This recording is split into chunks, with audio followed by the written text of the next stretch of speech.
nga nagakabuhi ka nagahari upod sa imo. Sa kaisahan sang Espiritu Santo, Diyos sa tanan nga tuig sa mga katuigan. Amen. Pamatian nato na Ebanghelyo suno kay San Mateo, Kapitulo 10, versikulo 1, tubtob 7. Gintawag ni Jesus ang iadusi ka mga gintutunan, kaginhatagan sila sang gahom sa pagtabog sang malain nga mga espiritu, kag sa pag-ayo sa mga tao sa tanan nila nga masakit kag balatian. Ini ang mga ngalan sang 12 ka mga apostoles. Una, si Simon nga ginatawag Pedro, kag ang iautod nga si Andres.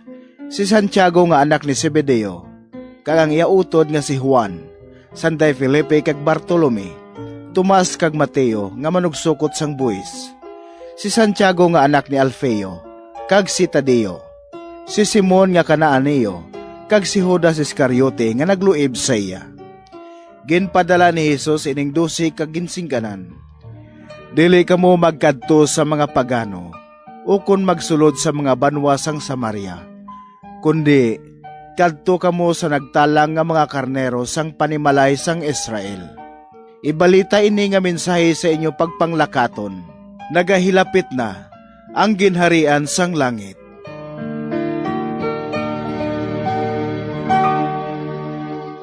Sa subong nga agas aton pagpamalandong pagagiyahan kita ni Reverend Father Ramon Tenido Ulam, ang Parish Priest sang Our Lady of Salvation Parish, Barangay Kabakungan, La Castellana, Negros Occidental, Diocese of Cabancalan. Mayong aga, Father Ramon.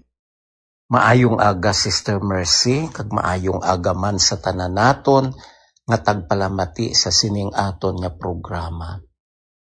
Sa sining nga adlaw, isa naman kat matahom nga mensahe nga ginpahayag sang aton Ginoong Jesucristo. Sa aton ebanghelyo, iya nga ginsugo ang iya nga mga gintutunan sa paglakat, sa pagwali sang maayong balita sang kaluwasan para sa tanan nga mga katawhan, sa pagpang-ayos sang ila mga balatian, kag sa pagtabog sang malaot nga espiritu, kag sa pagsugo niya sini, aton nga dumdumon nga sa aton ebanghelyo, iya gid nga ginsambit ang mga ngalan sang iya mga gintutunan. Katahom sang ginapahayag sini nga mga dinalan. Kay sa pagsambit ni Jesus sang ila mga ngalan, ini nagapahayag, kag ginapabatsyag sang aton Ginoong Hesukristo, nakilala gid niya ang iya mga gintutunan. Nakita gid niya ang unod sang ila mga tagipusoon, kag subong man nagapamatuod nga kamatahom gid sang ila nga pag-inabyanay. Sa aton man hinigugma ko nga mga kauturan, sa adlaw sang kita ginbunyagan, ang aton Ginoong Hesukristo nagtawag man sang aton mga ngalan, paagi sa kaparian nga nagbunyag sa aton. Sang siya nagsiling, ako, kinasambit ang aton ngalan, nagabunyag sa imo. Sa ngalan sang Amay, sang Anak, kag sang Espiritu Santo.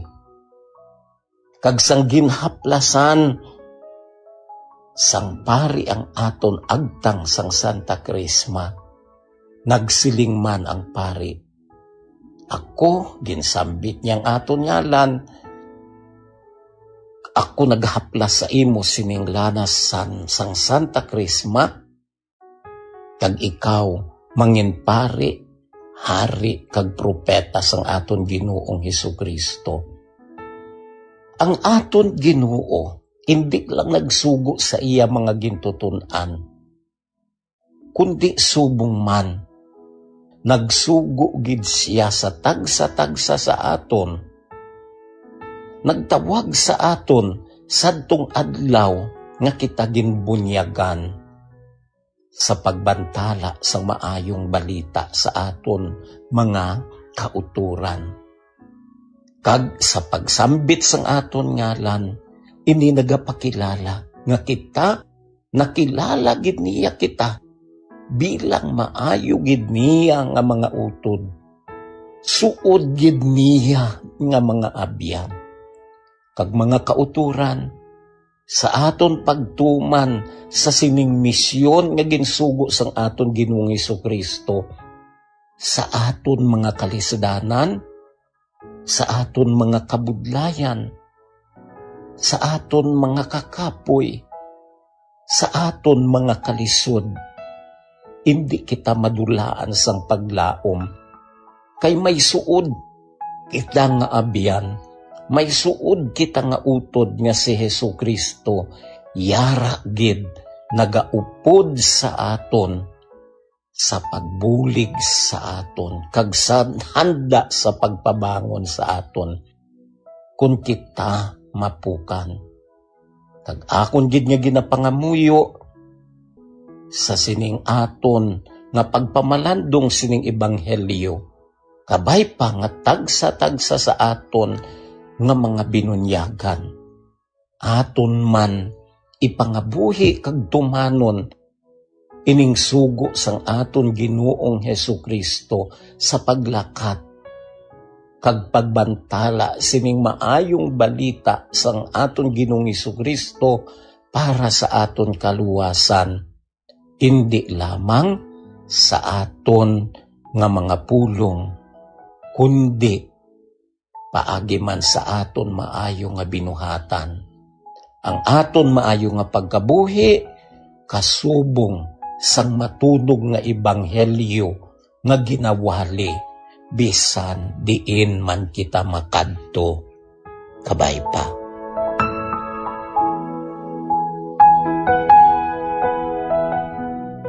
Madamo gid nga salamat Father Ramon sa imong mga pagpaambit hanungod sa aton ebanghelyo subong nga adlaw. Kabay pa nga ini makabulig man sa aton mga kauturan nga padayon nga panglakaton sa pagsunod kay Jesus Maestro, ang dalan kamatuoran kag kabuhi.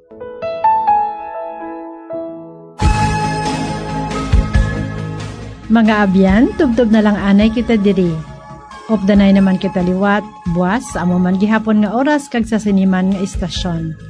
Akon gyud ginapasalamatan ang aton mga Pauline cooperators, collaborators, benefactors kag tagdumalahan sang sini nga istasyon. Kung gusto ninyo iupod ang inyong mga intention sa amon pagpanganguyo, ipadala lang ninyo ini sa Pauline's Media Center, Bacolod. Daughters of St. Paul, 29 Corner Hernaez Sinari Streets, 6100 Bacolod City. Telephone number 433-1648. O kung sa Daughters of St. Paul, Iloilo, 425 E. Lopez Street, 5000 Haro, Iloilo City. Telephone number 320-9487. O kung mag-text sa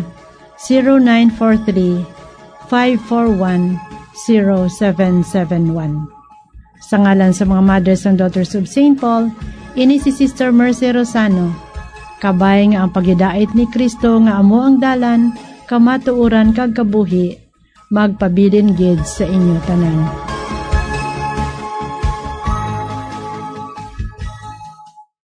Ini nga programa kinadulot sa inyo sa mga Madres and Daughters of St. Paul kag sang Bombo Radio Philippines, ang pambansang radyo ng Pilipinas. Basta Radio Bombo.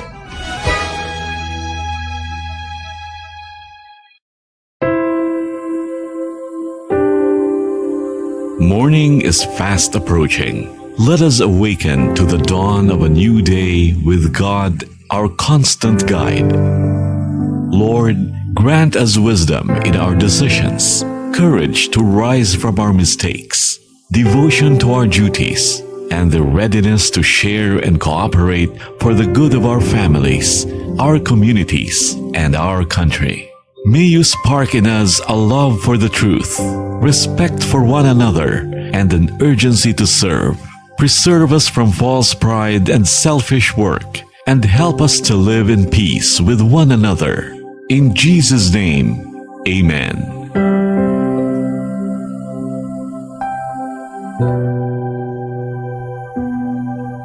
Good morning. Welcome to Bombo Radio Philippines, the #1 and most trusted radio network in the country. Here in Negros Occidental, you are listening to DYWB Bombo Radio Bacolod, a commercial radio station owned and operated by People's Broadcasting Service Incorporated, as authorized by the National Telecommunications Commission, Department of Information and Communications Technology, Republic of the Philippines.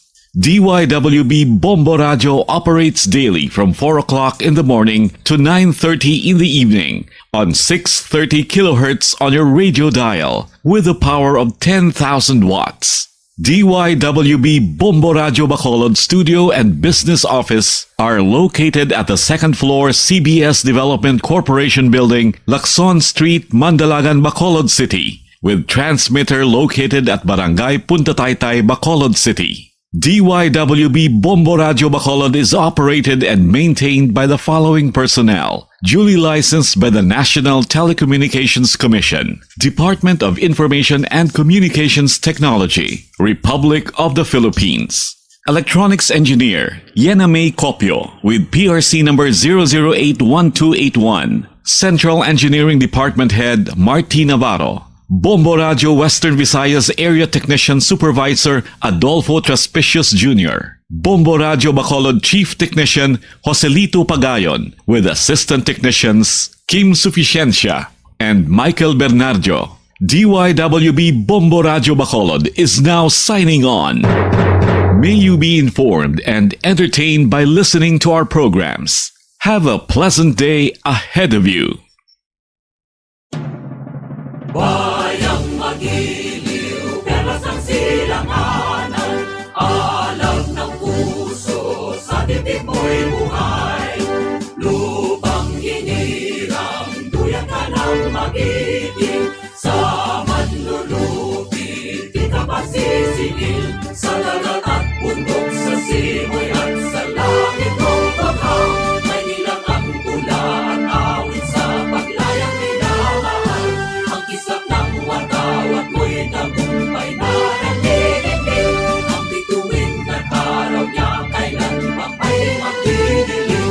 Lupa ng araw ng walo aming pagsikat, buhay ay langit sa piling ko. Aming ligaya na pag may mga akin, ang mamatay ng dahil sa'yo.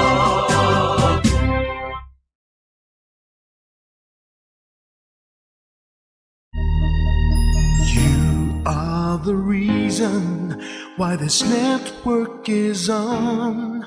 We're standing together, so loud and so clear.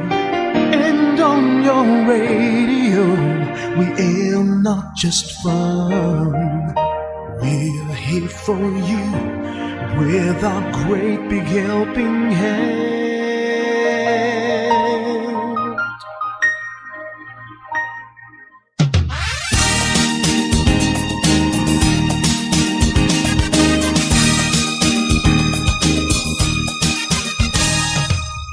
Are the reason why this network is on. We're standing together, so loud and so clear. And on your radio, we air not just fun. We're here for you with our great big helping hand. We have the power to tell the truth without fear, with favor to no one. We stand as one. Turn on your radio and stay where you are. Listen to the Bombo and we'll take you near or far. We are here to speak the truth and let you know we are here for anyone who needs a helping hand. We are here to find a way to freedom and peace, justice for all, make this world a better place. We are the CBS, the NBN, the PBS, Bombo Radio Philippines. Listen to the voices with no acts of arrogance. With candor and politeness, we are pledged to everyone. We dedicate ourselves, our fortunes, our lives. No matter what it takes, no matter what is sacrificed, we are here to speak the truth and let you know we are here for anyone who needs a helping hand. We are here to find the way to freedom and peace, and justice for all, make this world a better place. We are the CBS, the NBN, the PBS, Bombo Radio Philippines. Bombo Radio is here for you to let you know what's new. And because we care, we listen, we hear all the cries and whispers. We shall be free and fair. We are here to speak the truth and let you know we are here for anyone who needs a helping hand. We are here to find the way to freedom and peace and justice for all, to make this world a better place. We are the CBS, the NBN, the PBS, Bombo Radio Philippines. We are the CBS, the NBN, the PBS, Bombo Radio Philippines.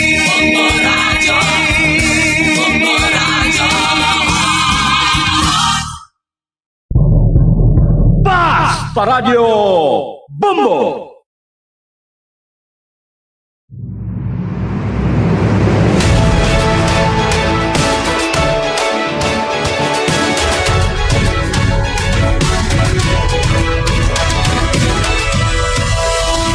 Pick up the sticks, beat the drum, turn on the microphone, deliver the news for everyone. The drum is our symbol, the sound you hear.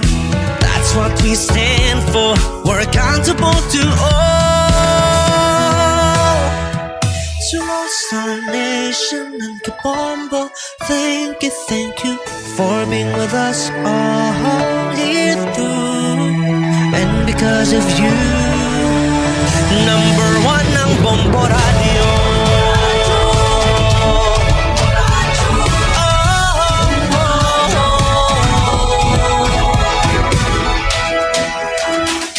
In good times and in bad times, we communicate to everyone. Information delivered fast in real time.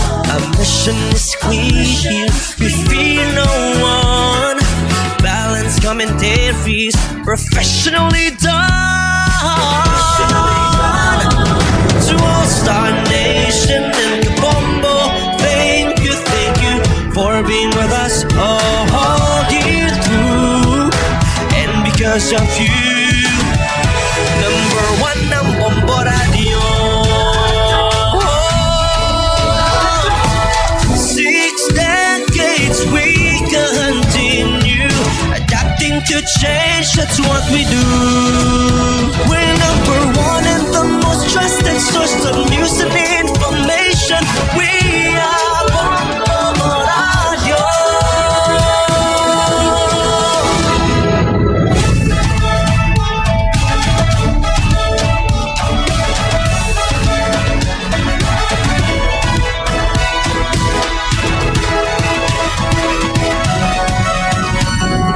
To all Star Nation and Kabombo, thank you for being with us all year through. To all Star Nation and Kabombo, thank you for being with us all year through. And because of you, number one ang Bombo Radio. Star Nation and Kabombo, thank you for being with us all year through. And because of you,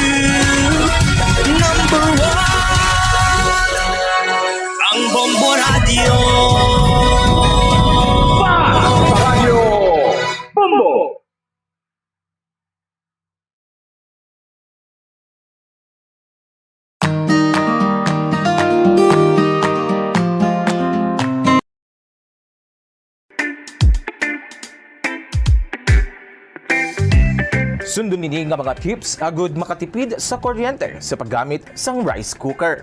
Una, i-check ang keep warm function sang rice cooker. Ang rice cooker ang mayara sang keep warm function nga naga-maintain sang init nga kinahanglan agud nga magapabilin nga mainit ang tinigang kun dugay pa makaon. Agud makatipid sa kuryente, schedule ang pagtigang sa eating time. Hindi anay magtigang kun dugay pa makaon. Pagtapos tigang, kakasun ang power cord sang rice cooker sa outlet sang kuryente. Ikaduha, limpyuhan ang rice cooker. Siguruhon nga ang kaserola o container pa kag hot plate sang rice cooker ang wala sang impurities kaangay sang mumho sang kanon o kung nagtiga nga pagkaon. Siguruhon nga malimpyo kag makinis ang hot plate agud magaduot gidri ang inner pot.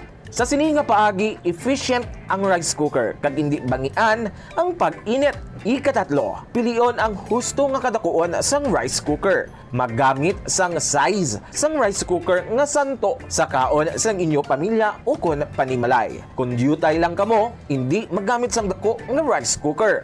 Ang oversized nga rice cooker ang nagakonsumo sa mas dako nga kuryente.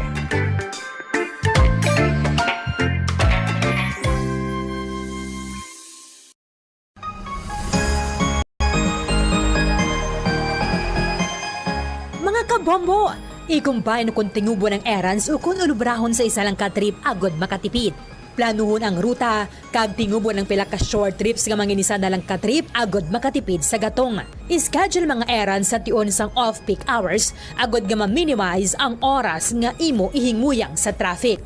Mag-practice ang carpooling kung posible, agod nga mabuhinan ang kadamuon sang salakyan sa dalan. Importante man ang load kag cargo management. Ang kada 100 kilos ang unnecessary load o kung karga sang salakyan ang nagapataas sang fuel consumption sang 0.5% sa magagmay nga mga salakyan kag mas mataas pa diri para sa mga truck. Ang pagkakasang wala ginagamit nga roof racks o kung cargo boxes ang makapatipid sang 2 to 5% sang fuel bangod sa reduced aerodynamic drag. I-optimize man ang truck load. Magkarga sang full load sa kada trip sang sa magbalik-balik sang pila ka beses bangod ini ang makapareduce sang per unit delivery fuel cost. Apang likawan mga kabombo ang overloaded vehicles bangod nagapadasik ini sang pagbulog sang roida nga syempre nagaresulta sa dugang nga galastuhan.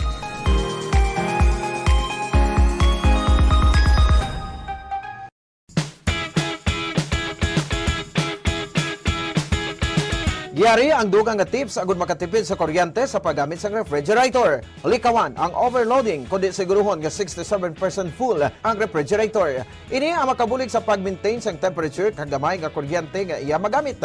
Sa sini nga paagi makasave ikaw sang 288 pesos nga bill kada bulan sa overloaded o kung tuman ka puro ang imong ref. Iset ang fridge sa mid-setting agud na mga malabot ang optimal energy savings. Ang pag-shift halin sa high setting pakanto sa mid-setting ang makasave sang 248 pesos kada bulan sa electric bill. Hindi pagibutang ang ref sa parte sa balay nga masanagan inisang adlaw kundi keep your fridge away from direct sunlight or heat sources. Kag i-defrost ang direct cooling fridge at least once a month agud efficient ini kag sigurado nga makakinot sa kuryente.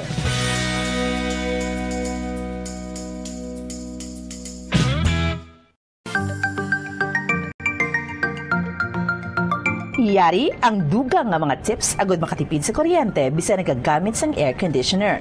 1. Magamit sang gamay nga electric fan o air cooler agud i-boost ang air conditioner.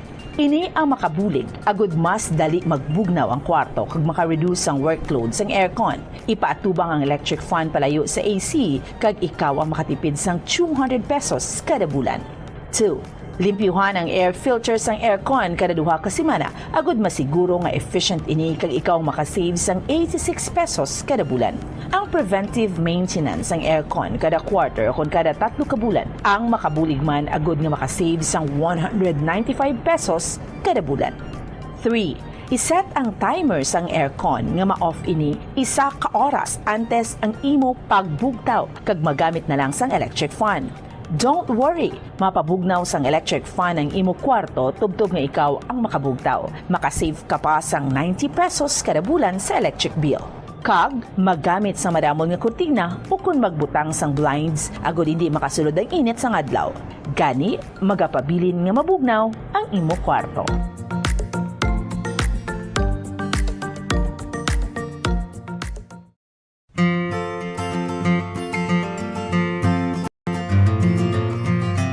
Mga kabombo, do not let summer heat drain your energy and your wallet. Yari ang mga energy-efficient technologies nga importante agod nga makatipid sa kuryente. Una, kung kinahanglan mo pabugnawon ang gamay nga space, sa sulod lamang sang pila ka oras, maggamit lang sang air cooler. Bangod nagakonsumo ini sang kuryente nga 85 centavos kada oras. Ikadua, maggamit sang ice makers kung may get together. Ang ice maker ang nagakonsumo sang 1.43 pesos per hour nga kuryente. Ikatatlo, magamit sang energy efficient nga LED light bulbs agod hindi tama kainit ang suga sa balay. Pwede ka pagid makasave sang 30 pesos kada bulan kung maggamit ka sang motion sensor LED bulbs. Ikaapat, ang smart power strips ang nagamanage man sang power consumption sang mga appliances kag naga-turn off sa ila kung wala sila ginagamit.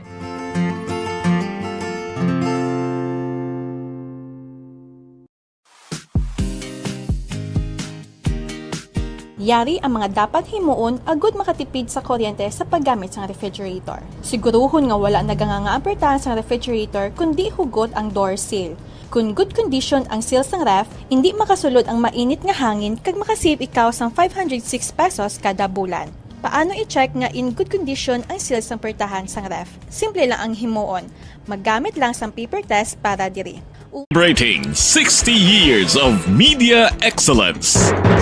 60 taon sa paglilingkod. 60 taon sa katotohanan. 60 taon sa pagtindig kasama ang sambayanang Pilipino.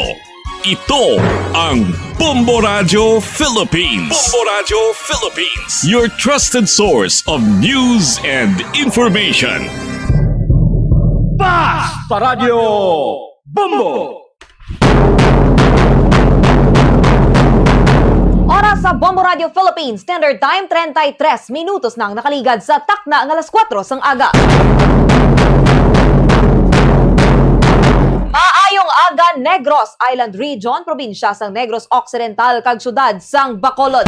Welcome na sa pagpangalagad sang Bombo Report sa First Edition. Adlaw kita sang Miyerkules petsa 8 sa bulan sang Hulyo tuig 2026. Good morning sa aton nga mga kabombo nga naga-monitor karon sa YouTube channel sang Bombo Radio Bacolod, Bombo mobile apps kag naga-monitor paagi sa ilang mga radyo DYWB 630 kHz. Inyo mangin kaupod Bombo Miami Francisco. Kag para sa aton dalag ko nga mga balita sa aton nga top story of the day, 8 ka mga LGU sa Negros Occidental ang nagdeklara nga wala sang klase bangod sa epekto sang habagat. Samtang sa balita international, 18 ka mga persona pilason sa isa ka matapos ang isa ka paglupok dito sa Syria. Sa balita national, Senator Rodante Marcoleta ginamonitor sa gihapon matapos ang pagsakit sang iyang dughan kag pagsaka sang iyang blood pressure. Samtang sa Radiskaya, ginpahanugutan nga makapiyansa sang 1 million pesos sang RTC Lapu-Lapu City Branch 27. Kag ang motion nga ipauntat anay ang impeachment batok sa Vice Presidente ginpasaka sa Korte Suprema. Sa balita lokal, manuglibod sang bingka patay na nga nasapuan sa irigasyon sa Bago City. Mga sospek nga mag-amay nadakpa na. Kag ang biktima sa shooting incident sa may barangay Banago sang tinalikdan gid lamang nga adlaw nakagwa na sa ospital. Kag sa aton nga weather update, ang Super Typhoon Inday nagsulod na sa Philippine Area of Responsibility kaina alas 3 sang kaagahon. Oras sa Bombo Radio Philippines, Standard Time 36 minutos na ang nakaligad sa takna ng alas 4 sa aga, mga kabombo. Good morning sa liwat sa mga kabombo naton nga naga-monitor live sa YouTube channel sa Bombo Radio Bacolod, and of course sa mga OFWs naton nga nakasubaybay man sa karon gamit ang ilang mga Bombo mobile apps, and syempre ang mga naga-monitor subong aga pa sa kapihan, karinderya kag terminal gamit ilang mga radyo. Good morning sa inyo tanan. Ang ginahulat sang tanan, syempre, ang pag-announce nga wala sang klase. May mga pila ka lugar diri sa Bacolod City o kung sa Negros Occidental rather nga wala iya sang klase. Bangod nga, grabe ang pag-ulan sa ilang mga kabombo. Actually, hindi kita direkta diri nga maapektuhan sang Super Typhoon Inday, bangod nga pababaw siya mga kabombo, pero at the same time maapektuhan kita diri sang habagat, may mga scattered rainfall. So as of 3 a.m. may-ari na diri sang announcement ang Moises Padilla nga wala sila sang klase all levels public and private schools July 8 tubtob July 10. Para naman niya sa San Carlos City, wala man sila sa klase mga kabombo, nakadepende galing ya sa barangay nila. Kay may mga may mga assessment sila abi ang mga kabombo, no. So mas better nga i-check nila sa ilang mga barangay kung bala may ara ya sang klase sa gihapon sa ilang area. Kay may mga lugar siguro nga wala ya pag-ulan nga ma-experiensyahan. Ikatatlo, ang Banwasang Isabela, wala man sang klase all levels, public and private schools, halin July 8, subong, tubtob sa Friday, July 10, included na diri ang teaching and non-teaching personnel. So, ang mga magkakadto sa school, tanan gid sila, no? Wala na lang sang face-to-face classes, mga kabombo. Ang ika-4, Himamaylan City, wala naman sang klase, all levels, public and private schools, subong nga adlaw. La Carlota City, all levels, public and private schools, subong nga adlaw. Hinubaan, wala naman sang klase, all levels, public and private schools. Hinigaran, all levels, public and private schools. Kagkabangkalan City, wala naman sang klase, all levels, public and private schools. Amo to ha ang 8 ka mga LGU nga nag-announce, no, nga wala na yasang klase didto sa ila, bangod naka-eksperyensya sila didto sang maulanon nga tiyempo. Kung may mamangkot, kung may klase sa Bacolod City, definitely may klase gid mga kabombo, kay wala man kita diya na apektuhan. Mala pa sa mala ang dalan tadi. Pero hindi kita sa gihapon magpakampante, kay basta gani panahon ang ginaistoryahan mga kabombo, wala kita nakahibalo kung ano nang masunod dira nila nga tikang. Grabe, masunod nga tikang gid, no. Wala kita nakahibalo kay base magbalik o kung maglain ang iyaya nga agi. Amo na nga kinahanglan naton mag-monitor from time to time kag magpamati sa balita. Siyempre, sa mga lihitimo kamo nga mga news outfit, magapamate, agod nga hindi kamuya magtalang. Maghalong gidang tanan, especially sa mga area diri sa Negros Occidental, sa Negros Oriental man, o kung sa Siquijor, nga maka-eksperyensya sang maulanon nga tiyempo. Oras sa Bombo Radio Philippines, Standard Time 40 minutos na ang nakaligad sa takna ng alas 4 sang aga mga kabombo. Makadto kita anay sa aton nga balita lokal, kuhaon na rin nato ng mga reports ng aton mga patrol reporters. Antes kita magtalakay sa pila ka mga issue national mga kabombo. Madumduman ito sa tinalikdan, may ara sang isa no parawag sini isa ka persona sa may barangay Banago nga gingluthang. Pero swerte niya mga kabombo kay napilasan lang siya kag indi gid patal ang pilas nga iya naagom. Mga isolated case man lang ni mga kabombo, no? Pero makahangawa ikaw sa gihapon kay syempre shooting ginluthang kada wala ka nakahibalo sang rason kag wala mo man nakilalaan kung sin-o ina. Mayara na bala sang lead siniyang kaso mga kabombo. Okay na si Bombo Denver, Bombo Kim. Sige, kay para may baluan nato ng iban pagid nga mga detalye.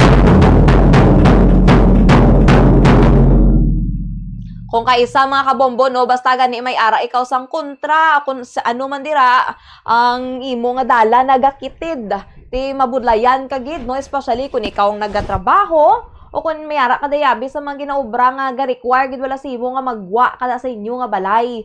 Kay kun kaisa, ti wala ka nakahibalo kun diin kada nila ya atakihon. Especially kung ang imo dira nga ano may mga atraso. Amo nang term, no, may mga atraso bala mga kabombo, ti amo na yang budlay. Pero ang matabo sila, syempre makapangaman na ni ining biktima kay nakahibalo na sa mga kabombo mo kung ano ni ang posible nga matabo sa iya. Pero ang dako lang diri nga pamangkutanon, ano ayhan, no? Ang rason. Iba sa iba lang may mga ginapang obra man ni sila nga mga kung ano lang dira nga mga buluhaton, base legal, pwede man illegal mga kabombo, nga isa sa mga mangin rason para ya sila ang i-targeton. Pero kung kaisa gani bisan wala ka kontra mga kabombo, no, may ara gid sa mga instances nga matulok ka lang dai sa isa ka tawo kag kun ano pagidira ti may lain nagali para sa ilaya ti hindi man nato mapakta ng utok sang tawo. Amo na nga kun kaisa dapat gid kita magpangaman kag be kind all the time para wala kita yasang kontra. Okay na si Bombo Denver. Sige. Bombo Denver. Madasig. Actually, mga kabombo, kung gamay lang man ang pilas o kung hindi abitan to, no, ang fatal, rather, ang pilas, mga kabombo, so matabo sina iya is pagkagwa sina, kung gusto gida nila, no, makapasaka, gina sila isang kaso. Galing ang problema lang diri, mabudlaya naman ang mga kapulisan sa lead. Mayo lang na kung may mga CCTVs, kag kung ano pagidira mga kabombo, nga ihatag bala sa mga kapulisan, nga magamit nila para matrace o kung matrack abi, no, ang mga suspetsado o kung ang suspetsado mga kabombo. Kay imagine broad daylight, ang ilang nga kaisog, no, mag-agi, maglabay, kag kung ano pagidira. Kag kung ano pagidira yang mga kabombo, sige balikan ta na lang karon si Bombo Denver Quijano. Iunahon ta na lang anay si Bombo Gracelyn Lubaton kay alas 4:43 na mga kabombo sang aga. Unahon ta na lang anay si Bombo Grace, Bombo Kim kay dako manihong balita ni Bombo Gracelyn. Kay mag-amay gali ang suspetsado sa isaya ka kaso sang pagpatay man didto sa may Bago City. Madumduman ito sa tinalikdan may ara sang isa ka bangkay nga nasapuan sa may irigasyon. Kag amo to gali nga bangkay mga kabombo nagalibod ini siya sang bingka. Ang suspetsado ang may kahimuan sang krimen mga kabombo mag-amay kag nadakpa na. Sa syudad niya hasang Bago mga kabombo ha. So ang matabo sini mapa-file sang kaso. Nakadepende man ini sa gihapon mga kabombo sa mga ebidensya kag kun ano pagidira no nga makuha sang mga kapulisan. Ano niya ihanadakpan ng mga suspetsado kay syempre kung kaisa mga kabombo kung may ara gan isang hot pursuit operation madakpan dayon no maaresto dayon. Pero kung maglaps na gani mga kabombo, tikon ka isa, mabudlayan kagid, especially ang mga kapulisan. Pero kung nag-collaborate o kung nag-cooperate rather ang community, matabo sina, ang komunidad nagabulig, makahatag balasang information, hapos, kagdasig para sa mga kapulisan. nga magdakop no sang isaya ka kriminal o kon mga suspetsado kay di syempre wala sila yan nahadlok nga magsugid. Kay kun kaysa amo man naabing nagapadugay sa investigasyon kung ang baba sang mga nakakita o kung ang mga tao abi sa palibot mga kabombo hindi sila ya maghambal o kung hindi sila ya mga kabombo sugid bangod nga nakulbaan sila abi no sang matabo para sa ilang kaugalingon. Pero syempre ginano man sa mga kapulisan nga kung gusto mo gid ya maghatag dira sang iban pagid nga information mayara gid na sang bulig nga i-offer ang mga kapulisan. Kuhaon bala nato ang iban pagid nga mga detalye upod kay Bombo Grace Lynn Lobaton. Bombo Grace, please come in.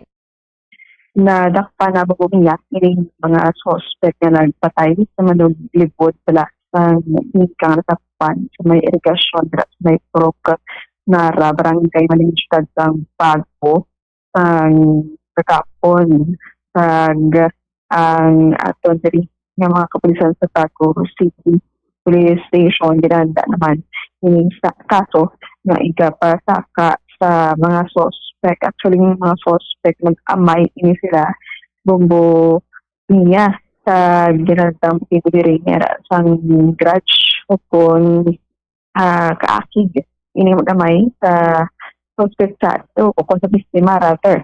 So, bali ang ining biktima ang nag-star bombo niya sa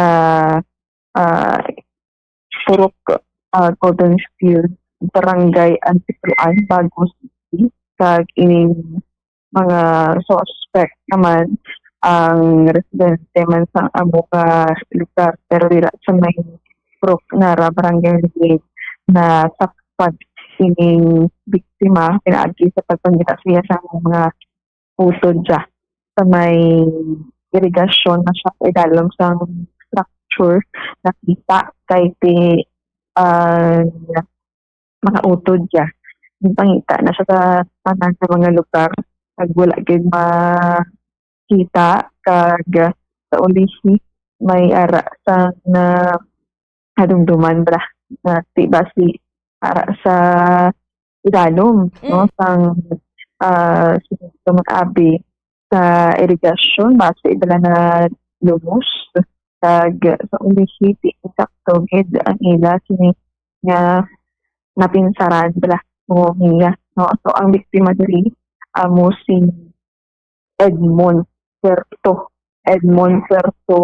kag iya siya nag-edad sa 39 ang iya in obra nga baligya sang bingka tapos ining mga suspect mga mahuma ini sila kag wala gin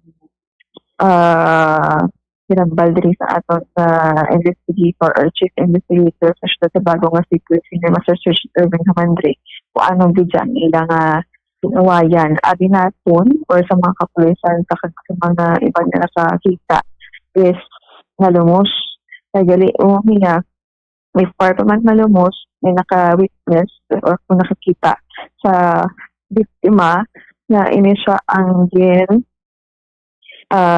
sakit bala sa may nakita na mga pilas sa iya siningalawas do agi sa buno pero ginawalat pa ni ang post-mortem examination result kung ginbuno man gid ina siya so may ara sa pilas iya chan kag sa ipatig kaparte sa iya lawas kag again ano ni siya posible again dala o kung gin halid ng abi sa irigasyon at sa nga nakita ina siya sa irigasyon man Bombomiya.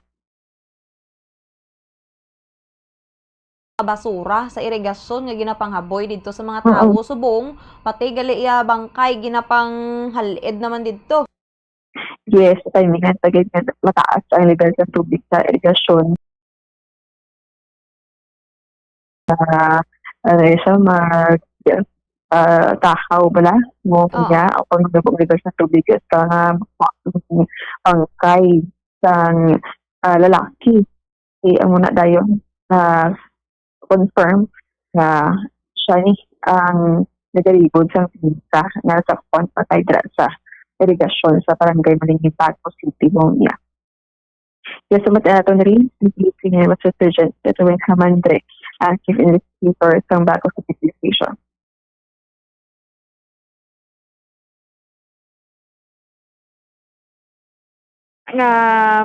Bangkay sa isa ka lalaki sa may barangay Malingin, sir. Ano ni ang inyong investigation diri? Ayos ma'am, sa mga alas 8:05 kina sa ngaga ma'am, si punong barangay Elvera Solvetas ang barangay Atipluan nagtawag sa Bago Component City Police Station na may nasapuan nga bangkay sa Purok Ngara, barangay Malingin, Bago City. Oo. Ang biktima may identity man, sir. Ayos ma'am, na ang biktima ma'am na identify sang iyang duwa ka utod nga amo si alias Edmond, residente sa Purok Goldenfield, barangay Atipluan, Bago City. Oo, legal age na, sir? Yes ma'am. Legal age. Oo, ano sir natabo, sir, na nasa puwan na siya, nalumos lang ni? Pagkakita ka gina ma'am sang duway ma'am ka utod, na kita nila ma'am, na notice nila sa lawas ang ila biktima nga utod nga may mga injury ma'am sa lawas. Pero i-subject ma'am namon for postmortem examination kung ano gid ma'am ang kabangdanan sang iyang kinamatan. Oo, sa irigasyon gid sa nakita. Sa may nakita si ma'am sang iya utod sa may dalom sang structure ma'am sang irrigation na nagakulob sang pagsalom ma'am sa dalom sang irrigation ma'am. Oo. Ang level sang tubig, sir, dalo? Yes ma'am, dalom ang level sang tubig, pero gin patahaw-tahawan ay kagin pasirama mang sa upper to mga structure sa babaw, gin pasirama mang irrigation mo to mga do nagnubo ang tubig kag nakatigayon nga makasalo mang iya utod ma'am para i-checkon kung ara dabla na sampay ang iya nga ila ginapangita nga utod sang gabi mismo. Ara, so gabi sa nadula pa no? Yes ma'am, bali sang kagabi ito sa na ma'am nadula, tapos ginpangita sa ma'am sang iya mga relatives kag iya mga kauturan. Okay. May pilas, sa diin ang pilas, yes sir. Pagkakita kag ginamon ma'am, during investigation namon ma'am, may pilas siya ma'am sa may dughan kag sa may tiyan. Okay. So, ano ni tungod niyo sa pagkalumos niya or may foul play nga nakita niyo? Amo pa na ma'am, ginakandakan namon ma'am sang thorough investigation ma'am para mabalaan namon ma'am kung may foul play nga natabo sa biktima or purely drowning incident biglang. Oo. Pera sang ano ni? Let's say kung may foul play man sir, may kondray na siya? May isa ka pagkandak namon investigation kagina ma'am, may mga old grudges na siya ma'am sa mga taga-dira ma'am sa ila lugar. Oo. So, posible kin patay siya, sir, kung ano man yun. Amo pa na mamang kandakan namon sa investigation mayo ma'am, kung bala ginpatay siya or purely drowning incident lang ang natabo sa biktima.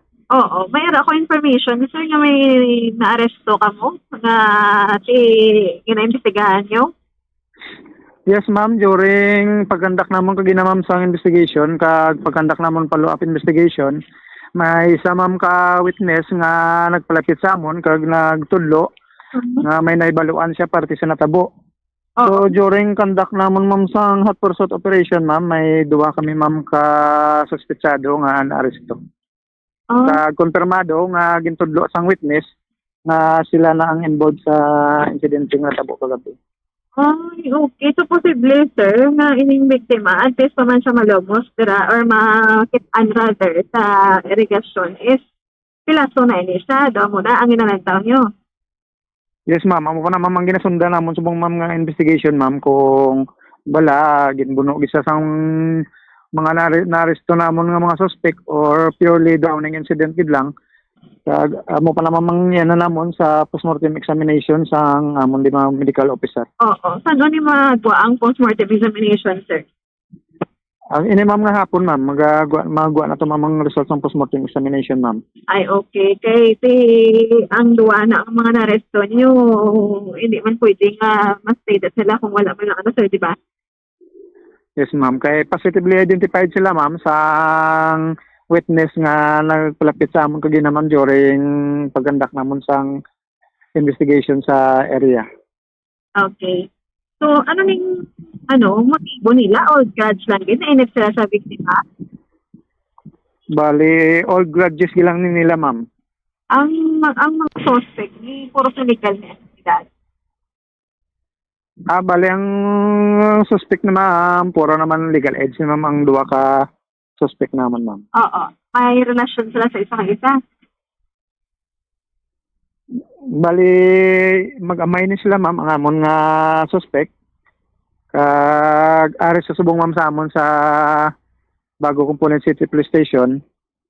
Oo. Para sa pag-file naman, ma'am, sang appropriate charges based sa mga evidences nga mga gathered naman, ma'am. Oo. Ano ang panawag? Ang background ng biktima gani, sir? Ang biktima, ma'am, isa ma'am ka vendor. Nagabaligyan isa, ma'am, sang mga bidingka kung sa diyan may mga purok pista or barangay pista diri sa may Bago City, ma'am. Oo. So, ang mga suspect niya, anong background? Ang duwa ka suspect, ma'am, nga na-aresto namon, farmer na sila, ma'am. Ano? Farmer? Yes, ma'am, farmer. Okay. So, ang mga nulat natin, ang result ng postmortem examination, sir. Dira ta mabalaan kung mapatsakaan, magiging duha. Yes, ma'am. Pag magawa ng mamang postmortem examination, ma'am, dira na kami mabase kung anong kaso ang i-file naman, ma'am, kontra sa duwa ka arrested nga suspect, ma'am. Sige, may dugang ka pa, sir? Thank you very much, ma'am. Oh, Bomia.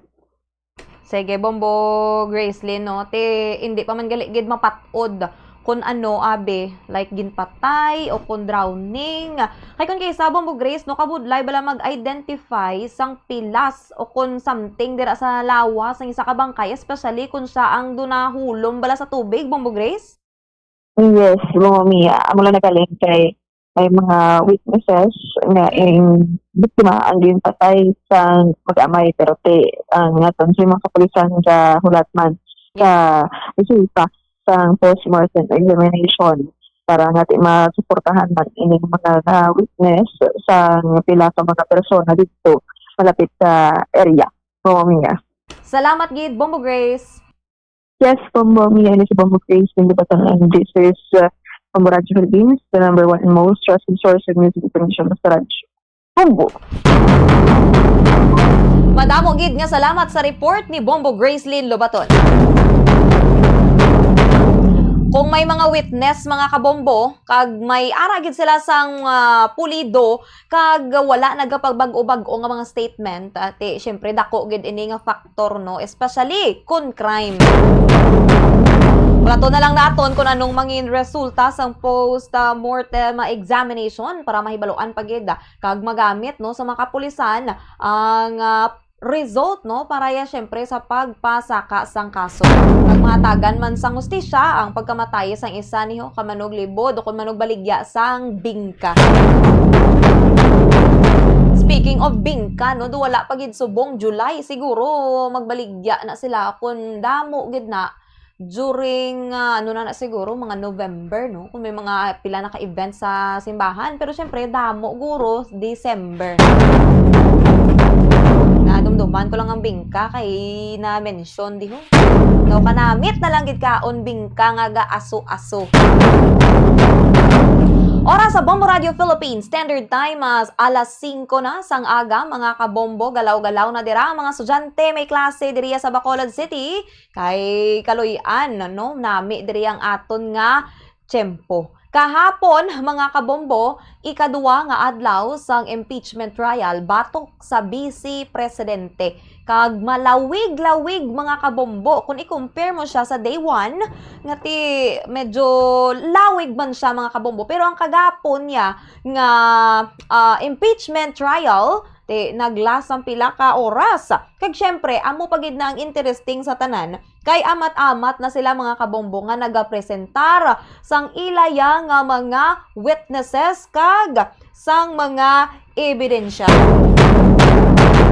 Nakibot ang tanan kahapon mga kabombo nga present si Vice President Sara Duterte antes ang impeachment trial. No, wala pa ya alas 2 siguro ato mga kabombo ti present ang Vice Presidente pero wala saya nagtambong sa trial itself. I-recap na lang ang mga natabo kahapon sa impeachment trial, ikaduwa, second day mga kabombo. Si Vice President Sara Duterte ang nakikita sa iya nga defense team antes ang trial kag mayara sa sanggamay nga statement mga kabombo. I-quote na lang ha, si Vice President Sara Duterte, "In this bloodbath and bludgeoning, I will be blooded but unbowed." So, grabe ka mga poetic sa aton nga Vice Presidente. Pagkatapos ang press conference, si VP Sara ang naglakat man siya gilayon sa Senate premises mga kabombo. Wala na siya dito nagtinir kag wala man siya nagtambong sa impeachment proceedings.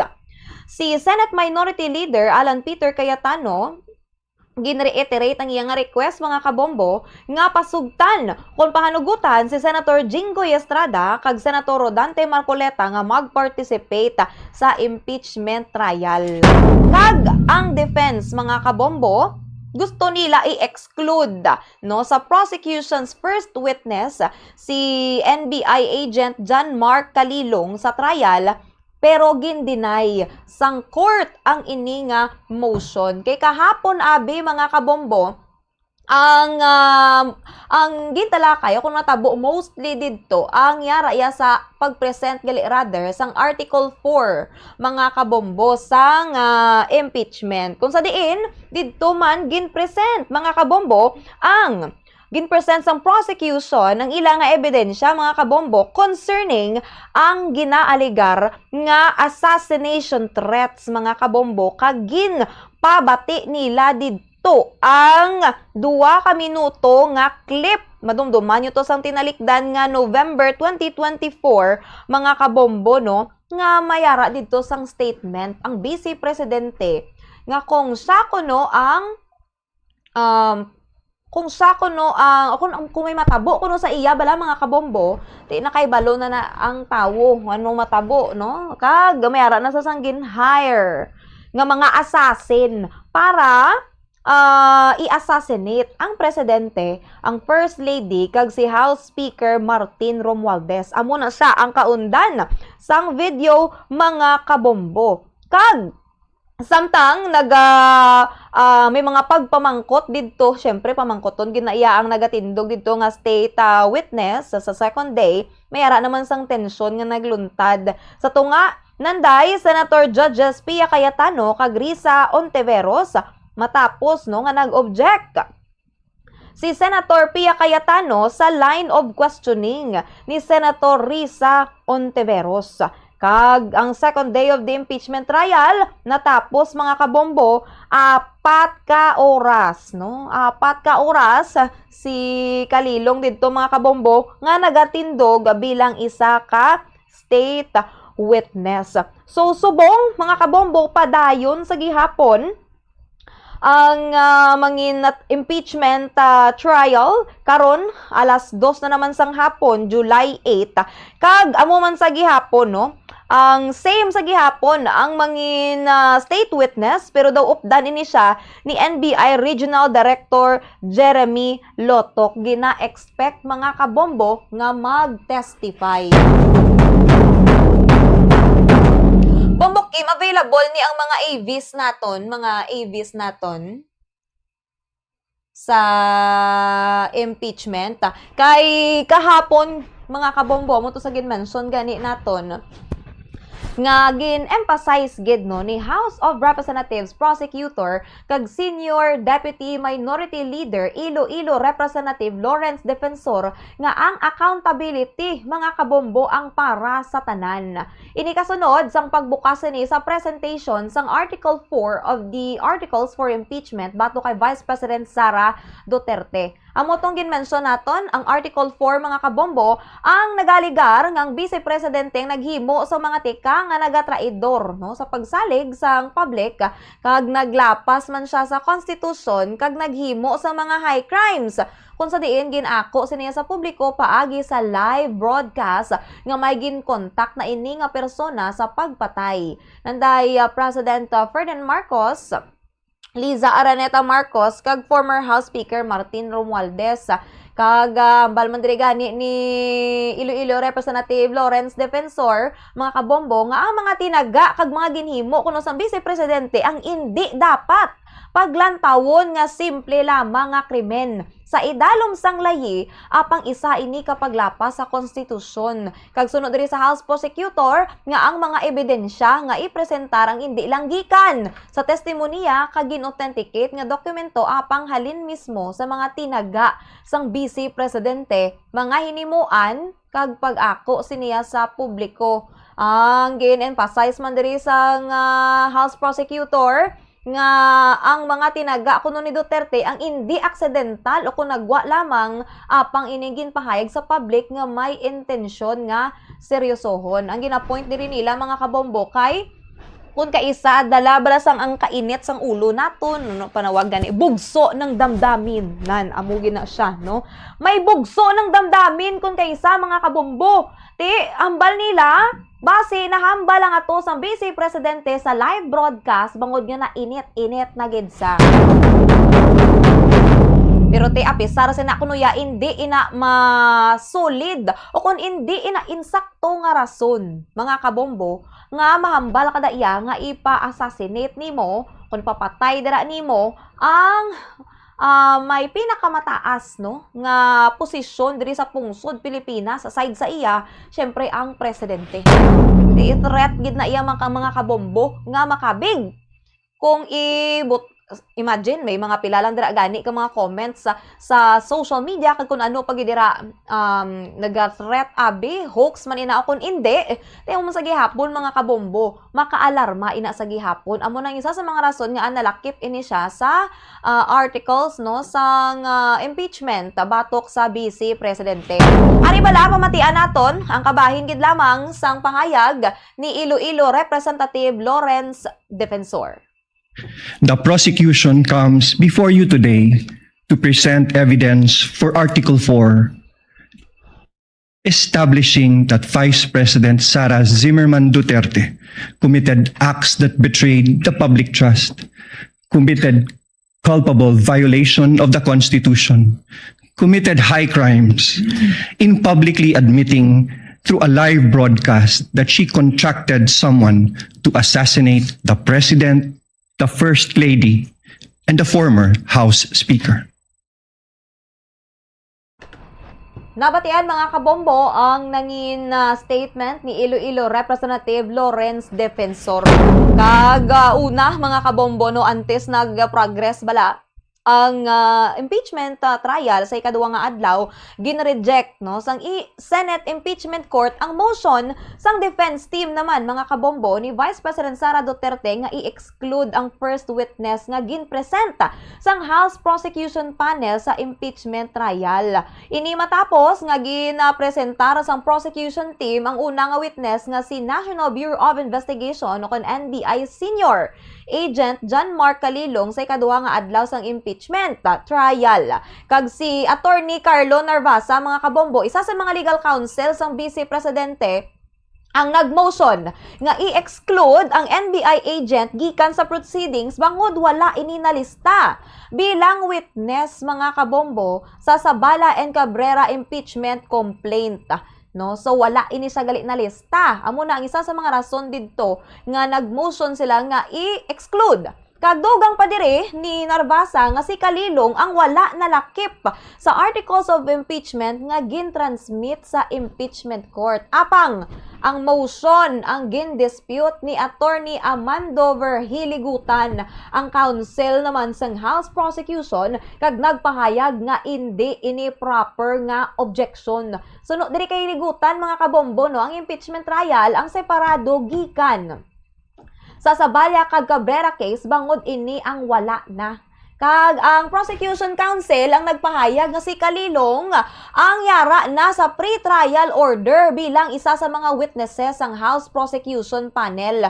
Bangod sini, si Impeachment Court Presiding Officer, Senator Francis Cheese Escudero, ang nag-rule pabor sa prosecution kag gin-deny ang motion ni Narvasa.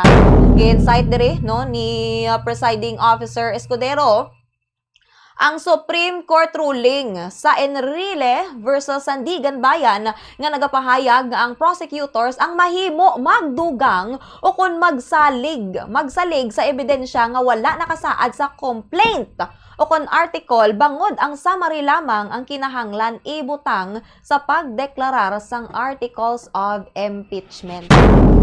Arita ni Bombo Kim sang pahayag ni Senator Cheese Escudero. Pamatian bala nato. Presiding Officer will now hear the objection and or comments, if any, of the counsel for respondent to the offer made by counsel for the prosecution. Your Honor, may we move for the exclusion of Agent Kalilong for being not previously attached to the Cebalya and Cabrera complaints, as well as exclusion on the ground that he was not included in the articles of impeachment transmitted to the Senate Impeachment Court. Can I respond to that, Your Honor, please? Counsel for prosecutor may do so. Mga kababayan, in this stage of the proceedings, the prosecution is about to present a witness, and the defense is invoking the facts that this witness is not listed as one of the witnesses in the Cebalya complaint. The Cebalya complaint already lived its natural life. Your Honor, this is the impeachment proceeding of the articles of impeachment filed by the House of Representatives. Cebalya et al. Is done. That should not be a proper objection, Your Honor, please. As to the number 2, I think the good counsel mentioned that it is not part, this witness is not part of the articles of impeachment. Your Honor, please, I have been practicing for quite some time. I don't see that. Your Honor, may I allow to reply also? Can I finish? It's not a ground. And in fact, Your Honor, please, to settle the matter, this witness is listed in the pre-trial order. The issue is settled. The issue is passé. No ground for objection. Let me proceed, Your Honor. Of course not, Your Honor. There were no rulings. Counsel for respondent is recognized for a final rebuttal on this issue before the court before the chair will issue a ruling. Your Honor, there were no rulings on the pretrial order on exclusion of witnesses. We have a current petition with the Supreme Court questioning the very actions of the prosecution to allow the presentation of evidence that were not attached to the Cebalya or Cabrera impeachment complaints would allow the House of Representatives and the prosecution to circumvent the very procedural abuse condemned in Stonehill versus Jokno and allow the violation of the respondent's constitutional rights as held in Duterte in the House of, versus the House of Representatives. Your Honor, the prosecution says the Cebalya complaints have lived their and they died their natural deaths. However, Your Honor, this precisely does not cure what the prosecution did. Nabatian naton mga kabombo ang debate ganyan pagbayluhanay mga kabombo sang ila didto ya nga mga point ang abogado sang prosecution kag sang defense mga kabombo. Badiri sang aton nga listener ho kung ano lang ang masapnaw sang akon nga utok amo lang na. Ate, sige, amo ginaya mga kabombo, no? Hindi tanan actually. Hindi inaya sabi sa kung anong kakatabo subong sa impeachment trial. Alam mo na nga makita naton halos tanan na nagapamati, nagalantaw, pero hindi na tanan makainchide. Hapaw, kung dutay, pililion lang gidira mga kabombo, ang mas may ara sang knowledge, no? Kung anong nagakatabo subong sa impeachment trial. Amo na kita dire, ginapahapos na lang naton mga kabombo. Ginapresent naton kung ano dira ang mga dalagko sa defense kag syempre sa prosecution team. May nagambal pag idirigan, imo daw gintubsok nga tanom. Sino ni gintubsok nga tanom? Si Senator Sherwin Gatchalian kuno sa tupad ni Senator Francis Cheese Escudero. Pero kahapon mga kabombo, since nag-focus ini siya no sa Article 4 sa Articles of Impeachment, ang ginalauma naton nga subo nga adlaw ikatatlo mapadayon pagid ang pagpamangkot sa state witness kag pila pagid dira no ka mga ebidensya ang ilang nga iga-presentar. Ang ginuna gid ni siguro nila kay para sa ila dako mo ang mangin faktor kag dako ang impact sang sini nga article. Mag-standby lang kamo syempre no sa Bombo Radio Philippines, Bombo Radio Bacolod kay kita naga-deliver kita din no sang madasig kag accurate nga mga information, especially kung gusto ninyo sang update sa impeachment. Ang aton nga Facebook page bala mga kabombo, ang Bombo Radio Bacolod 630 kHz. Amo na siyang inyo nga i-like, i-share kag i-follow kay dara kita post no sang aton yang mga updates sa impeachment trial kag syempre sa iban pagid nga mga dalagko nga mga balita. Oras sa Bombo Radio Philippines Standard Time, 17 minutos na ang nakaligad sa takna ng alas 5 sang aga. Mga kabombo, mabuya lang kita guro Bombo Kim gamay gid lang nga pahanumdom kag sa aton nga pagbalik magakuha pa kita sang ibang nga mga reports kag issue sa national kag international. Magabalik kita pagkatapos gid lamang sini. Standby. May damage ka angay sang crack, buho o kun gisi. Ikaduwa, ipasulod ang papel sa tunga sang seal kag sang fridge. Ikatatlo, butungon ang papel. Kung naghawid o kung masapnot, maayo ang condition sang seal. Apang, kung halog o kung wala sang resistance sa pagwa sang papel, buot silingon, halog na ang seal sang ref door, gani magasto ini sa kuryente.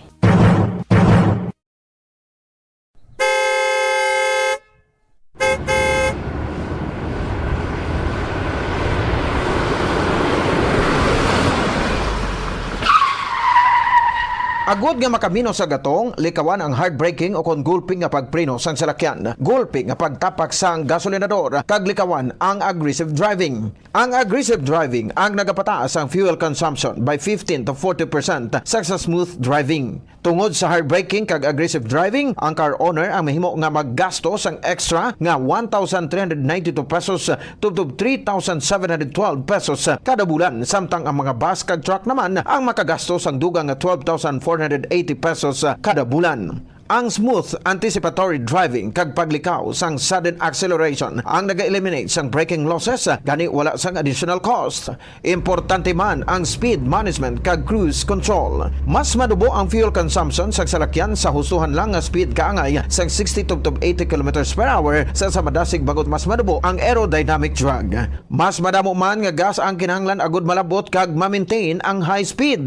Mas makatipid ka sa 15% sang fuel kung nag-drive sang 90 versus 110 kilometers per hour. Sa mga trucks nga nagadalagan sa 500 kilometers sa isa ka semana, ini ang katumbas sang 15 liters o kon 780 pesos nga savings kada semana. Ang paggamit naman sang cruise control sa highway ang nagapatanlas sang dalagan sang salakyan bangod wala sang speed fluctuations kag nagapareduce sang fuel by 15 to 10% nga dako gabulig sa mga truck kag bus nga permi malawig ang biyahe.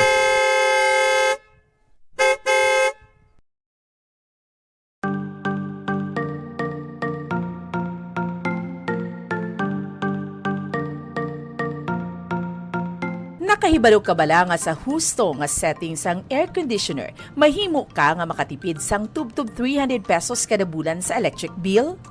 Ibutang sa 24 degrees Celsius temperature setting o kung masobra pa ang aircon, imbes nga 20 to 22 degrees Celsius para makatipid sang 300 pesos kada bulan sa kuryente. Ini ang base sa 2.0 horsepower nga aircon nga nagaandar sang 8 ka oras kada adlaw. Ang ini nga estimate ang santo sa pagtuon kag mahimo nga magbago depende sa rates ang kuryente kag kalawigon sang inoras nga nagaandar ang aircon.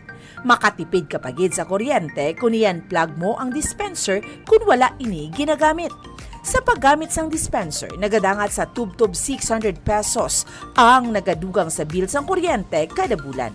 Ang ini nga estimate ang santo sa pagtuon kag mahimo nga magbago depende sa rate sang kuryente kag kalawigon sang inoras nga nagaandar ang heater ukon cooler sang dispenser.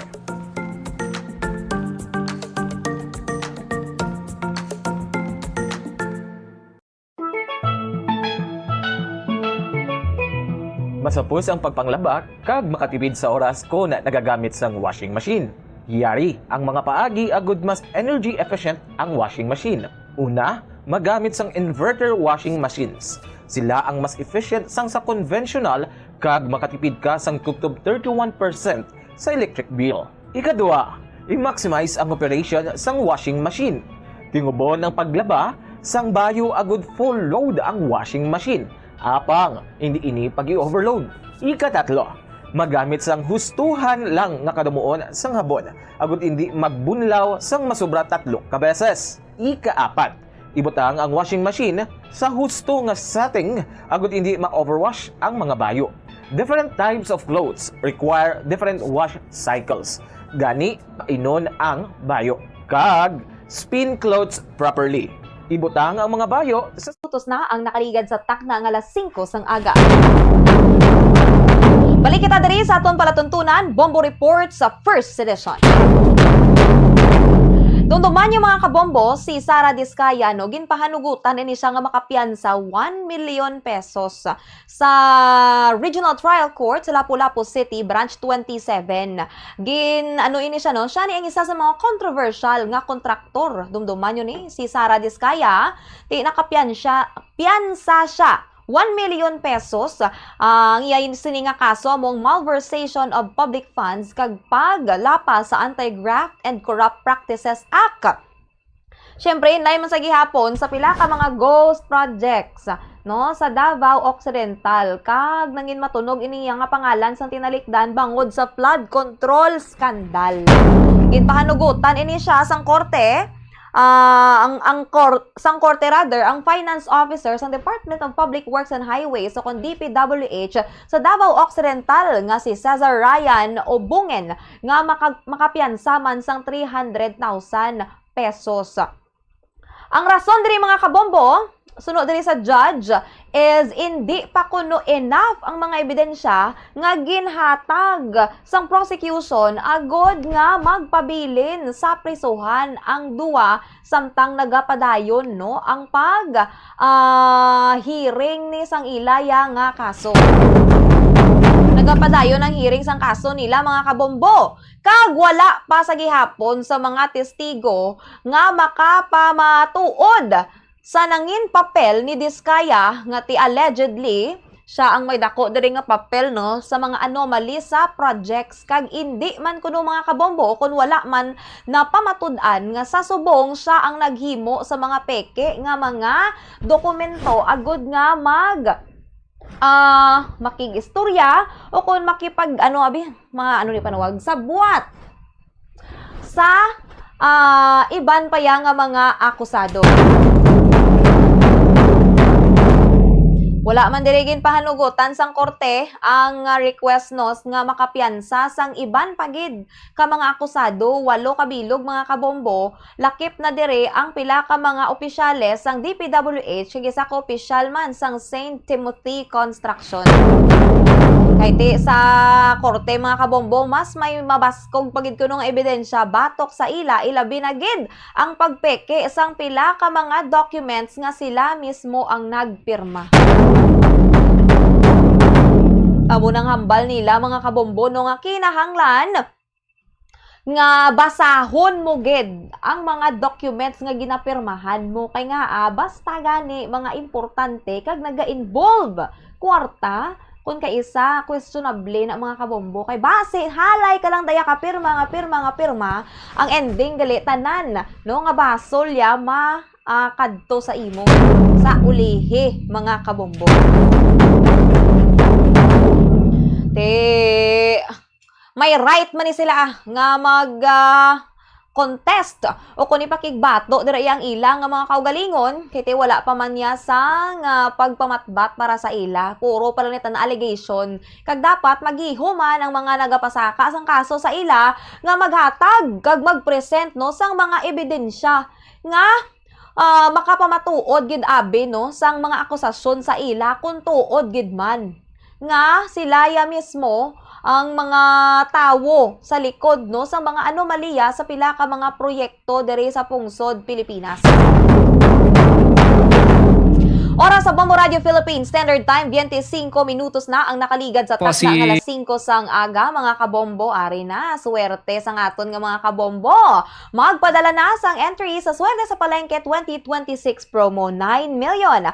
Ang total prizes nga igapanagtag sang Bombo Radio Philippines nationwide para sa siniya nga promo, mga kabombo. Kag pwede na kamuno makahulog kag makapadala sang inyo nga mga entries kaya ang aton nga promo ang nagsugod halin June 28 tubtob September 5, 2026. Isulod sa puti nga sobre ang inyo nga mga proof of purchase, mga kabombo, kag tiilawag na nakaron kung anong mga kinahanglan ninyo ibutang sa gwa sang sobre. Pero para sa aton nga mga daily special prizes, adlaw-adlaw, Lunes tubto Biyernes mayara sang isa ka winner sang bag-o kag limited edition nga Bombo Radio Philippines 60th anniversary AM/FM radio set nga wala na lansang sa isa lang ka estasyon. May LED light, rechargeable ini, mga kabombo, kag mahapos bit-biton o comfortable magluwas sa radyo. May dugang pa nga 500 pesos cash nga batunon ang winner kag sa pag-claim sang premyo magdala lang sang duha ka mga valid IDs. Kag syempre kada Sabado para sa aton nga palengke on-ground activity, mayara sang raffle sa napilian nga merkado diri sa Bacolod o kon out of town, kag i-announce lang na namon diri sa Bombo Radio Bacolod kung sa diin kita magakit anay, mga kabombo. Kag sinina nga Sabado July 11 ang una nga palengke draw. Pulo ka mga entry senders ang pagapilion nga magadaog sang 1,000 pesos cash kag gift pack worth 500 pesos. May dugang pa nga cash prizes kag gift pack sa parlor games nagikan sa mga sponsors. Ang premyo ang ihatag mismo sa merkado, hindi ka mo yung magkabalaka kay ara pa lang sa merkado, ang premyo ninyo ara na sa inyo nga mga kamot. Ang mga hindi naman niya magdaog, mga entries, mga kabombo sa raffle sa merkado, qualified sa gihapon ha sa grand draw kung sa diin 1 million pesos ang mangin grand prize.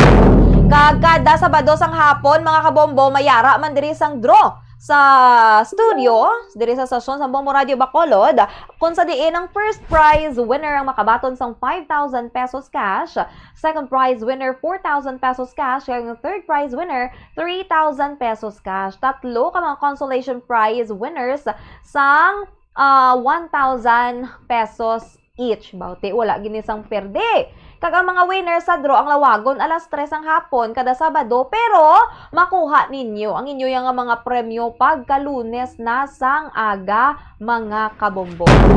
Kag sa grand draw sa September 5, 2026, syempre no, may ara niya sa mga guaranteed prizes sa 25 areas nationwide, meaning may sigurado na nga winner sa tanan nga estasyon sang Bombo Radio. Ang first prize 25,000 pesos, second prize 15,000 pesos, kag ang third prize 10,000 pesos, kag syempre ang grand prize 1 million pesos. Ari ang mga proof of purchase, mga kabombo, nga kinahanglan ninyo nga baklon. Ang Omega Painkiller. Omega Painkiller, tuloy-tuloy ang galaw with Omega. Kinahanglan diri isa ka taklob o kon label sang Omega, bisan ano lang nga size. Kag ang Sarsaya Oyster Sauce. Sarsaya Oyster Sauce para sa kumakapit na linamnam na nagpapasarap ng one-pot dishes gaya ng fried rice, adobo at marami pang iba. Kapit ang sarap, kapit ang saya sa Sarsaya Oyster Sauce. Kinahanglan diri duwa ka mga empty sachets sang Sarsaya Oyster Sauce in 30 grams. Tandaan ha, mga kabombo, 30 grams. Kag ikatatlo diri nga proof of purchase, amo ang R. Florete Pawn Shop and Jewelry. R. Florete, your diamond and pearl house. Kinahanglan din isa ka coupon for every 5,000 pesos nga minimum purchase ng jewelry o kon pond item. Kag ikaapat diri, amo ang Dr. Wong's Papaya Bright. Dr. Wong's Papaya Bright Whitening Soap. Feel na feel, mapapayas ka sa Dr. Wong's Papaya Bright Whitening Soap. Yes na yes sa bango, presyo at puti. Kinahanglan diri ang isa ka empty sachet, pwede na nga mangin isa ka entry. Bantayan nyo pagidha ang iban nga mga proof of purchase nga pwede ninyo magamit mga kabombo para ya sa swerte sa Palengke 2026 promo. Oras sa Bombo Radio Philippines, Standard Time 30 minutos na ang nakaligad sa takna nga alas 5 sang aga. Mga kabombo, nagapakig-angot na karon, nakita karon sa aton nga mga sister stations, Bombo Radio Iloilo, Bombo Radio Rojas, kag Bombo Radio Kalibo para sa aton nga region-wide tie-up. Okay na sila, Bombo Kim. Sige, iambala lang kung sino dira nga aton nga angkor no sa Bombo Radio Iloilo. Kay kon kaisa nagakamiss ko ang iban nga mga angkor nila. Good morning sa mga naga-monitor karon paagi sa YouTube channel sa Bombo Radio Bacolod. Good morning dira sa inyo tanan. And of course, naga-monitor man kuno sila subong sa ilang nga mga radyo. Maayo gid no nga maayo dira yang tiyempo sa inyo. Mostly south, no? Ang mga apektado, mga kabombo, north kuno nami, oo. Mayo lang gid nga wala sang ulan sa north nga portion sang Negros Occidental. Mostly south ang apektado. So maghalong dira ha, kag kun mayara na sa mga advisory, gikan niya sa inyo nga mga respective barangays o kun LGU, tumano na lang gid. Kay di nato no hibaloan ang mangin lakat sang panahon. So mas maayo mga kabombo nga nakapangaman kita tanan. Super typhoon, no? Super typhoon. Sang nagligad, may mga pilaman kay mga super typhoon nga nag-agi, naglabay diri sa Pilipinas. Kag sa akon madumduman siguro ang pinakabasko gid is ang Yolanda. Damo gito ya sa mga casualties, no? Pero subong babaw ang igo abi, no, sa pungsod Pilipinas. Pero syempre lapad siya. May mga area sa gihapon diri sa Visayas and even sa Mindanao nga maapektuhan. Yari na nga aton nga mga sister stations. Welcome, good morning. Aga i-check tanay nga aton sa nga sister station dugay-dugay, ang Bombo Radio Bacolod, Rojas kag Kalibo. Diri sa aton sa nga paginop danay. Kag at the same time, mayodam lang nga tis preparado kita, no? Kaysa solihing lang manglaghap kita sa mga kagamitan da.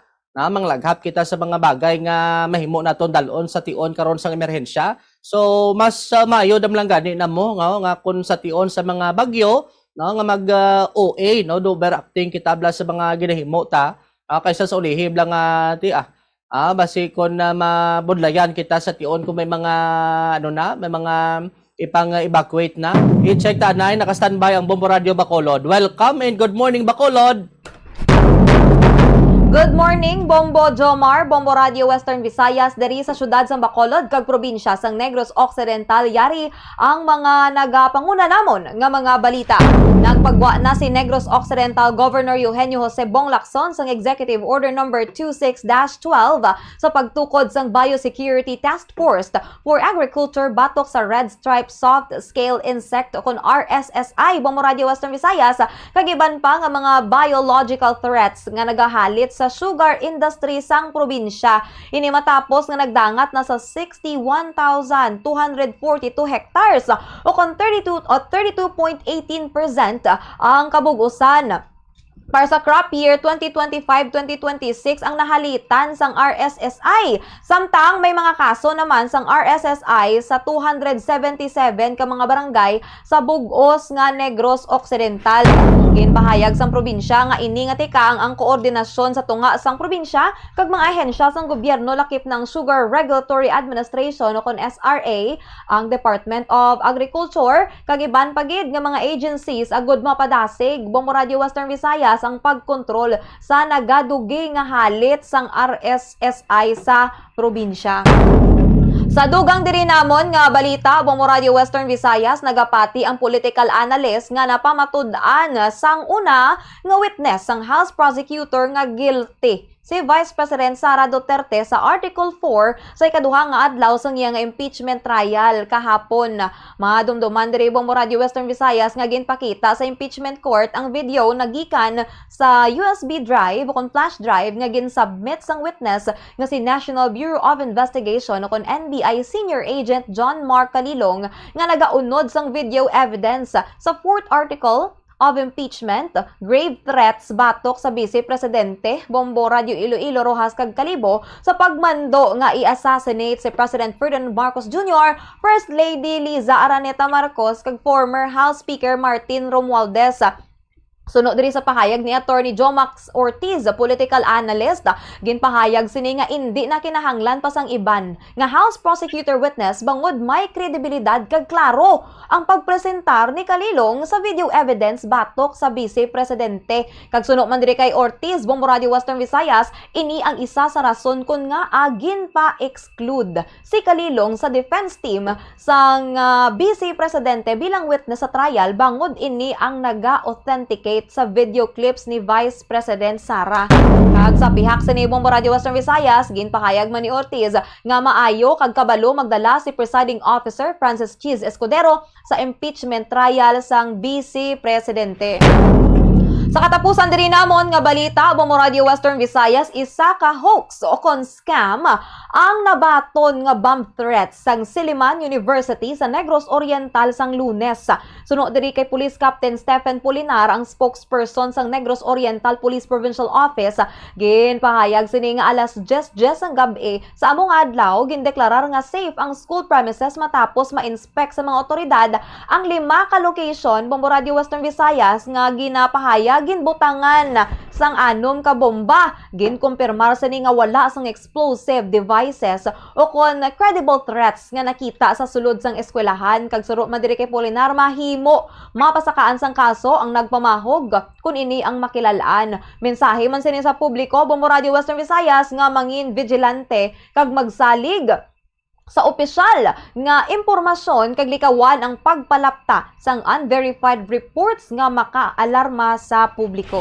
Amoy ng mga reports nga natipon diri sa syudad sang Bacolod kag probinsya sang Negros Occidental, balik sa imo, Bombo Jomar.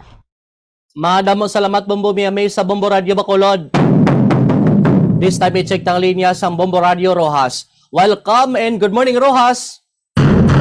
Welcome and good morning, Bombo Jomar, Bombo Radio Iloilo, Bacolod, Gagalibo, sa amon diri nga mga nagapangunang balita sa syudad sang Rojas, kag probinsya sang Capiz. Nagpasalig diri ang bag-ong Provincial Director sang Capiz Police Provincial Office nga pasangkaron pa ang mga operasyon sang kapulisan agud mapamaskog pagpatuman sang kalinong sa bugos yang probinsya. Sunod diri gani kay Police Colonel David L. Cachumbo Jr., iyagi pahayag nga lakip sa ilang mga prioridad ang implementasyon sang IQ Past Program o kon Intensified Integrated Quad Policy and Administrative Support Strategy among pagatutok sa tanan nga sahi isang police operations diri sa probinsya sang Capiz. Pahayag niya ang programa may tinutuyo nga mapabaskog ang kapasidad sang kapulisan pinaagi sa mas maayo nga pulisa, administratibo nga suporta kag maayo nga pagpatuman sang mga programa kag operasyon. Ginpasiguro man sini nga magapabilin nga malinong kag matawhay ang sitwasyon kakaimtangan sa probinsya sang Capiz pinaagi sa mas aktibo nga police visibility, koordinasyon sa mga komunidad kag padayon nga kampanya batok sa anuman nga sahi sang kriminalidad.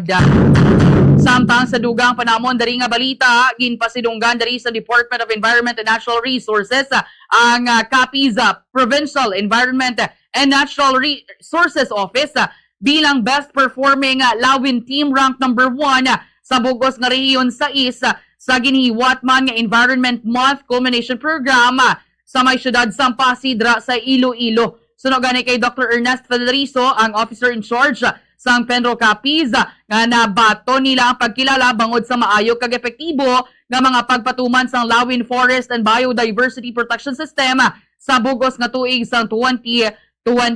Nangin importante ini suno sa iya nga basihan sang ilaman kadalagaan ang padayon nga pagbantay sa mga kabukiran kag ang madasig nga hatag sang tikang sa pagtamod sa posible nga di makaguba sa biodiversity. Nagalao man ring ahensya nga ang sining kadungganan mangin inspirasyon man sa ilang padayon nga pagpasangkad sa mga kagulangan kag kabukiran para sa palabuton man nga mga masunod nga mga henerasyon. Samtang kahapon kuha man kinin sa pananawan sa isa man ka human rights group nahanungod sa ikaduha nga impeachment trial ni Vice President Sara Duterte. Kaya panawagan dari ang grupo nga karapatan sa mga senator judges nga mangina maalong sa ilang mga pahayag kag mga tikang samtang nga nagapadayon ang impeachment trial ni Vice President Sara Duterte. Sunod ri gani kay karapatan National Council member Raul Manuel kag former kabataan representative nga ti anuman nga comments o kon statement sang pagpamangkot sa mga senator judges mahimo nga ti makaapekto sa dalagan sang trial kag posible nga ti atuga pa sa nagalain-lain nga interpretasyon sa publiko ilabi na nga ti sila man ang magadesisyon sang kaso. Ang ining pahayag kasunod ini sang nangin pagpamangkot ni Senator Judge Risa Ontiveros sa testigo nga si National Bureau of Investigation o NBI Senior Agent John Mark Calilong nahanungod sa Article 4 sang Articles of Impeachment. Maging pahayag rin ni Ontiveros nga ti wala pa sa naatubang or wala pa abis sang na pakita nga ebidensya nga tinagapamatuod nga matuod nga tinagkuha o kung nagkontrata sang isa ka assassin si Vice President Sara Duterte kag tiging pamangkot man niya ang prosecution kung nga ang ginakabig nga impeachable ang amoya nga mga statements. Bangod sinigin pa ni Manuel nga importante gid nga mangin responsable ang mga senator judges sa ilang mga pahayag ag mga pamaagi sa pagpamangkot agod nga ti mapabilin ang patas kag credible nga impeachment proceedings. Bangod sa sining nangin statement kapon nga adlaw ni Senator Risa Ontiveros gingamit naman ina sa pilaya ka mga kaalyado man kag supporters ni Vice President Sara Duterte para nga atakihon ang amoyang senator judge. Amoy na mga balita namon diri sa may syudad sa Rojas kag probinsya sang Capiz. Balik sa imo Bombo Jomar. Madamong salamat Bombolinsi sa Bombo Radio Rojas. Distabi check tang linya sa Bombo Radio Kalibo. Welcome and good morning Kalibo. Welcome kag mayong agaman Bombo Radio Western Visayas, Bacolod, Rojas, Iloilo, Bombo Jomar, mga balita manamon diri samon sa probinsya sang Aklan. Kahapon nagbisita man no diri sa probinsya sang Aklan si Police Brigadier General Randolph Tuano, ang acting regional director sang aton nga Regional Police Office 6 para sa iyang kauna-unahan nga command conference diri sa amon man nga Aklan Police Provincial Office. Pila sa mga mando sang bag-ong director sa Region 6 diri man sa amon nga Aklan Police Provincial Office nga siguraduhon nga ma-implement gid sa insakto kag tama ang peace and order situation sa bilog nga probinsya sa Aklan.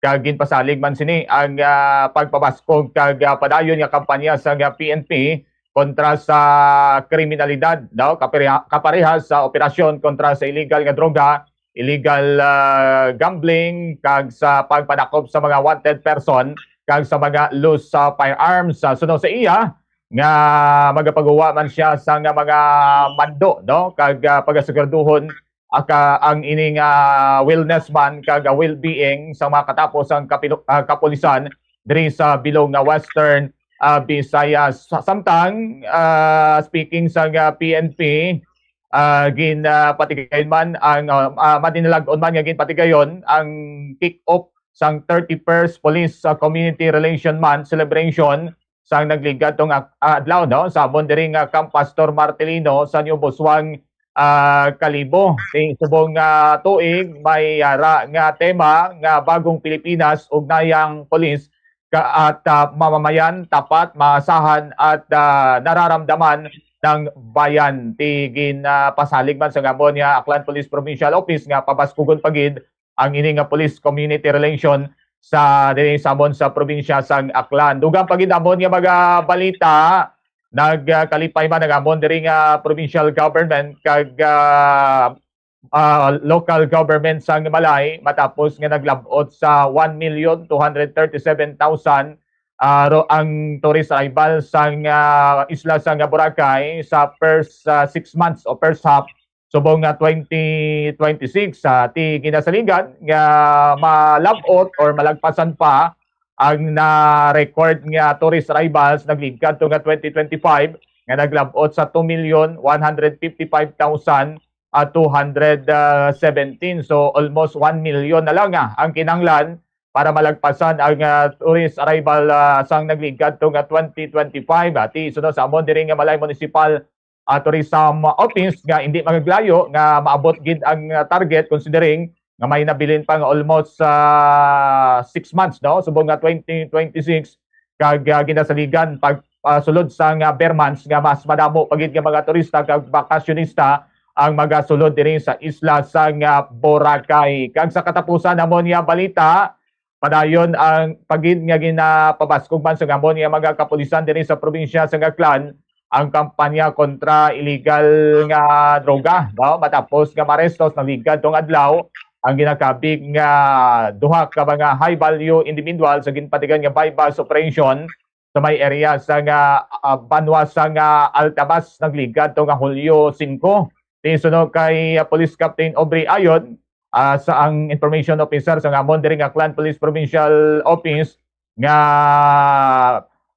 na-recover sa among operation ang almost 1.5 million nga halga sang illegal nga droga nga bihira lang gid nga nagakatabo diri sa amon sa probinsya sa Aklan nga nagalabot sang amo kadako no ang mga recoveries pagabot sa mga bypass sa operation nga ginakasa sa gamon nga makatapo sa nga otoridad ti nagpasalig ini nga mas pabaskugon pagid ang ilang kampanya considering amo na kadako no ang recovery sa latest nga bypass operation nga usually mga kualanggid no mga street value individual lang gid ang kalabanan nga mga nasa subject sa bypass operation diri sa amon nga probinsya sang Aklan.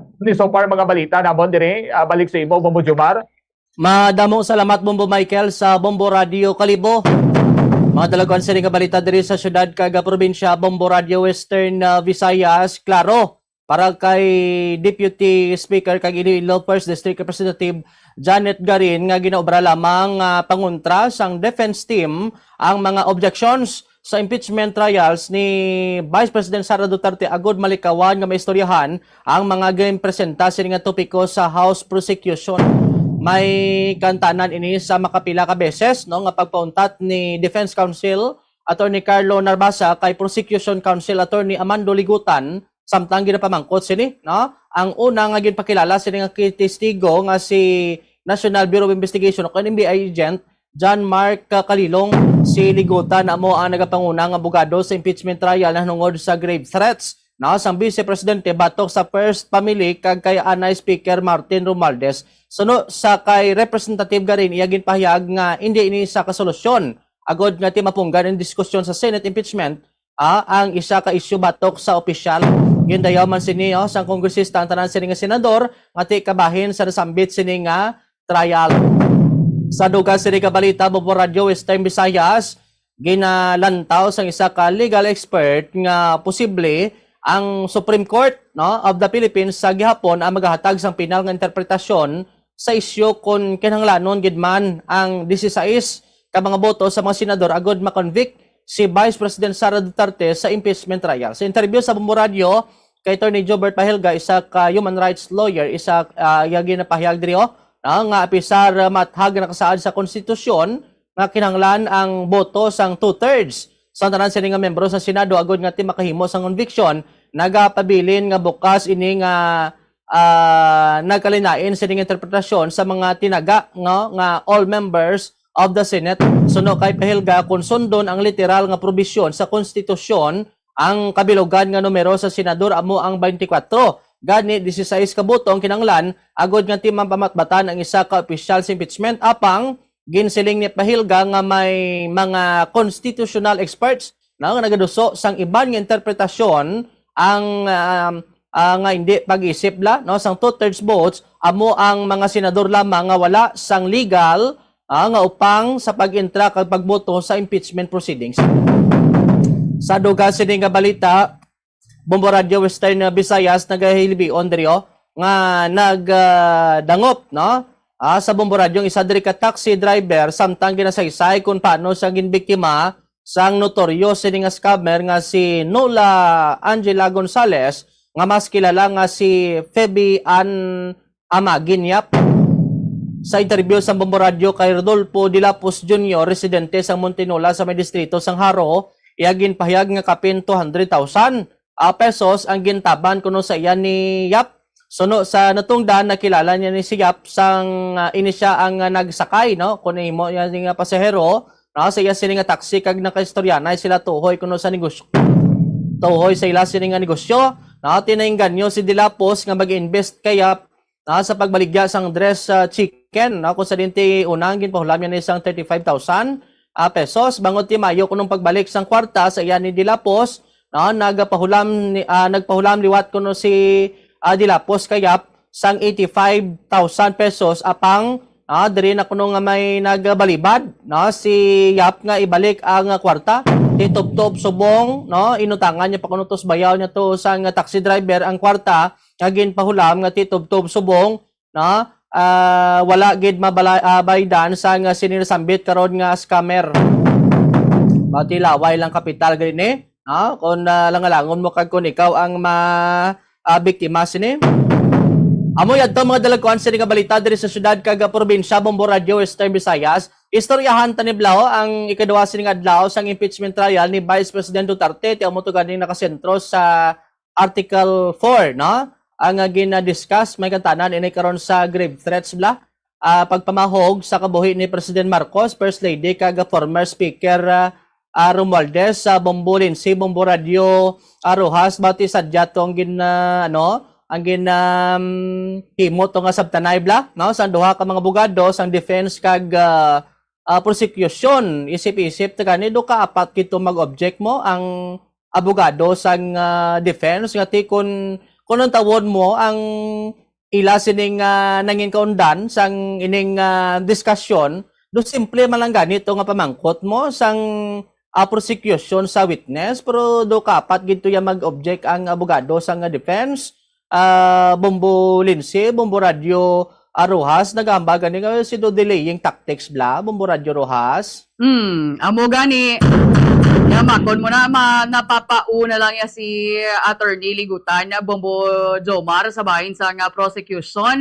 Kalabanan sa mga objections niya overruled sa specified ni presiding Senator presiding Francis Jesus Cordero kapon nga adlaw kag ti kon natawon naton particularly kon lapit na lang bala Bombo Jomar Bomboradyo Western Visayas sa climax ang testimonya ni Attorney Ligutan do dra gidayon naga-object ang depensa do hindi bla nila gusto or hindi nila luyag bla nga mabatian sa publiko Bombo Jomar kung anong gusto nga ipabutyag sa prosecution sa korte kag sa publiko Bombo Jomar.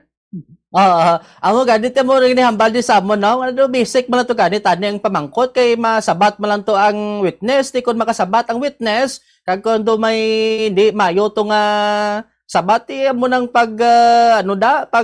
balabag Bombolinsi Bomboradyo Rojas ti kangay sinasa natabo no kun ikaw ordinaryo to nga nagpungko bilang witness Bombo Michael Bomboradyo Kalibo madula man ang imo sini nga konsentrasyon mo ti amo nagidalantaw sang iban nga daw basi pampabulabog kag pampadula konsentrasyon bla sa mga naga-witness Bombo Michael Bomboradyo Kalibo.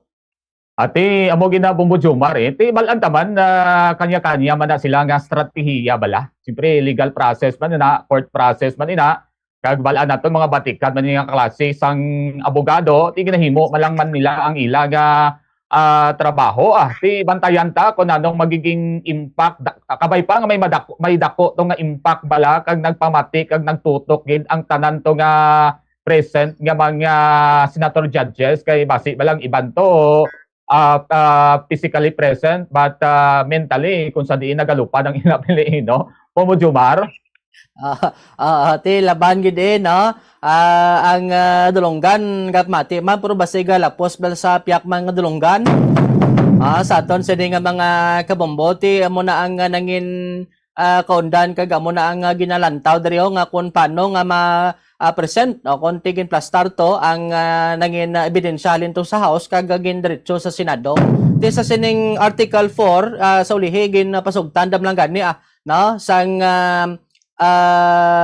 nagapungko dito no nga Senate President o kung sa bahin sang impeachment court no nga magpagwa no sa pahayag atong NBI agent atong witness Bombo Miami ti damo sa nagahambabaw ti do dako gini karon nga ebidensya to ang gin present sa nga video kay balaan mo halin mismo ba abi mo no ni Vice President Duterte nga gin threat adto ang presidente kag ang First Lady kag ang anay speaker Bombo Radio Bacolod.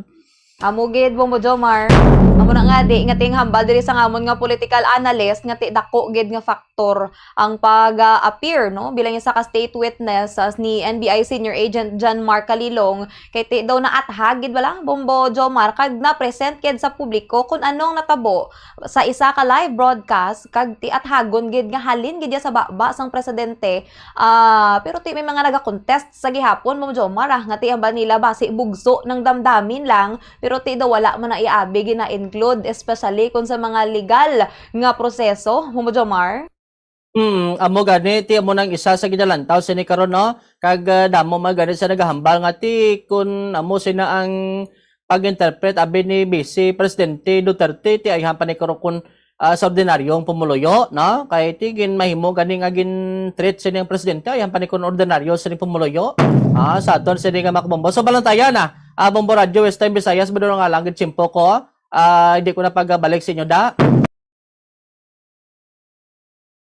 At sa aton nga mga sister stations, Bombo Radio Iloilo, Bombo Radio Rojas, kag Bombo Radio Kalibo para sa aton nga region-wide tie-up. Oras sa Bombo Radio Philippines, Standard Time 57 minutos na ang nakaligad sa takna nga alas 5 sang aga mga kabombo. Madamo gid nga salamat sa pagupod kag pagpamati sa Bombo Report sa first edition. Para sa dugang nga mga updates, pwede ninyo ma-like, ma-follow, kag ma-share ang aton nga official Facebook page Bombo Radio Bacolod 630 kHz. Standby na kamo, magasunod na ang Bombo News and Views Morning Edition. Mangin kaupod nyo naman si Bombo Ponce Espino kag Bombo Mary Chris Alob. Sa katapusan, akong inyo nang inalagad, Bombo Mia May Francisco. This is Bombo Radio Philippines, the #1 radio network in the country. Your trusted source of news and information. Basta Radio. Bombo! Ang machine.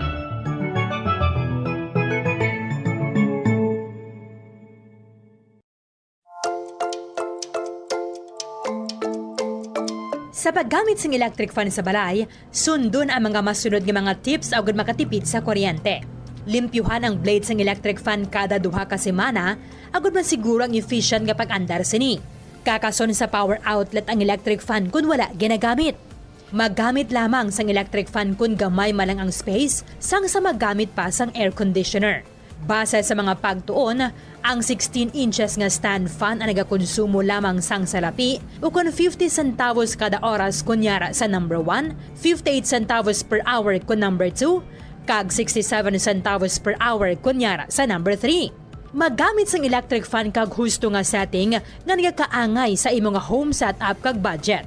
Base sa mga pagtuon, ang different types of fans ang may lain-lain man nga konsumo sang kuryente. Ang stand fan nagakonsumo sang 272 pesos kada bulan. Ang personal fan nagakonsumo sang 33 pesos kada bulan.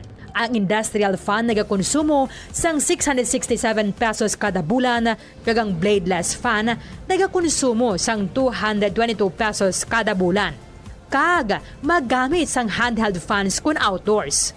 Ang handheld fans ang convenient kung nag-travel o kung nag-commute, kag kung malobat, nagakonsumo lamang sang 22 centavos nga kuryente agad ma fully charged.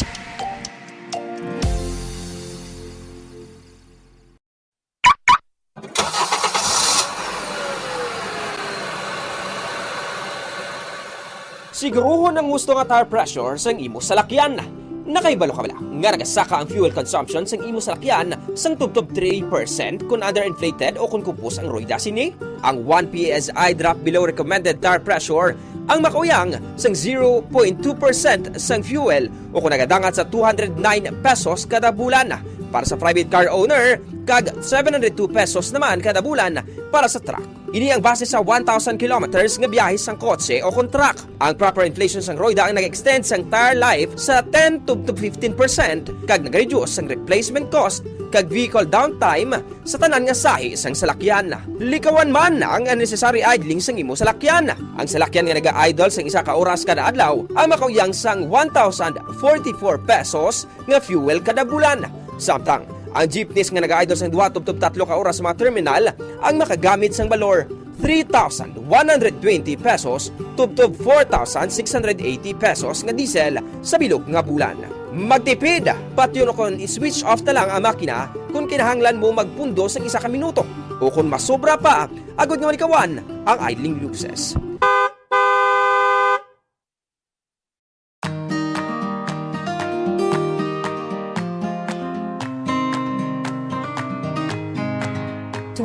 to 30% ang aton electric bill sa balayang konsumo sang lighting o konsuga. Meaning kung 1,000 pesos ang imo electric bill, 200 pesos tubdob 300 pesos diri ang konsumo sang suga. Yari ang mga better practices sagud nga makatipid sang kuryente sa paggamit sang suga. Una, mag-switch na sa light emitting diodes o kung LED lights kung ikaw ang nagagamit subong sang incandescent bulbs. Mas mahal ang LED lights sang sa incandescent bulbs kag compact fluorescent lamps hapang makasave ikaw sang 85% sa electric bill compared to incandescent bulbs kag 40% naman compared to compact fluorescent lamps. Ikaduha, i-turn off ang suga kung wala ginagamit. I-maximize ang paggamit ng natural light kung posible. Bangon ini ang best source of light kag makabulig sa imo sa pag-save sang kuryente. Ibutang ang reading tables malapit sa bintana agud masanag kag hindi na kinahanglan magpasiga sang suga kun adlaw. Ikatatlo, pilion ang gusto nga sahi isang lighting nga gamiton sa desk, sa hiligdaan kag sa iban nga work areas kag magamit lamang sang low wattage lights sa mga area nga wala nagakinahanglan sang strong lighting. Kag siguraduhon nga malimpyo ang suga.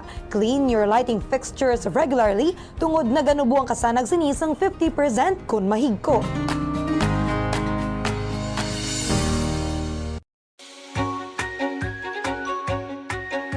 Yari ang proactive energy saving approach sa paggamit ng computer. Una, panubuo ng brightness ng computer. Ang pag-turn down ng brightness ng computer monitor ang makasave ng kuryente. I-set ang brightness sa lowest comfortable level o kung 50%. Ikaduha, hindi magamit ng screensavers. Hindi ka makatipid sa kuryente kung nagagamit ka sa screensaver sa imong computer. Get 96% savings kung ginbutang ang computer sa sleep mode sang sa iset sa screensaver mode.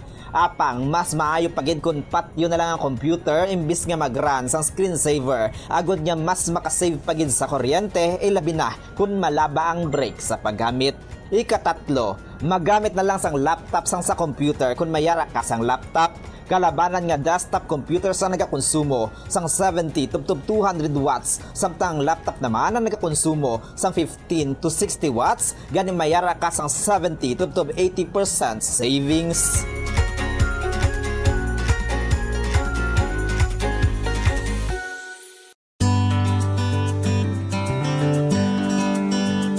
Ang clothes dryer ang second o third largest electricity consuming appliance sa balay. Apang, kung nakibalo ka sang efficient nga paggamit sang dryer, maganubo ang imo electric bill. Una, ibutang ang dryer sa warm and dry space agud hindi ini maayawan sa pagpamala sang bayo.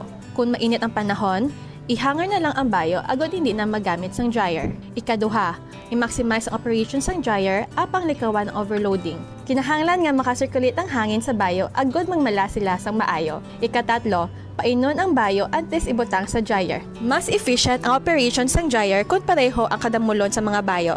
Ikaapat, pugaan ang bayo antes ibutang sa dryer. Hindi pag-ibutang diri nga nagatulo pa.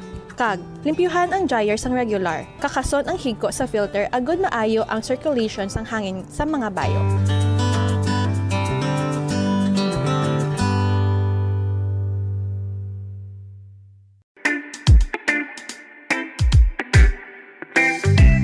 Sundon nini nga mga tips agud makatipid sa kuryente sa paggamit sang rice cooker. Una, i-check ang keep warm function sang rice cooker. Ang rice cooker ang mayara sang keep warm function nga naga-maintain sang init nga kinahanglan agud nga magapabilin nga mainit ang tinigang kun dugay pa makaon. Agud makatipid sa kuryente, schedule ang pagtigang sa eating time. Hindi anay magtigang kun dugay pa makaon. Pagtapos tigang, kakasun ang power cord sang rice cooker sa outlet sang kuryente. Ikaduha, limpyuhan ang rice cooker. Siguruhon nga ang kaserola o kon inner pa kag hot plate sang rice cooker ang wala sang impurities kaangay sang mumho sang kanon o kon nagtiga nga pagkaon. Siguruhon nga malimpyo kag makinis ang hot plate agud magaduot gidri ang inner pot. Sa sini nga paagi 60 years of media excellence. 60 taon sa paglilingkod. 60 taon sa katotohanan. 60 taon sa pagtindig kasama ang sambayanang Pilipino. Ito ang Bombo Radio Philippines. Bombo Radio Philippines. Your trusted source of news and information. Basta Radio Bombo!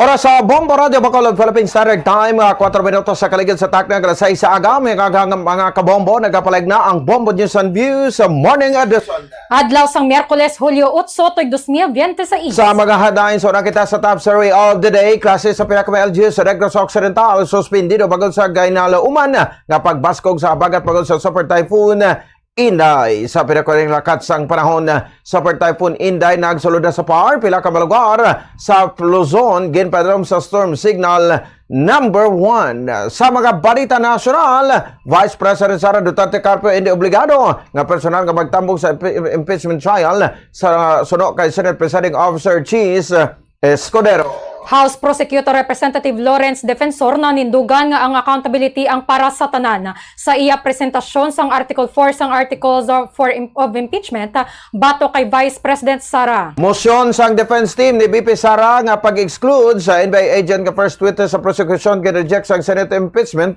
Court. PDP Deputy Secretary General for Visayas nakibot sa pagkilala ni Senate Presiding Officer Cheese Escudero nga 16 o 16 votes ang kinahanglan para sa impeachment. Political analyst nagapating na pamatuda na sa NBI agent nga first witness ang House prosecution nga guilty si BP Sara sa Article 4 sang impeachment complaint.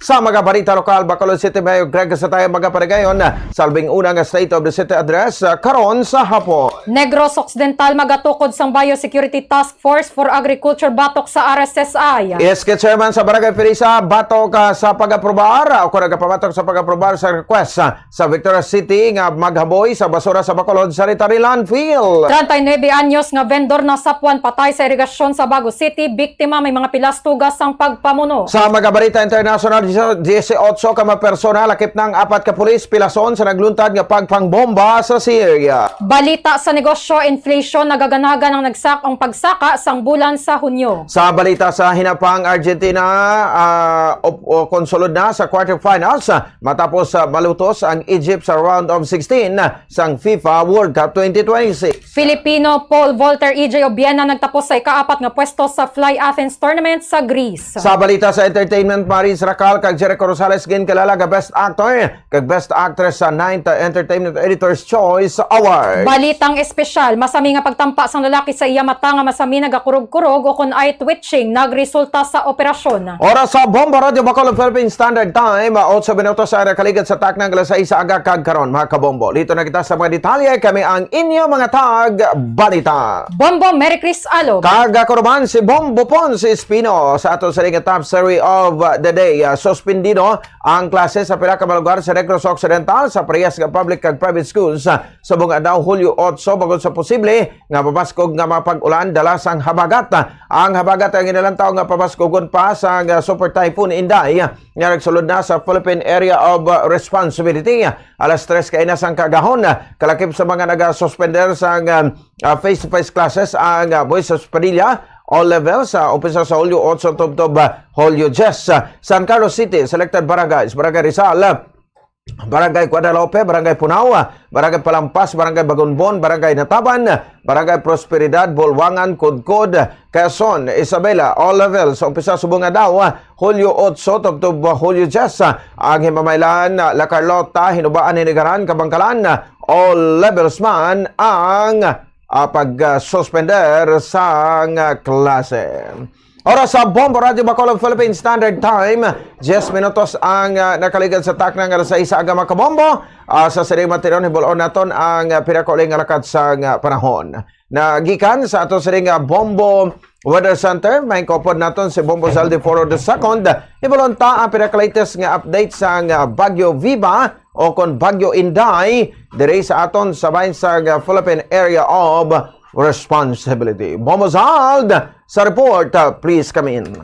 Sa aton nga weather update, nagsulod na sa Philippine Area of Responsibility ang Super Typhoon Inday kay inalas 3 ang kaagahon. Ini ulihin na si Platan 1,405 km sa nasidlangan sang Northern Luzon nga may kabasugon sang hangin nga 185 km per hour kag pagmadlos nga tubtob 230 km per hour. Ini ang nagahulag sa 25 km kada oras padulong sa westward nga direksyon. Lauman nga ini ang magahuyang sa typhoon category sa Webes samtang sa Biyernes, ma-experiensahan ang lapta-lapta nga pag-ulan sa bugos na nga pungsod, tugas ang dala sa nga habagat nga pabasugon pa sang Super Typhoon Inday. Ginpaidalom na sa Tropical Cyclone Wind Signal number 1 ang pila ka mga lugar sa Luzon, partikular na diri sa Batanes, Cagayan, galakip ng Babuyan Islands, northern kag central portion sang Isabela, Apayao, nasidlangan nga bahin sang Kalinga, naminahan nga bahin sang Aurora, kasubong man sa northern kag central portion sang Catanduanes.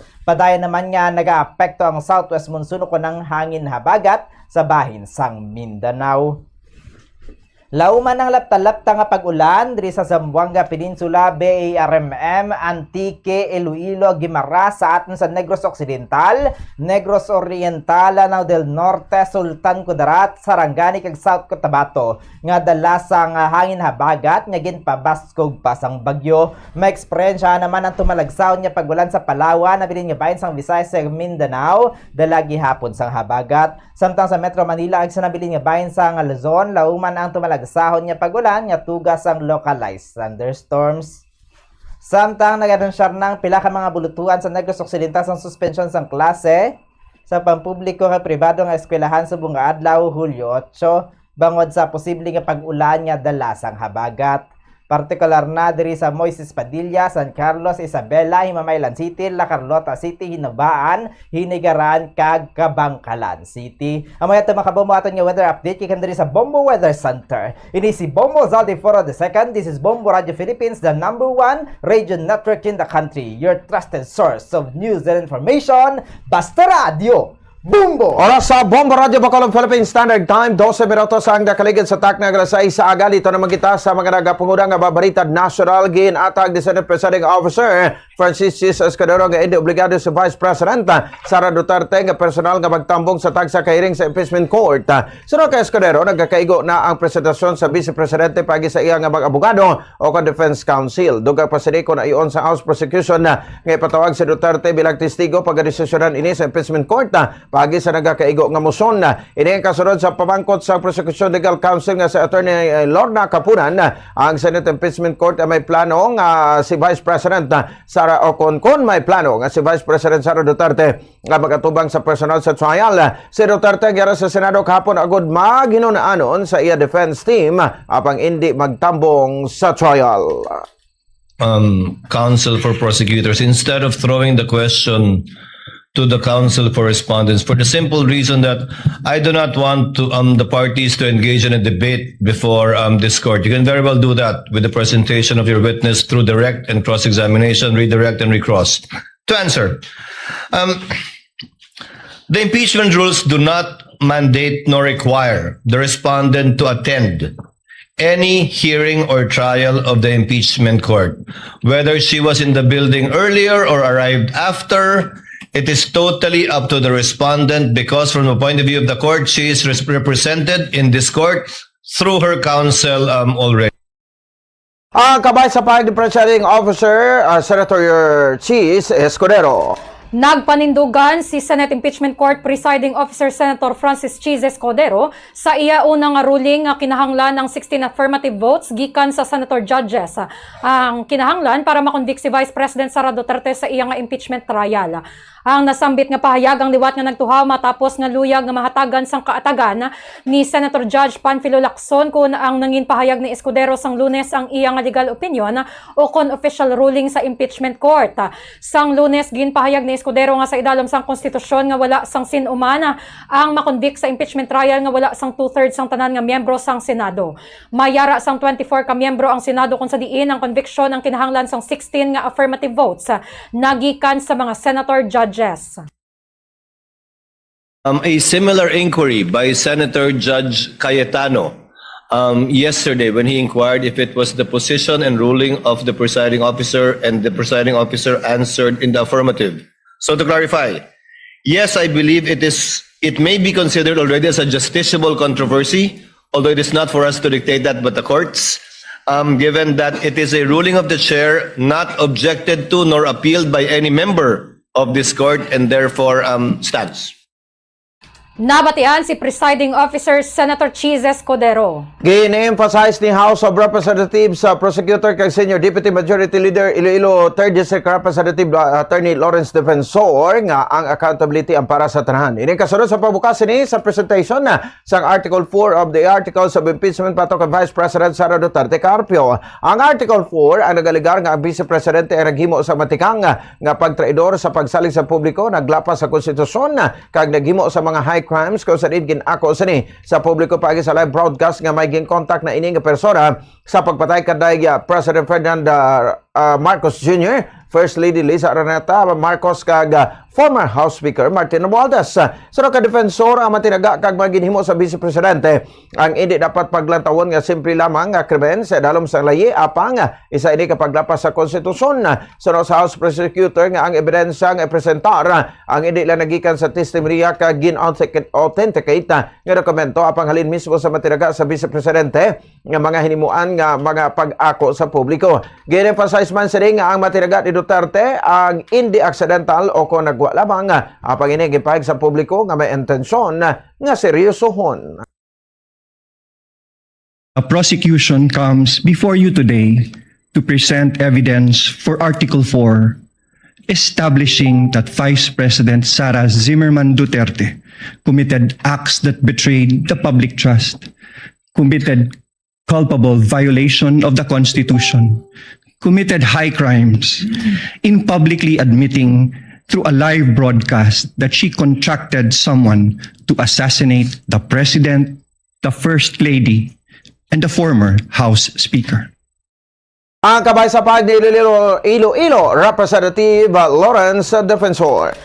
Luyag sang defense team ni Vice President Sara Duterte paagi kay Attorney Carlo Narvasa nga i-play sang prosecution ng bilog nga duha ka oras nga video sang Vice Presidente kung sa diin nagpahayag ini sang assassination threat batok kanday President Ferdinand Bongbong Marcos Jr., First Lady Liza Araneta Marcos kag anay House Speaker Martin Romualdez.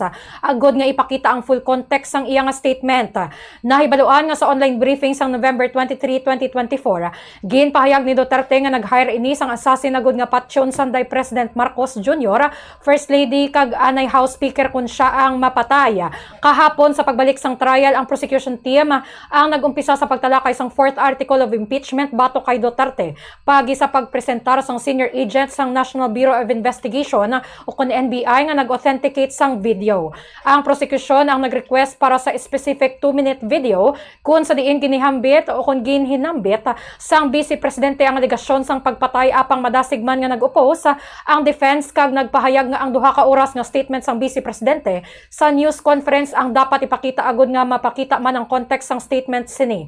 Ini ang ginupdan man ni Senator Judge Alan Peter Cayetano kung sa diin nag-recess kadali ang Senate Impeachment Court agud diskusyonan ini. Sa pagbalik ginpasugtan ni Senate Presiding Officer Chizes Cordero nga i-play ang masobra 2 minutes nga video. Your Honor, under Rule 132, when part of a transaction, writing, or record given in evidence, the remainder must be shown. When part of an act, declaration, conversation, writing, or record is given in evidence, by one party, the whole of the same subject may be inquired into.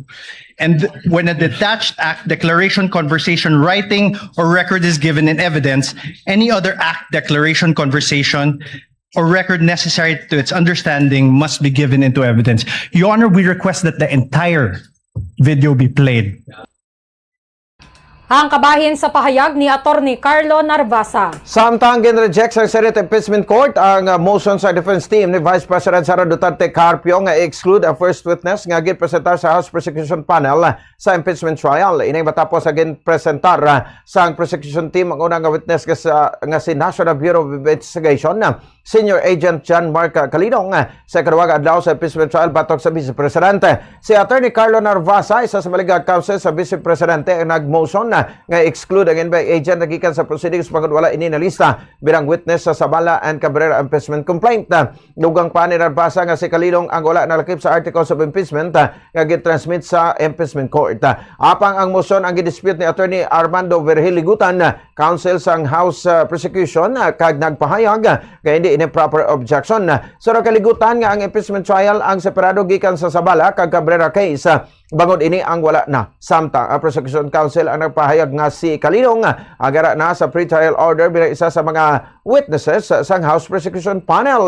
Bangod sa impeachment court, sa presiding officer kag Senator Francisco Escudero ang nag-rule pabor sa prosecution kag gindinaya ang motion ni Narvasa. Ginsite ni Escudero ang Supreme Court ruling sa Enrile versus Sandigan Bayan nga nagpahayag nga ang prosecutors ang mahimo magdugang o kon magsalig sa ebidensya nga wala nakasaad sa complaint o kon article, bagod ang summary lamang ang kinahanglan ibutang sa pagdeklarar sang articles of impeachment. I will make its ruling. The motion to exclude by the counsel for respondent is hereby denied. Chair cites Enrile versus Sandigan Bayan, which states that the prosecutors may add or rely on evidence during pre-trial even if the evidence is not stated in the complaint or articles, because only a summary is required to be stated in the articles of impeachment. Ang kabay sa pahayag sa presiding officer nga si Senator Cheese Escudero. Ginkakibot ni PDP Deputy Secretary General for Visayas Attorney J.V. Hinlo ang nanging desisyon ni Senator Francis Cheese Escudero nga 16 affirmative votes sang senator judges ang required para makonvict si Vice President Sara Duterte sa impeachment trial batok sa iya. Sa interview kay Hinlo, nakibot ini bangod na lakip sa majority group si Escudero nga sa karon nagapungko bilang presiding officer. Apang nagpahayag ini nga 16 ka boto ang kinahanglan para makonvict ang Vice Presidente. Sunod diri wala sang senador nga nagpamalabag sa ini nga desisyon ni Escudero, apang wala sinigi na dula ang posibilidad nga golpeada may magkambyo naman. Suno kay Hinlo, bangod wala sang may nag-challenge sa 16 votes requirements ni Escudero, inina ang sundon nga ruling sa impeachment trial.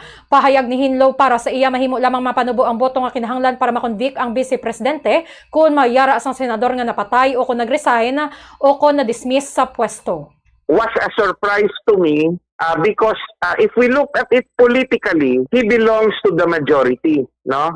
Si Senator Cheese. But yet, he decided that the interpretation of 2/3 will be based on 16 votes, which is different from the interpretation ng mga kasama niya sa majority. Ang kabahin sa pahayag ni PDP Deputy Secretary General for Visayas Attorney J.V. Hinlo. Sa katapusan nga balita national nagkapatay political analyst nga napamatud ana sang unang witness sa House Prosecutor nga guilty si Vice President Sara Duterte Carpio sa Article 4 sa kaduwang adlaw sa impeachment trial kahapon. Madumduman nga ginpakita sa impeachment court ang video gikan sa USB drive nga ginsubmit sang witness kasi National Bureau of Investigation Senior Agent John Mark Calidong nga nagaunod sang video evidence sa 4th articles of impeachment nga grave threats batok sa Vice Presidente sa pagmando nga i-assassinate sa President Ferdinand Bongbong Marcos Jr., First Lady Liza Araneta Marcos kag former House Speaker Martin Romualdez. Sa interview sa Bomba Radio Bacol kay Attorney Jamax Ortiz, kinpagsining nga hindi na kinahanglan pa sa ibang House Prosecutor witness bagod may kredibilidad kag klaro ang pagpresentar ni Calidong sa video evidence batok kay BP Sara. Sura kay Ortiz, ini ang isa sa rason kung nga agin pa-exclude si Calidong sa defense team sa Vice Presidente bilang witness sa trial bagod ini ang naga-authenticate sa video clips ni BP Sara. Sa piyak sa pahayag ni Ortiz nga maayo kag kabalo magdala si Presiding Officer Francisco Escudero sa impeachment trial sang Vice Presidente. Testimony ni Calidong na bilang forensic examiner lawyer kag may experience dire katagan ina sang bugat sang weight sang aton impeachment court. That's why mapunggan mo lang hindi ma-authenticate kay hindi man sila mag-ako ang sa depensa na wala to sang appearances, wala statements to si Vice President Sara na nagapamahog sa presidente.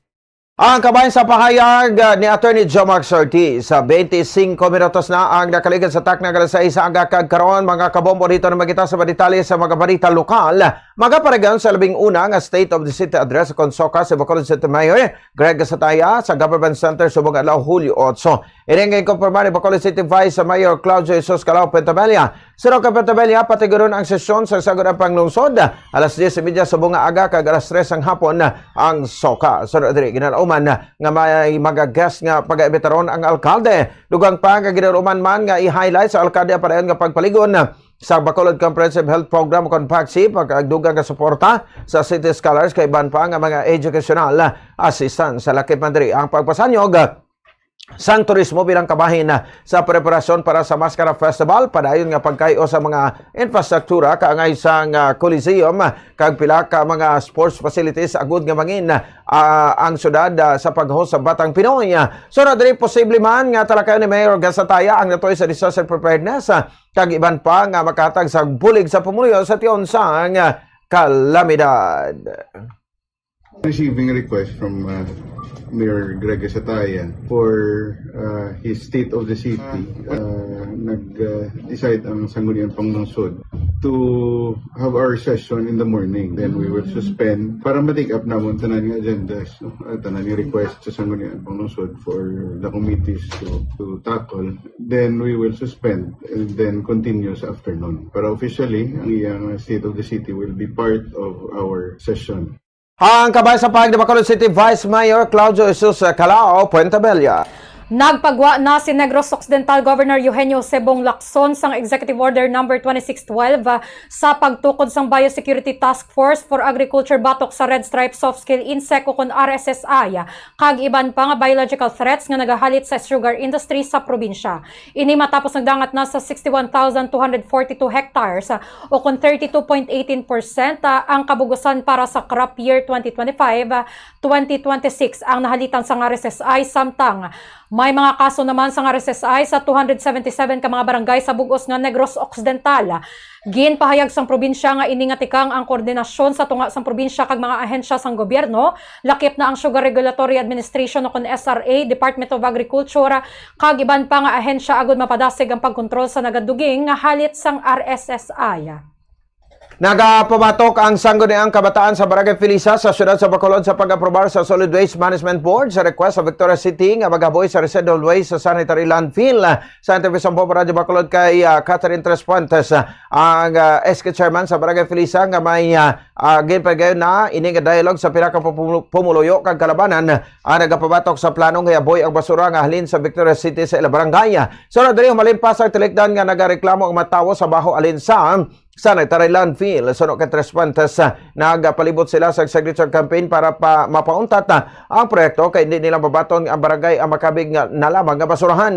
Pahag sa nga mas maayo nga mapaybalo sa insakto ang mapumuluyo bangod na alarma na ang mapumuluyo nga mabatian o kadabatian na lamang nila sa balita nga gin-aprobahan na sa Solid Waste Management Board ang request sang Victoria sa City. Sangguniang Kabataan ng Barangay Filisa says no to the proposed Manila nga paghaboy sang basura sa Victoria City sa aton barangay. So, main gida namon contention is of course aghambal sila nga legally it is correct. We can do shared facilities sa aton sanitary landfill to promote cooperation. But ang ginapamangkot na namon is in basura gani sa Bacolod City hindi naton mahimos ano payhan nga we allow other cities to dump their waste sa aton nga syudad.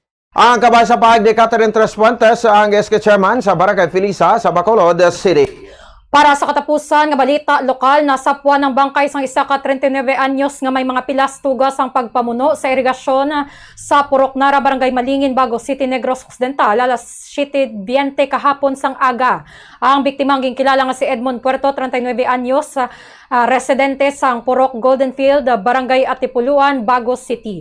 Sa interview sang Bombo Radio kay Police Senior Master Sergeant Erwin Amandre, hepe sang Bago City Police Station, ginpangita si Edmond sang iya mga utod nga Sanday Edmar kag Inocencio Puerto kahapon sang aga tubtob nga nasapuan ang lawas ini sa irrigation canal. Ang lawas nga nagalugdang sa sulod sang irrigation structure ang gilayon man nila nga ginpatakas. Dito na nakita nga ini ang madamo sang mga samad sa nagkalain-lain nga bahin sang iyang lawas. Samtang ginpahayag ni Hamandre nga sa ila i-follow up investigation, may isa ka witness nga nagpalapit sa ila kag nagtudlo sa mga sospek. Ang mga sospek ang nadakpan sa hot pursuit operation sa mga kapulisan kag ginkonfirmar sang witness nga ang mga ini ang imbolbado sa krimen. Ginkilala mga ini nga Sanday Rogelio Alonsabe alias Big Boy 61 years old kag Jada Alonsabe 25 anyos. Nagapadayon ng investigasyon sang kapulisan agod matumod kun ang biktima ang ginbuno o kun purely drowning incident ang natabo samtang ginapaabot ang results sang postmortem examination sa bangkay sang biktima. Namon follow up investigation, may isa ma'am ka witness nga nagpalapit sa amon kag nagtudlo nga may naibaluan siya parte sa natabo. So during conduct namon ma'am sang hot pursuit operation ma'am, may duwa kami ma'am ka suspetsado nga na-arrest. Permado nga gintudlo sang witness sila na ang involved sa incident nga natabo. Yes ma'am, amo pa na ma'am ang ginasundan namon subong ma'am nga investigation ma'am kung bala ginbuno gisa sang mga na-arresto namon nga mga suspect or purely drowning incident gid lang. Mandre, Chief Investigator sa Bago City Police Station. Oras sa Bombo Radio Bacolod Philippine Standard Time, 30 minutos na ang nakaligid sa tak na alas 6 sa aga. Sa detalye sa mga balita international, pilason ang 18 ka mga individual kalakip ng 4 ka kapulisan sa nagluntad nga pagpambomba sa Damascus sa Syria. Natabog na sambit nga insidente malapit sa hotel kung sa dirigantiner sa French President Emmanuel Macron. Duha pa ka bomba galayon nga nakita sa mga security forces sa din ini ang nali nga naglupok samtang gina-defuse sa mga otoridad.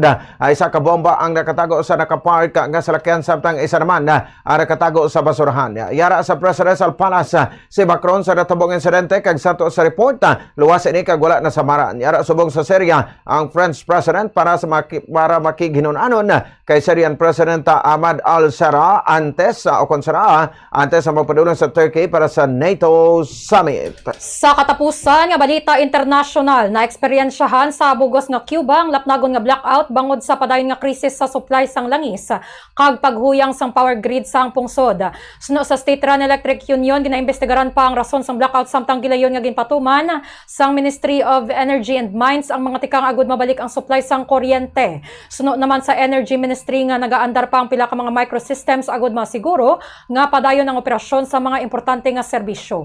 Humalin pa sang Enero nagalala na ang kakulang sang langis sa Cuba kasunod sang pamahog sang Estados Unidos nga magpatuman sang taripa sa mga pungsod nga supply sang langis sa isla. Apektado ang pampubliko nga transportasyon na linibo nga mga operasyon sa ospital dugang pa nagapatuman ang gobyerno sang malawig nga rotational brownout. Suno sa gobyerno madasig nga naubos ang langis nga nagikan sa Russian tanker sang Marso. Ginbasol naman ni Cuban President Miguel Diaz-Canel as ang Estados Unidos sa paglala sang krisis sa enerhiya sa ilang pungsod. Samtang sa balita sa negosyo, nagaganhagan ng pagsaka sang presyo sa mga balaklon sa pungsod sang Hunyo, apang mataas gihapon ng inflation gani padayon ini nga ginamonitor sang Bangko Sentral ng Pilipinas. Sang Hunyo nagpanaog sa 6.4% ang inflation umalin sa 6.8% sang Mayo. Santo sa BSP may duha ka rason kun nga nagnubo ini. Una, mas hinay ang pagsaka sang presyo sa transportasyon bangod sa paghagan-hagan man sang tensyon sa Middle East. Ikaduha, naghinay man ang pagsaka sang presyo sang pagkaon, partikular na ang bugas, karne kag isda. Apang suno sa BSP, ang pagnubo sang inflation rate ang wala nagakahulugan nga nagpanaog ang presyo sang mga balaklon. Apisar nagnubo ang inflation rate, ini ang ginakabalak-an gihapon sang BSP bangod ini ang mas mataas sang sa target nga 2% to 4% rate. Bombo Foreign Exchange Update is brought to you by Quinbank Business Banking.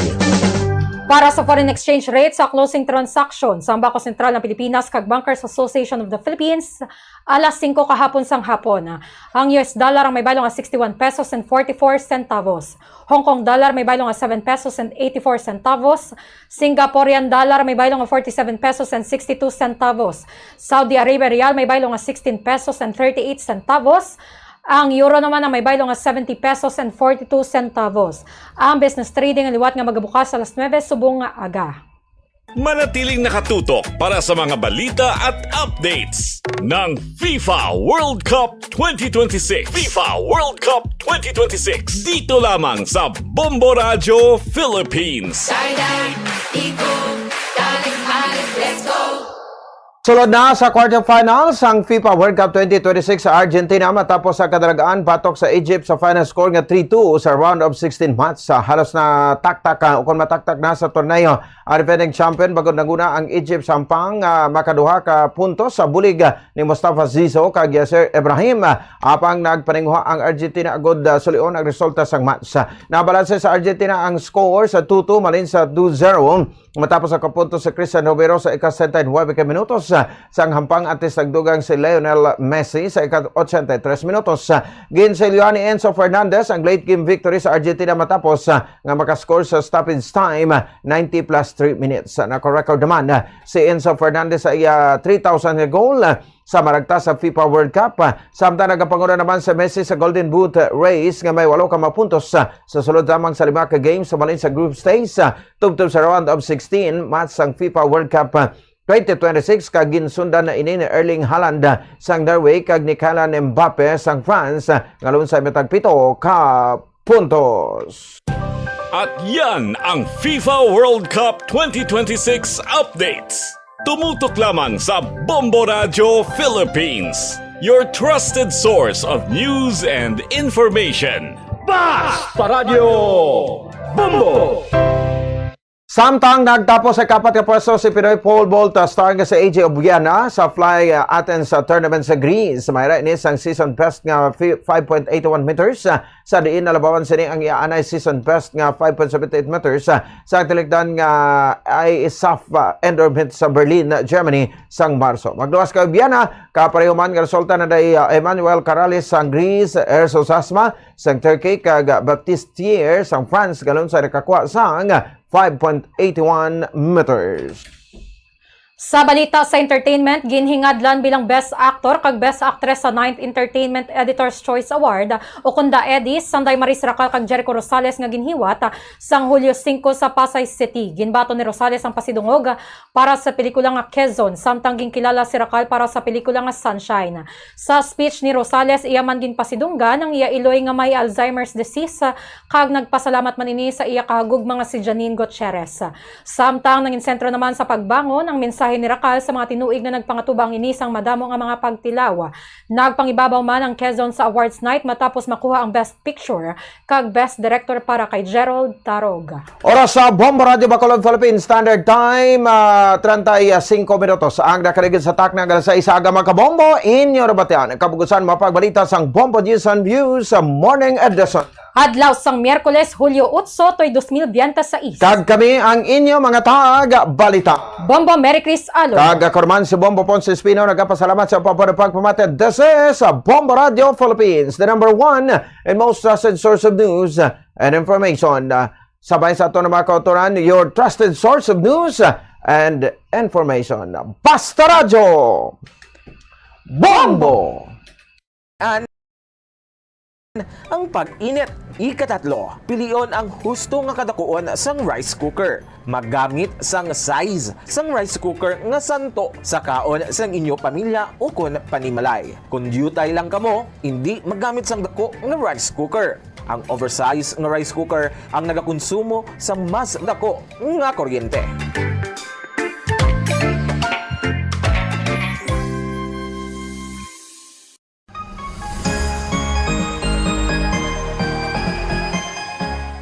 Bombo! Ikumbay no kung tingubo ng errands o kung ulubrahon sa isa lang ka-trip agod makatipid. Planuhon ang ruta, kag tingubo ng pila ka short trips nga manginisa na lang ka-trip agod makatipid sa gatong. Ischedule mga errands sa tion sang off-peak hours agod nga ma-minimize ang oras nga imo ihinguyang sa traffic. Mag-practice ang carpooling kung posible, agod nga mabuhinan ang kadamuon sang salakyan sa dalan. Importante man ang load kag cargo management. Ang kada 100 kilos ang unnecessary load o kung karga sang salakyan ang nagapataas sang fuel consumption sang 0.5% sa magagmay nga mga salakyan kag mas mataas pa diri para sa mga truck. Ang pagkakasang wala ginagamit nga roof racks o kung cargo boxes ang makapatipid sang 2 to 5% sang fuel bangod sa reduced aerodynamic drag. I-optimize man ang truck load. Magkarga sang full load sa kada trip sang sa magbalik-balik sang pila ka beses bangod ini ang makapareduce sang per unit delivery fuel cost. Apang likawan mga kabombo ang overloaded vehicles bago nagapadasik ini sang pagbulog sang roida. Nga siyempre, nagaresulta sa dugang nga galastuhan.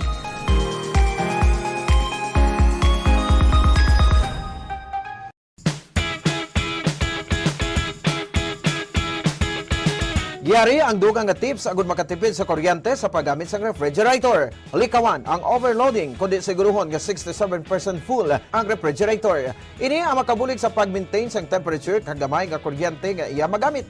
Sa sini nga paagi makasave ikaw sang 288 pesos nga bill kada bulan sa overloaded o kung tuman ka puro ang imong ref. Iset ang fridge sa mid-setting agud na mga malabot ang optimal energy savings. Ang pag-ship halin sa high setting pagkanto sa mid-setting ang makasave sang 248 pesos kada bulan sa electric bill. Hindi pagibutang ang ref sa parte sa balay nga masanagan inisang adlaw kundi keep your fridge away from direct sunlight or heat sources.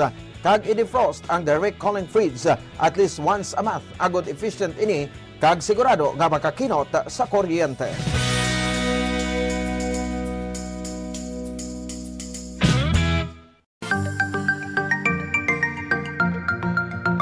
Yari ang dugang nga mga tips agud makatipid sa kuryente bisan nagagamit sang air conditioner. 1. Magamit sang gamay nga electric fan o kon air cooler agud i-boost ang air conditioner. Ini ang makabulig agud mas dali magbugnaw ang kwarto kag maka-reduce ang workload sang aircon. Ipaatubang ang electric fan palayo sa AC kag ikaw ang makatipid sang 200 pesos kada bulan. 2. Limpyuhan ang air filter sang aircon kada duha ka semana agud masiguro nga efficient ini kag ikaw makasave sang 86 pesos kada bulan. Ang preventive maintenance sang aircon kada quarter o kada 3 ka bulan ang makabulig man agud nga makasave sang 195 pesos kada bulan. 3. Iset ang timer sang aircon nga ma-off ini 1 ka oras antes ang imo pagbugtaw kag magamit na lang sang electric fan. Don't worry, mapabugnaw sang electric fan ang imo kwarto tubtob nga ikaw ang makabugtaw. Makasave ka pa sang 90 pesos kada bulan sa electric bill. Kag, magamit sa madamon nga kurtina o kung magbutang sang blinds agud hindi makasulod ang init sang adlaw. Gani, magapabilin nga mabugnaw ang imo kwarto.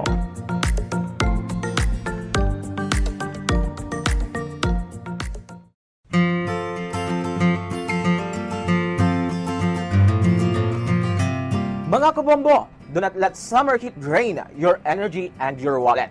Yari ang mga energy-efficient technologies nga importante agod nga makatipid sa kuryente. Una, kung kinahanglan mo pabugnawon ang gamay nga space, sa sulod lamang sang pila ka oras, maggamit lang sang air cooler. Bangod nagakonsumo ini sang kuryente nga 85 centavos kada oras. Ikadua, maggamit sang ice makers kung may get together. Ang ice maker ang nagakonsumo sang 1.43 pesos per hour nga kuryente. Ikatatlo, magamit sang energy efficient nga LED light bulbs agud hindi tama kainit ang suga sa balay.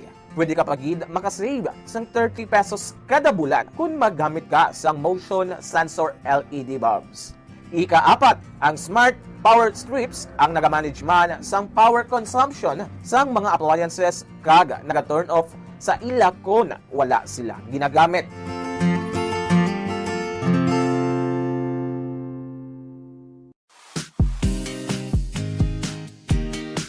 Yari ang mga dapat himuon agud makatipid sa kuryente sa paggamit sa refrigerator. Siguruhon nga wala nagangangaapertahan sa refrigerator kundi hugot ang door seal.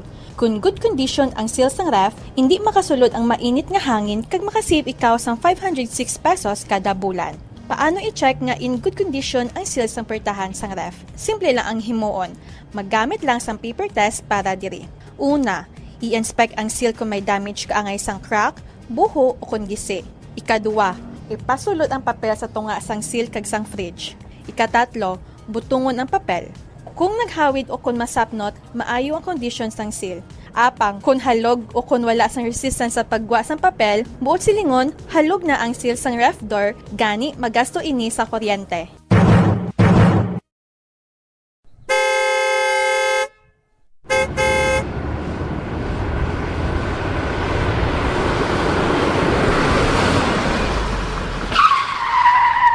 Agod nga makamino sa gatong, likawan ang hard braking o kon gulping nga pagpreno sang salakyan, gulping nga pagtapak sang gasolinador, kag likawan ang aggressive driving. Ang aggressive driving ang nagapataas ang fuel consumption by 15 to 40% sa smooth driving. Tungod sa hard braking kag aggressive driving, ang car owner ang mahimo nga maggasto sang extra nga 1,392 pesos tubtob 3,712 pesos kada bulan, samtang ang mga bus kag truck naman ang makagasto sang dugang nga 12,480 pesos kada bulan. Ang smooth anticipatory driving kag paglikaw sang sudden acceleration ang naga-eliminate sang braking losses, gani wala sang additional cost. Importante man ang speed management kag cruise control. Mas madubo ang fuel consumption sa salakyan sa hustuhan lang nga speed kaangay sang 60 to 80 km per hour sa madasig bagot mas madubo ang aerodynamic. Celebrating 60 years of media excellence. 60 taon sa paglilingkod. 60 taon sa katotohanan. 60 taon sa pagtindig kasama ang sambayanang Pilipino. Ito ang Bombo Radio Philippines. Bombo Radio Philippines. Your trusted source of news and information. Basta Radio Bombo! Oras sa Bombo Radio Philippines, Standard Time 44 minutos nang nakaligad sa takna ng alas 6 ng aga. Maayong aga Negros Island Region, probinsya sa Negros Occidental, kag syudad sang Bacolod.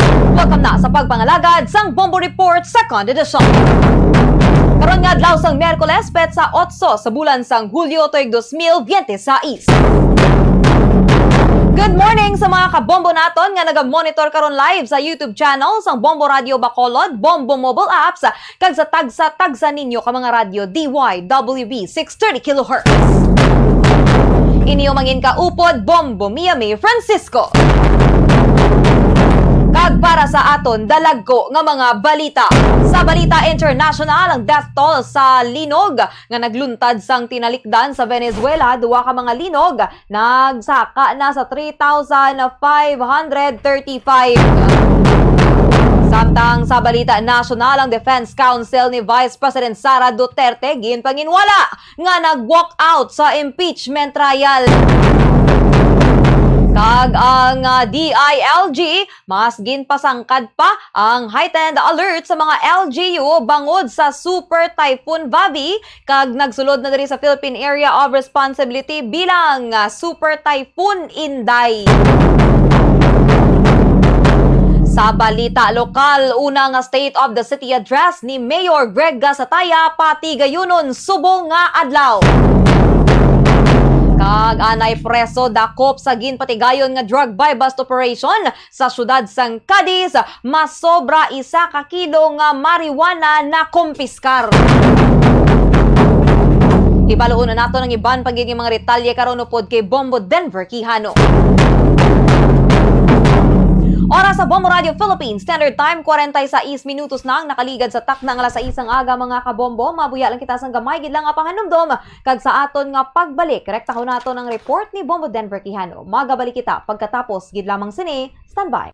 Sa dami ng gagawin, mundo'y mamadaliin, pero nagbago to dahil sa'yo. Bumabagal ang mundo sa sarap ng luto ko. May one pot wonder na lutawid sa saya. Ang sarsaya, nagbibigay ng kumakapit na linamnam. Bago to! Ang sarap saya, ninanamnam, tumatagal, binabalikan. Pag nandyan ang sarsaya, may sarap at may saya. Saya! Kapit ang sarap, kapit ang saya.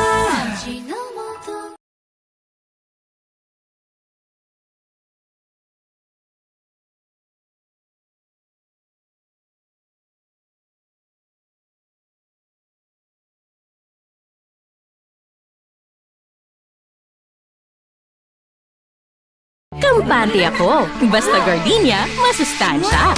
Masigla, malakas ang pamilya. Masigla kas ako. Basta gardenia. Masigla kas ako. Ang gardenia, mas ma-vitamins, mas ma-minerals, mas masustansya. Fresh pa, mas sulit, mas sarap. Masigla kas ako.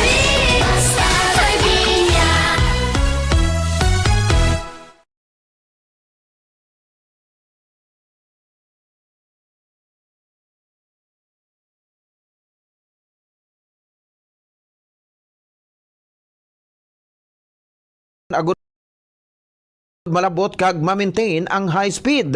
Mas makatipid ka sa 15% sang fuel kung naka-drive sang 90 versus 110 kilometers per hour. Sa mga trucks nga nagadalagan sa 500 kilometers sa isa ka semana, ini ang katumbas sang 15 liters o kon 780 pesos nga savings kada semana. Ang paggamit naman sang cruise control sa highway ang nagapatanlas sang dalagan sang salakyan bangod wala sang speed fluctuations kag nagapareduce sang fuel by 15 to 10% nga dako gabulig sa mga truck kag bus nga permi malawig ang biyahe.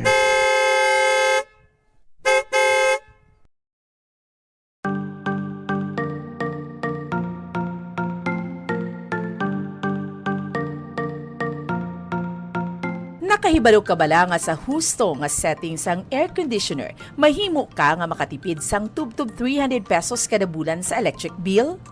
Ibutang sa 24 degrees Celsius temperature setting hukon masobra pa ang aircon imbes nga 20 to 22 degrees Celsius para makatipid sang 300 pesos kada bulan sa kuryente. Ini ang base sa 2.0 horsepower nga aircon nga nagaandar sang 8 ka oras kada adlaw. Ang ini nga estimate ang santo sa pagtuon kag mahimo nga magbago depende sa rate sang kuryente kag kalawigon sang inoras nga nagaandar ang aircon.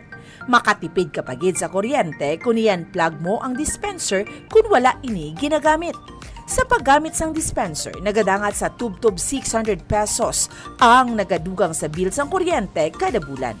Ang ini nga estimate ang santo sa pagtuon kag mahimo nga magbago depende sa rate sang kuryente kag kalawigon sang inoras nga nagaandar ang heater o kun cooler sang dispenser.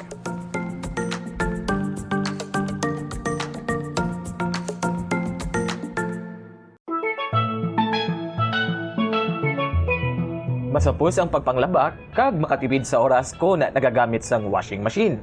Yari ang mga paagi agud mas energy efficient ang washing machine. Una, magamit sang inverter washing machines. Sila ang mas efficient sang sa conventional kag makatipid ka sang tubtub 31% sa electric bill. Ikadua, i-maximize ang operation sang washing machine.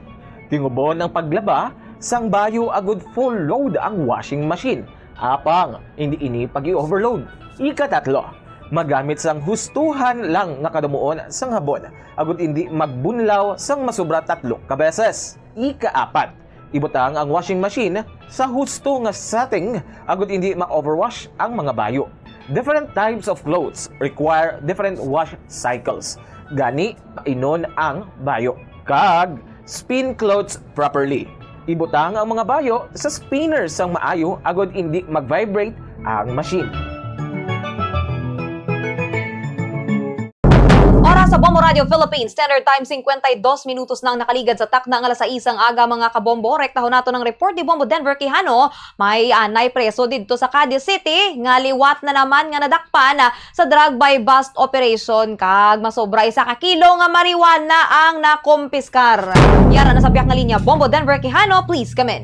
Nadakpan sa high value individual kaupod sa ginpatigan nga drug by bust operation sa syudad sang Cadiz. Kaupod man sang Cadiz City Component Police Station ang Provincial Drug Enforcement Unit sa pasado alas 6:26 sang aga sang tinalikdan nga adlaw sa Springfield Street, Villa Miramar 2 sa Barangay Daga, syudad sang Cadiz. Ginkilala ang mga nadakpan sa Kim Villa Carlos, 27 anyos, negosyante kag residente sang Villa Miramar 2, Barangay Daga, kag alias Neil, 30 anyos nga wala sang trabaho kag residente sang Barangay Magsaysay, syudad sang Cadiz. Sa doon sa kay Police Lieutenant Colonel Laimel Jan Paskin, ang Chief of Police sa Cadiz PNP, no, nga ginaligal ginagamit ni Kim ang iyang coffee shop bilang tabon sa iyang ginapatian nga illegal nga transaksyon sa droga. Matapos ang surveillance kag koordinasyon sa barangay officials kag mga barangay intelligence network, ginkumpirmar ang impormasyon nga nagresulta sa bypass operation. Ginaligal ni alias ni Kim ang isa ka sachet sa ginapatian nga shabu sa poster buyer at siya kag ang iya kaupod ginaresto. Na-recover sa operasyon ng bumumaya ang ginapatian pulo ka gramos sang shabu kag 1 ka kilo sang marijuana ang mga may ginabanta nga standard drug price nga 188,000 pesos kag 1 ka 9mm pistol nga wala sang lisensya may magasin kag 3 ka bala kag ang baybas money nga gingamit bilang sa pagbakal sang illegal nga droga. Pamatian ta diri payag di Police Lieutenant Colonel Lymel Jan Pasquin ang Chief of Police sang Cadiz PNP. Na ano man na sir, no, nakandakan man na siya sang surveillance, sang kulang-kulang 2 ka semana sir, bago na kandakan siya sang police operation. So it turns out na nag-positive and kaginagani nadakpan nato, no, nga nakuhaan siya sang isa ka kilo nga marijuana and 10 grams nga shabu. At the same time may nakuha pa kita isa ka 9 mm nga pusil. Okay, nga possession. Pila ang worth sang marijuana nga nakuha siya, sir? Sir, as to the marijuana, sir, ang sa 1 kilo is around 120,000. Ang iyang street value. Ang sa shabu naman na nakuha siya, sir? Ang sa shabu naman, sir, more or less sa 68,000, sir. Since 10 grams siya. Ano, kabilugan, pila abalor sa droga nakuha siya? So kung i-plus mo to, sir, 120 pati 68, so mga 180 something, 188. Ano ni siya, sir? Street level o high value? Turing na siya nga HBI, sir, no, or high value, since may previous na ni siya nga kaso sa drugs, manadak pa naman siya. And considering ang volumes kuha sa iya subong, maturing na siya HBI, sir. Sino ni upod? May upod ba na siya, sir, pagkadakop siya? Oo, sir, ang iyang upod, ang iya man nga daw ginasugo-sugo man, sir. Muna si Neil John Distresa. Kaupod na niya sang during bypass operation naman, sir. Sino na yung nandakpan niya, sir? Si, sir, ang pangalan is Kim Villacarlo, sir. Pila na Daga siya, barangay Daga. Pila na ng edad ni Kim, sir? 27 years old, sir. Okay. So, kamusta? Anong ginunan yung transaction siya, sir? Droga o kon marijuana? Actually, sir, droga ang shabu gid ang amon nga sa iya, since ga ano man siya sang shabu. And na na lang namon ng marijuana, sir, nga sa iya arrest. Oo. Sa dinis sa gindakop, sir, ginpatigan ning bypass operation? Sa Barangay Daga, sir, sa Barangay Daga, Cadiz City. Sige. Sir, minsay mo, sir, para sa mga kadisnon, sir. So far, sir, no, sige gyapon ang aton yung operation against anti-illegal drugs. So, warning sa mga nag-ano dyan, nagahampang gyapon sa droga, no, nga ang aton kapulisan is relentlessly nga mag-conduct ang operation against amuning bagay. And we are hoping ang pangayo man kami bulig sa atong komunidad para sa dugang nga impormasyon nga mahatag nila.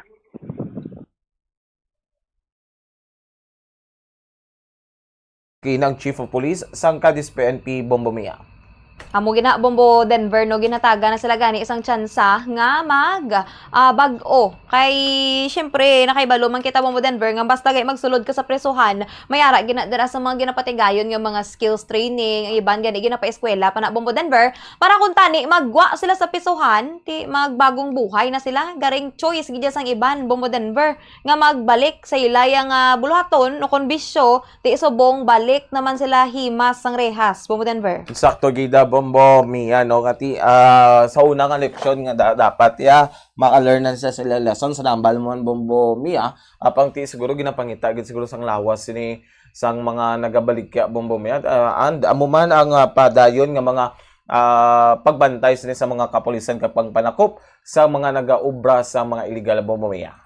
Salamat gid Bombo Denver. And this is Bombo Radio Philippines, the #1 radio network in the And this is Bombo Radio Philippines, the #1 radio network in the country. Your trusted source of news and information. Basta Radio, Bombo! Madamo gid nga salamat sa report ni Bombo Denver Quijano.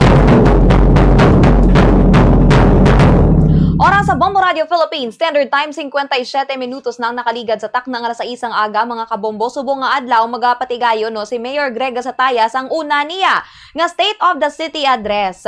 Kagi include ini siya sa sesyon subong niya nga Wednesday alas 10 ang aga kag magasugod ang iya nga soka karon sa hapon alas 3.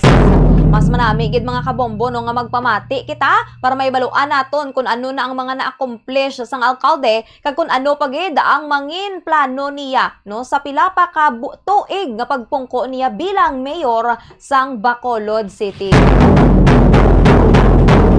Kung sa inyo, mga kabombo, no, kung i-rate ninyo ang nangin accomplishment ni Mayor Greg, sang siyang nagpungko, sugod siyang nagpungko from rate 1 to 10, para sa inyo, pila, no, ang inyo yang nga i-rate. Lawig pa man may pila pa ka tuig mga kabombo, pero sa una nga tuig, first year, mas manami gid nga may baluan naton. May report si Mayor Greg sang iya dira iya nga mga hinimuan kag pagahimuon pa lang. Wala na kita sang nabilin pa nga oras mga kabombo. I-follow, i-share kag i-like ninyo nga aton nga official Facebook page Bombo Radio Bacolod 630 kHz para sa dugang pagid nga mga updates online. Madamo gid nga salamat sa mga kabombo naton nga nagupod kag nagpamati sa Bombo Reports second edition. Standby na kamo, magasunod na ang Bombo Network News. Sa katapusan, akong inyo nang inalagad, Bombo Mia May Francisco. This is Bombo Radio Philippines, the #1 radio network in the country, your trusted source of news and information. Basta Radio, Bombo!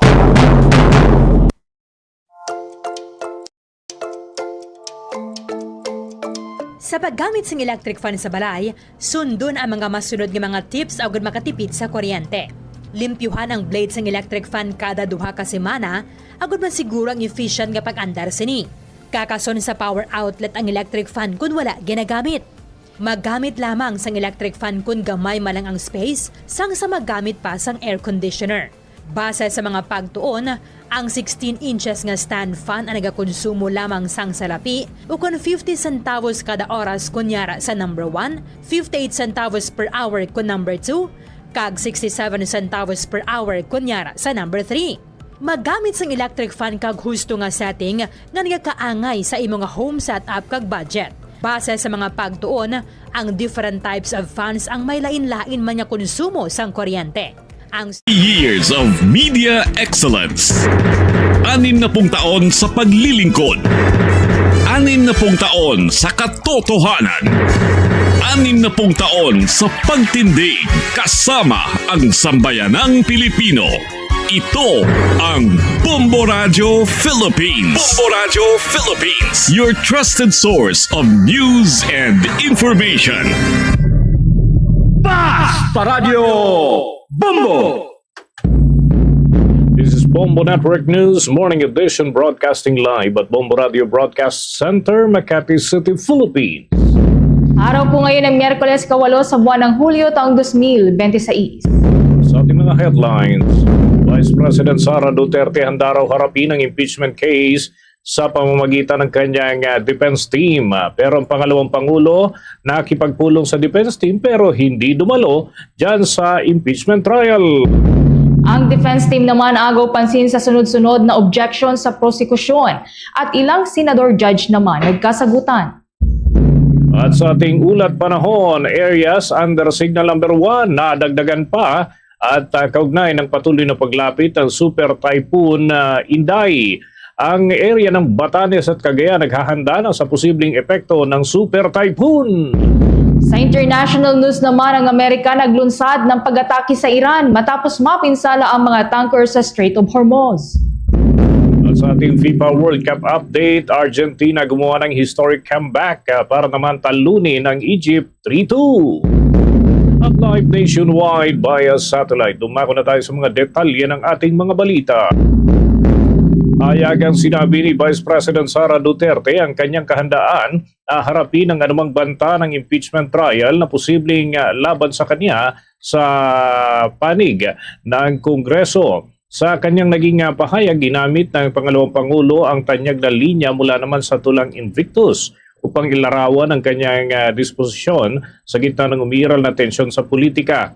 Ayon sa kanya, siya ay magiging blooded but unbowed, isang metaphor na nangangahulugang maaari siyang masugatan o madungisan ng mga batikos ngunit hindi raw siya yuyuko o susuko sa kanyang mga kalaban. Ipinaliwanag pa ng pangalawang Pangulo na itinuturing niya ang mga usap-usapan ukol sa pagpapatalsik sa kanya sa pwesto bilang bahagi lamang ng isang organisadong political maneuver. Narito ang naging bahagi ng pahayag ni Vice President Sara Duterte. Yes. So my statement is in this bloodbath and bludgeoning, I will be blooded but unbowed. Maraming salamat.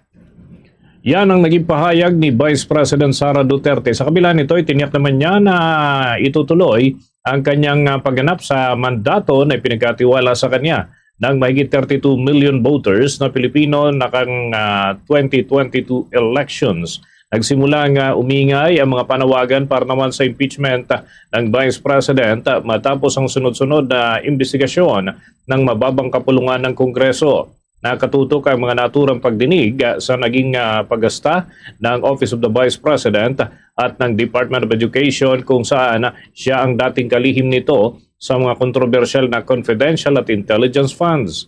Mari naman na pinabulaanan ng kampo ng pangalawang Pangulo ang mga aligasyon ng irregularidad. Ayon sa kanya, walang sapat na basihan at legal na batayan ang mga akusasyon at ang tunay na layunin lamang ng kanyang mga kritiko ay sirain ang kanyang kredibilidad at pahinain ang kanyang puwersa para naman sa susunod na politika o laban sa politika dito sa ating bansa. Sunod-sunod naman ang naging pagtutol ng kampo ni Vice President Sara Duterte sa ikalawang araw ng kanyang impeachment trial habang inihaharap ng prosekusyon ang unang testigong si National Bureau of Investigation Agent John Mark Calilong na nag-imbestiga at nagpatunay sa 2024 online video kung saan umano'y sinabi ng Vice Presidente na kumuha siya ng isang tao upang ipapatay sina Pangulong Ferdinand Marcos Jr., First Lady Liza Araneta Marcos at dating House Speaker Martin Romualdez. Una nang tumutol ang Defense Council member na si Attorney Carlo Narvasa sa paraan ng paglalahad ng prosekusyon sa mga umano'y pagbabanta ni Vice President Sara sa Pangulo. Gayon din si First Lady Liza Araneta Marcos at dating House Speaker. At kalaunan ay hiniling na huwag kilalanin bilang testigo ang NBI agent dahil hindi umano ito kabilang sa mga reklamong naging batayan ng Articles of Impeachment. Iginit din ni Narvasa na may nakabinbin pang petisyon sa Korte Suprema na kumukwestiyon sa pagpayag ng prosekusyon na magharap ng ebidensyang hindi kalakip na naturang mga reklamo. Your Honor, there were no rulings on the pretrial order on exclusion of witnesses. We have a current petition with the Supreme Court questioning the very actions of the prosecution to allow the presentation of evidence that were not attached to the Saballa or Cabrera impeachment complaints would allow the House of Representatives and the prosecution to circumvent the very procedural abuse condemned in Stonehill versus Jokno and allow the violation of the respondent's constitutional rights as held in Duterte in the House versus the House of Representatives. Your Honor, the prosecution says the Saballa complaints have lived there and they died their natural deaths. However, Your Honor, this precisely does not cure what the prosecution did. Bahagi po yan ang pagpapaliwanag ni Attorney Carlo Narvasa, miyembro ng defense team.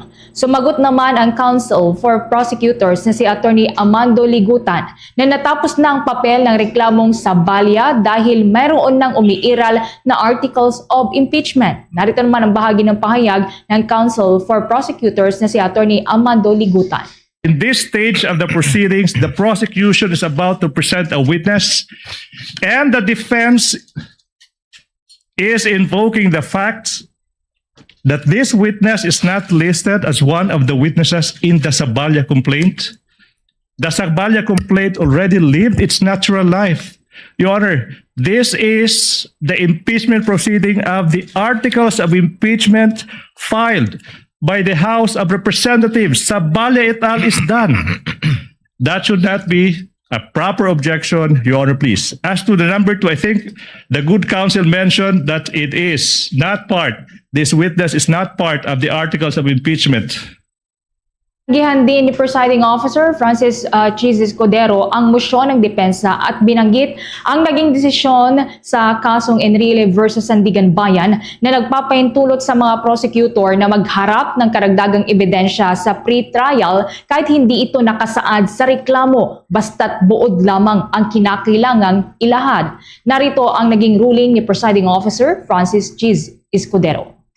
To exclude by the counsel for respondent is hereby denied. Chair cites Enrile versus Sandigan Bayan, which states that the prosecutors may add or rely on evidence during pre-trial even if the evidence is not stated in the complaint or articles because only a summary is required to be stated in the articles of impeachment in this case and or complaint and not a complete list of the prosecution's evidence and or witnesses.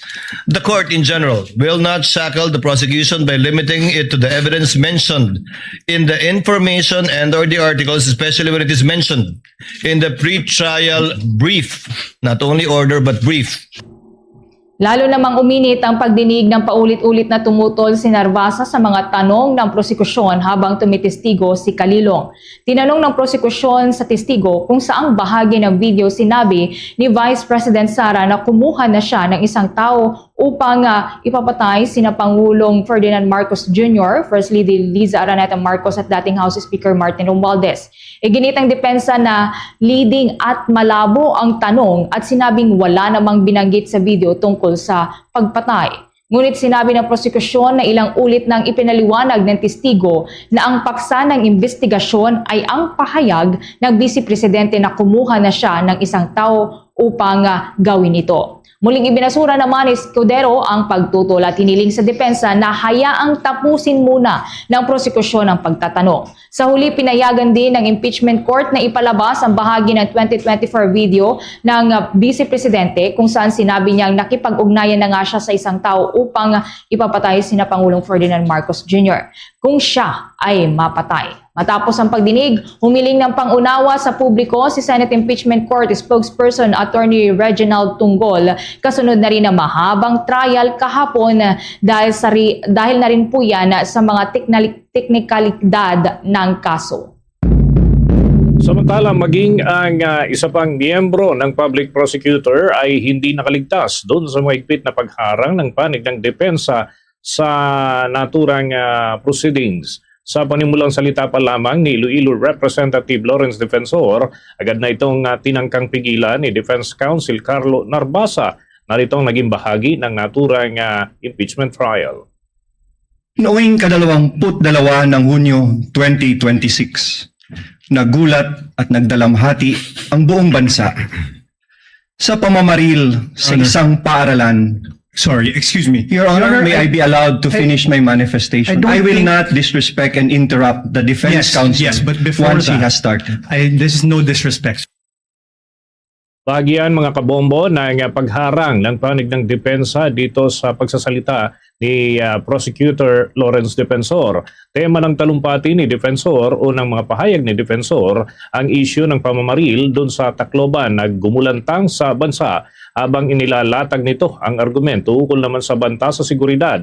Pinakinggan naman ni Presiding Officer Chiz Escudero ang mga objections ni Narbasa, ngunit kalaunan ay pinayagan pa rin ang prosecutor na ipagpatuloy ang kanyang mga pahayag. Gayunman, hindi pa rin natigil ang serye ng mga pagtatangka ng depensa na harangin ang mga pahayag ng Iloilo lawmaker, bagay na muling pinuna ng presiding officer. Ang tensyon sa pagitan ng dalawang panig ay lalo pang nagbigay ng bigat sa usapin ng matinding banggaan sa loob ng naturang proceedings. Narito pa ang mga bahagi ng pahayag ng mga personalidad dyan sa impeachment trial. Counsel for respondent is recognized. Thank you, Your Honor. Your Honor, this is improper. The improper for trial. Manifestation. This is not a manifestation proper for court procedure. This is instead them telling a story. This is a narration by the prosecution, which is not allowed. This is not allowed by any rule in any court. So what, May I be allowed what is to reply? proper is that they present their first witness, and We we will are be ready. presenting our witness, Your Honor. However, please allow us to freely advocate our position. That's why, Your Honor, including we are the defense objecting. when it's their turn. We will not Councilor object to the respondent, same. kindly let him finish. Thank you, Your Honor. Thank you to so respond much, to you. Your Honor. To respond to you. Yes, you were saying. Thank you, Okay, Honorable sir. Senator Judges. Noong ikadalawampung-dalawa Honorable Defense, sir, kindly finish your reply to the Thank you, Your Honor. objection of I will counsel proceed. for respondent. allow us to freely advocate our positions.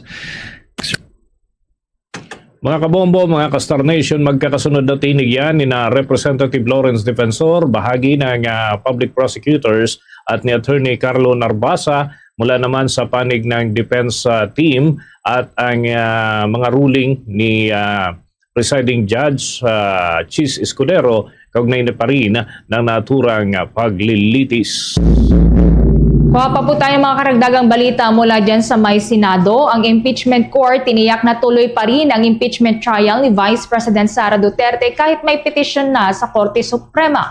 Samantala, cross-examination naman sa unang testigo, itutuloy yan ngayong araw. Kaugnay niyan, may kalapang report si Bombo Angelo Aganon.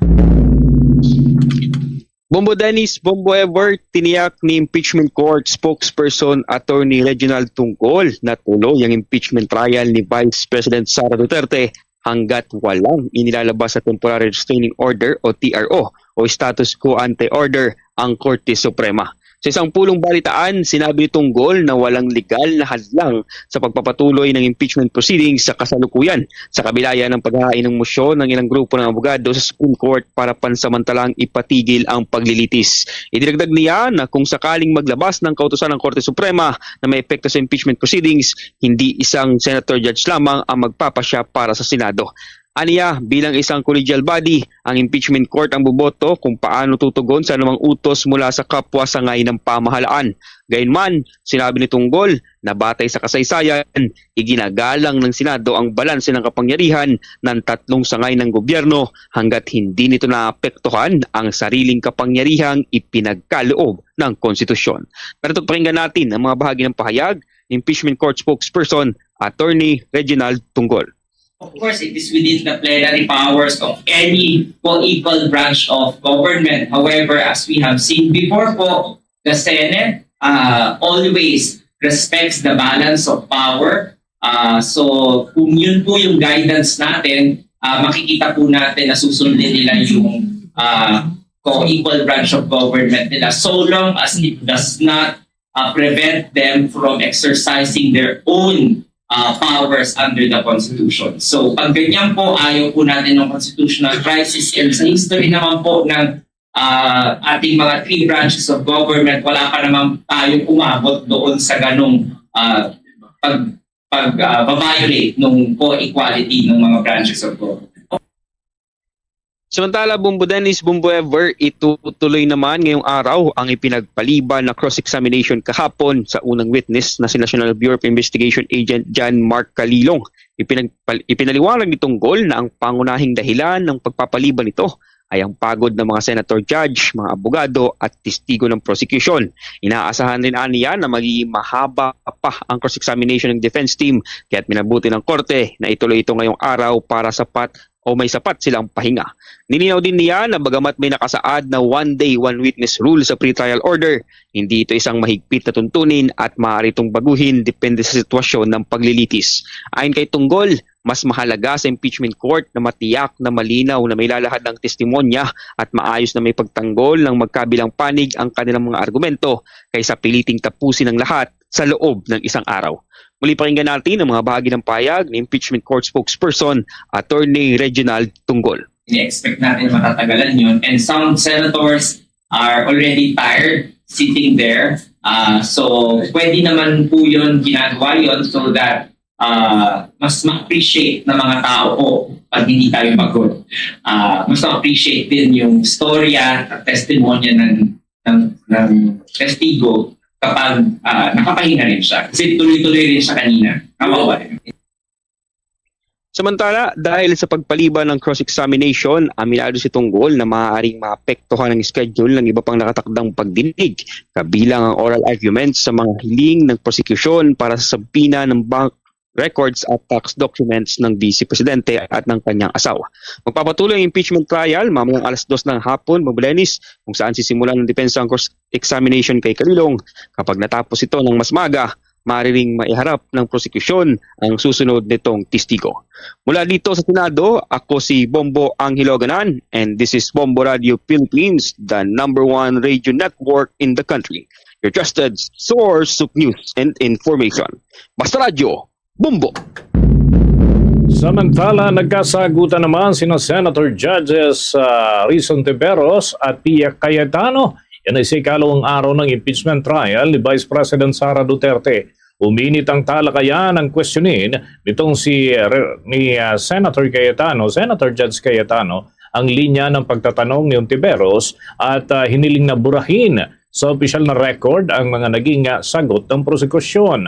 Tinanong kasi ni Tiberos ang private prosecutor na si Attorney Amando Ligutan kung bakit impeachable o maaaring isakdal ang umano'y pagbabanta nitong si Vice President Sara Duterte. Kaugnay niyan, narito ang bahagi ng naging sagutan ni Senator Judge Rizon Tiberos at Senator Judge Pia Cayetano. Prosecution is in the process of establishing that the Vice President should be impeached and she is impeached and be removed from office for constructing assassin to kill the President, Your Honor, please. In as much as we understand, we are invoking, Your Honor, please, a rule in the rules on evidence that there could be statements, utterances of a person that may not be directly similar to what he or she did. Ibig sabihin po, pinapakita ng prosecution na yung mga nasabi ng Vice President sa gabing iyon, November 23, 2024, hindi po yan nag-iisang statement ng Vice President. Kung hindi, yun po yung culmination sa mga series of statements ng Vice President kung saan sinasabi niya talagang gusto niyang patayin yung Presidente, yung First Lady, tsaka yung former Speaker of the House. Your Honor, please. We invoke Rule 130, Your Honor, please, Section 35 of the Rules of Court. Etong mga statements na to, they prove one thing. Talagang may plano na, talagang may system na, talagang may knowledge na yung Vice President. Bahagyan mga kabombo ng mga sagot nitong si Attorney Amando Ligutan sa inisyal na pagtatanong sa kanya. Nagpahayag naman ng pagkadismaya si Senator Cayetano at sinabi niya na hindi angkop ang mga pagtatanong ni Ontiveros dahil para umanong pinaikli nito ang proseso ng paglilitis. Agad na naghain ng motion si Cayetano na hinihiling na tanggalin o strike out sa opisyal na record ng impeachment court ang naging sagot ng prosekusyon dahil sa hindi umano tamang mga proseso. Narito pa ang bahagi ng naturang impeachment trial. Respect, Mr. President, admonish us. Call us out if yung question natin is also not proper at the proper time. We may all make those mistakes. Even I may make that mistake. And I'm telling you, please call me out if I make a mistake and ask the kind of question that should not properly be asked by a judge at that particular time. You have an oath as lawyers. Don't take advantage of the generosity of this impeachment court. I don't want to see this happen again. I respectfully move that the statements of the prosecution be stricken off the record. Bahagyan mga kabombo ng mga pahayag ni Senator Judge Pia Cayetano. Nagpasya naman ang impeachment trial presiding officer na si Francis Chis Escudero na bibigyan din ng kaparehong pagkakataon. Ang panig ng depensa ay paliwanag kung bakit hindi impeachable offense ang mga ligasyon laban kay Vice President Duterte. Nilinaw ni Ontiveros na ang kanyang naging pagtatanong ay para lamang matukoy kung paano naiugnay ang ebidensya sa articles of impeachment at hindi upang magsilbing closing argument para sa panig ng prosekusyon. Narito ang bahagi pa ng mga pahayag ni Senator Judge Rizon Tiberos. For clarity again, my intention was not to provoke a closing statement. Salamat po, Mr. We Presiding will Officer. review the transcript. Bagian mga kabombo ng mga pahayag nitong si Senator Judge Risa Ontiveros, kaugnay pa rin ng kanyang naging posisyon. Kumuha pa po tayo ng karagdagang report. Human Rights Group hinimok ang Senator Judges na maging maingat sa mga pahayag matapos ang naging pagtatanong nga ni Senator Judge Risa Ontiveros. Kaugnay niyan may nakalapang report ang Bombo Radio Rojas. Nanawagan ang grupong karapatan sa mga senator judges na maging maingat sa kanilang mga pahayag at kilos habang nagpapatuloy ang impeachment trial ni Vice President Sara Duterte. Sa panayam ng Bombo Radio Rojas, si Karapatan National Council Member Raul Manuel, sinabi nito na anumang komento o linya ng pagtatanong ng mga senator judges ay maaaring magkaapekto sa takbo ng paglilitis at magdulot ng iba't ibang interpretasyon sa publiko, lalo na't sila rin ang magpapasya sa kaso. Ang pahayag ay kasunod na naging pagtatanong ni Senator Judge Risa Ontiveros sa testigong si National Bureau of Investigation Senior Agent John Mark Calilong tungkol sa Article 4 ng Articles of Impeachment. Iginiit ni Ontiveros na wala pang naihaharap na ebidensya na nagpapatunay na tunay na kumuha o nagkontrata ng isang assassin si Duterte at tinanong ang prosekusyon kung bakit itinuturing na impeachable ang naturang mga pahayaga. Dahil dito, sinabi ni Manuel na mahalagang maging responsable ang mga senator judges sa kanilang mga pahayaga at paraan ng pagtatanong upang mapanatili ang pagiging patas at kredibilidad ng impeachment proceedings. Senator judges ay sana maingat din sila dun sa paano sila nagtatanong, no? Halimbawa kasi nakita din natin yung line of questioning ng isang senator judge, si Senator Risa Ontiveros, ayun, ginagamit ng mga hardcore Duterte supporters para sa kanilang point na ayun, nagbago na ba yung ihip ng hangin, ba't ganito na si Senator Risa? So, sa panahon ngayon na, again, grabe yung disinformation, ang bilis kumalat ng mga, sana mas maging maingat yung mga senator judges. Mula rito sa himpilan ng Bombo Radio Rojas para sa Bombo Network News, ito si Bombo Syra Joy Aload Bautista, and this is Bombo Radio Philippines, the #1 radio network in the country. Your trusted source of news and information. Basta Radio, Bombo! Mga kabombo, kuha naman tayo ng mga update mula sa panig ng prosekusyon dahil iginit po ng House Prosecutors ang tagumpay sa ikalawang araw ng impeachment trial.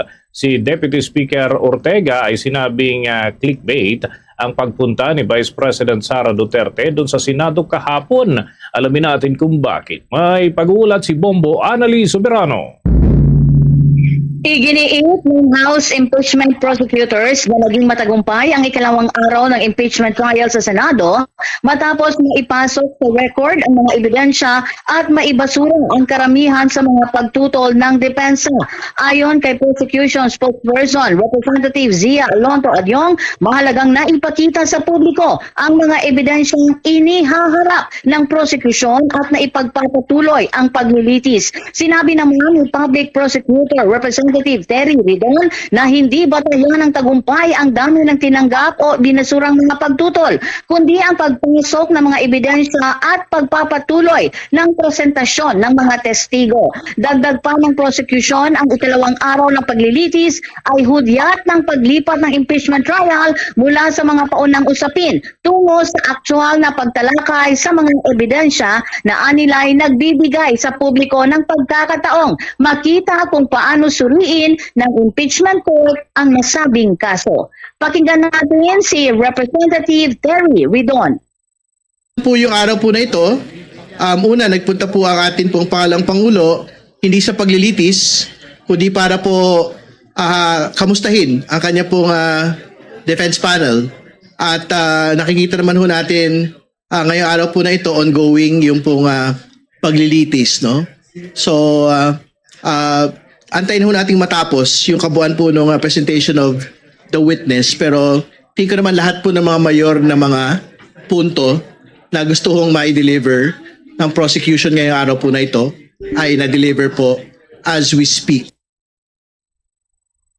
Samantalang tinawag naman ni House Deputy Speaker Representative Paulo Ortega na clickbait ang pagpunta ni Vice President Sara sa Senado kahapon. Sinabi ni Ortega na dumating lamang sa Senado ang Vice Presidente pero agad naman itong umuwi. Gayong maraming mga nag-aakala na haharap siya sa impeachment trial. Banat pa ni Ortega, gusto lang nag-attendance lamang si VP Sara at nagpunta ng kantin. Giit ni Ortega, mas mabuti rin nagpaliwanag na sana si Duterte sa korte. Kahapon, nagpakita sa Senado si Vice President Sara Duterte para kausapin ang kanyang defense team. Ngunit hindi naman sumalang sa impeachment trial kung saan sinimulan ng talakayin ang Article 4 o pagbabanta niya sa buhay ni na Pangulong Ferdinand Marcos Jr., First Lady Liza Marcos at dating House Speaker Martin Romualdez. Sa kabilang dako, inihayag din ni Ortega na ang ginawang sunod-sunod na objections ng defense panel sa kasagsagan ng trial ay estratehiya na utos ng pangalawang Pangulo. Pakinggan natin si Deputy Speaker Paulo Ortega. Script saka dun sa numerous objections. May nag-coach kasi kanina. Kanina umaga may nag-coach. Yun ang turo niya nung pumunta siya dito. Referring to VP Sara. Hindi ko alam. Pero ang alam ko, yung preparation will always beat the objection. So, kita-kita po natin na handang-handa po ang prosecutors kanina. Mula dito sa House of Representatives, Bombo Anali Montaño Soberano nag-uulat. This is Bombo Radio Philippines, the #1 radio network in the country, your trusted source of news and information. Sa radio, Bombo! Bombo Weather Update. Kabombo mga ka-Star Nation, patuloy na lumalapit dito sa Pilipinas ang Super Typhoon Inday na namataan ang sentro nito sa layong 1,400 at 5 kilometro sa silangan ng Hilagang Luzon. Pero hindi ho ito inaasahan na maglalandfall o direktang babaybay sa mga kalupaan ng alinmang bahagi ng Pilipinas. Sa halip ay pataas ang magiging direksyon nito sa mga susunod na araw. Pinapakita natin mga kabombo sa Facebook Live ang tracking ng naturang sama ng panahon kung saan ay pataas ang kanyang direksyon at hindi ito direktang tatama sa mga isla ng ating bansa. Pero hahatakin nito ang habagat na inaasahan na magdudulot ng matinding mga pag-ulan at posible ang landslide at flash flood dahil pa rin sa pinaigting na hanging habagat. Samantala, ang bagyong Inday ay may taglay na ngayon na pinakamalakas na hanging aabot sa 185 kilometers per hour at yung kanyang pagbugso ng hangin umaabot naman sa 230 kilometers per hour. At yan ay kumikilos ng pakanluran sa bilis na 25 kilometro bawat oras. Dahil nga dito, mas maraming mga lugar ang isinailalim sa Tropical Cyclone Wind Signal number 1. Kabilang dito mga kabombo ang mga sumusunod: Batanes, Cagayan, kasama ng Babuyan Islands, Hilaga at gitnang bahagi ng Isabela, kinabibilangan ito ng Santo Tomas, Aurora, Santa Maria, Quezon, San Mariano, Nagilian, Dinapigue, Rojas, Luna, Delfin Albano, Kawayan City at San Pablo, maging ang Ilagan City, maging ang Benito Soliven at Tumawini, Cabagan, Reyna Mercedes, San Manuel, Palanan at Kabatuan, maging ang Quirino, Divilacan at Gamu, maging ang Malig at Makunakon, Burgos, San Guillermo at mga karating panlugar yung Angadanan, Alicia, San Mateo. At doon naman sa bahagi ng Apayao, yung silangang bahagi ng Kalinga ay kabilang din ho, kinabibilangan ng mga lugar, yung Pinukpok at Tabuk. Dyan sa bahaging yan, maging ang area ng Rizal. Pati na ang hilagang bahagi ng Aurora na kinabibilangan naman ng Dilasag. At doon sa hilaga at gitnang parte ng Catanduanes, yung Pandan at Karamoran, maging ang Bagamanok at Panganiban, Biga at Gingmoto, Baras at San Miguel ay kabilang din ho sa nasa ilalim ng Tropical Cyclone Wind Signal number 1. Nagbabala naman ang mga eksperto na posibleng magdulot pa ng malakas na mga pag-ulan doon sa mga lugar na nasa ilalim ng tropical cyclone with signal number 1 at maaaring madagdagan ito sa mga susunod na oras. Pinapayuhan ng publiko na maging handa sa posibleng epekto ng malakas na hangin at mga pag-ulan, dadala pa rin ng Super Typhoon Inday at ng pinaiigting nito na existence ng habagat sa kanlurang parte ng ating bansa. Samantala, puspusan naman na ang isinasagawang paghahanda ng mga pamahalaang panlalawigan ng Batanes at Cagayan sa posibleng epekto ng Super Typhoon Inday o may international name na Bavi. Ayon kay Bureau of Fire Protection Batanes Fire Marshal Franklin Tabingo, nagsagawa na ng pre-disaster risk assessment meeting habang naghahanda na rin ang mga residente sa pamamagitan ng paglalagay ng tapangko sa mga bintana at pagtatali ng mga bubong bilang proteksyon sa malalakas na hangin. Samantala, itinaas na rin sa Blue Alert status ang Cagayan Provincial Disaster Risk Reduction and Management Council habang activated na rin ang Bravo Protocol upang matiyak ang kahandaan ng mga rescue team at kagamitan. Naka-alerto na rin ang 7 istasyon ng Task Force Lingkod Cagayan Quick Response Team habang pinaigting ang koordinasyon sa mga Municipal Disaster Risk Reduction Management Office lalo na sa mga bayan sa hilagang bahagi ng lalawigan na posibleng maapektuhan ng Super Typhoon. Binabad din natin yung Blue Alert na status natin sa lahat na downgraded to all municipal fire stations. Of course, yung Oplan paghalasa natin, no, yung Oplan paghahanda laban sa sakuna. Na further advice with them na maki-closely monitor and coordinate with their respective local government units, particular no sa kanilang MDRRMO, para ganun ay magkaroon sila ng mga quick responses if ever na may kailangan itap sa kanila ng mga responses. Bagi po yan ang pahayag ni Fire Marshal Franklin Tabingo ng Bureau of Fire Protection sa lalawigan ng Batanes. The Bombo Radio, Energy Conservation Advocacy. Gamitin ang washing machine o plancha kapag full load na. Iwasan ang paunti-unting paggamit dahil mas malakas ito sa konsumo ng kuryente. Planuhin ang gawain sa bahay para isang gamitan lang ng appliances. Paalala mula sa Bombo Radio Philippines, the #1 and most trusted source of news and information. Basta Radio Bombo! Bombo International News. Muli ang Estados Unidos ng serye ng malalakas na airstrikes laban sa Iran bilang tugon sa pag-atake sa 3 commercial vessels sa Strait of Hormuz. Ayon sa US Central Command, layunin ng operasyon na magpataw ng mabigat na kaparusahan sa Iran dahil sa pagtutok at pag-atake sa mga sibilyang tripulante sa pandaigdigang daanan ng tubig. Nasira ang mga tanker sa loob ng 24 oras mula noong Lunes hanggang nitong araw po ng Martes, ngunit walang napaulat na nasawi. Hindi pa inaako sa ngayon ng Iran ang responsibilidad sa pag-atake habang nanindigan naman ang Amerika na ito ay lubos na hindi katanggap-tanggap. Samantala, binawi rin ng US Treasury ang pansamantalang waiver sa oil sanctions laban sa Iran na nagdagdag pa sa tensyon. Mariinding tunindanan ng Qatar at Saudi Arabia ang insidente matapos tamaan ang kani-kanilang mga tanker sa naturang rehiyon. Samantala, balik sa mga balita sa Pilipinas, itinanggi ng kampo ni Vice President Sara Duterte na nag-walk out ang kanilang lead counsel na si Attorney Sheila Sison sa ikalawang araw ng impeachment trial. Nangyari ito mga kabombo matapos na sabihin ng private prosecutor na si Attorney Amando Ligutan doon sa impeachment court na tila gumagawa umano ng eksena itong si Sison at lumabas ng session hall matapos na magsalita sa panig naman ng prosekusyon ang kanilang kampo. At gayunman ay ipinagpaliban muna ni Presiding Officer Francis Chis Escudero ang naturang usapin at tinatasan ng prosekusyon na tapusin muna ang pagsagot sa tanong ni Senator Judge Riza Ontiveros hinggil sa naturang mga usapin.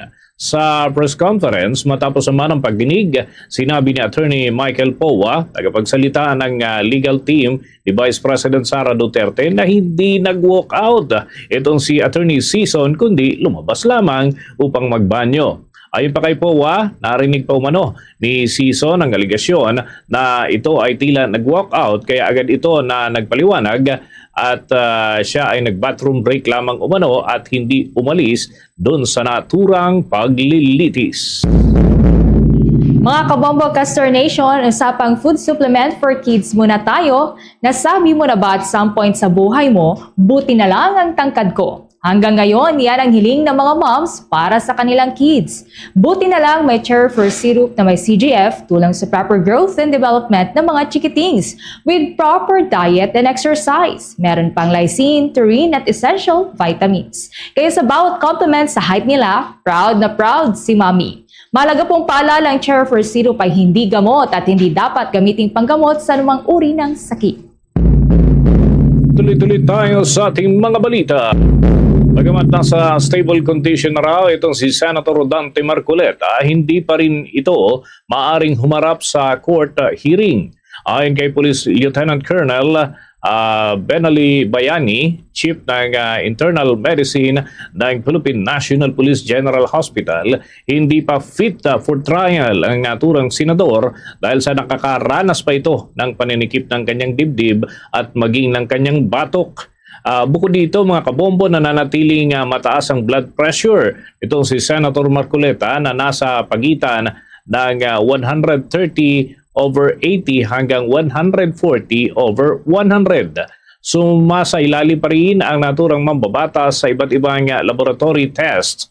Kabilang na ang ECG at blood chem, maging ang X-ray at 2D echo. Nakadepende naman sa magiging resulta ng mga pagsusuri ang susunod na magiging hakbang para sa kanyang gamutan. Samantala, binisita naman ni Vice President Sara Duterte si Senator Marcoleta sa Philippine National Police General Hospital nitong nakalipas na araw. Kasunod ng ulat na maaari pa itong manatili sa naturang lugar ng 2 araw.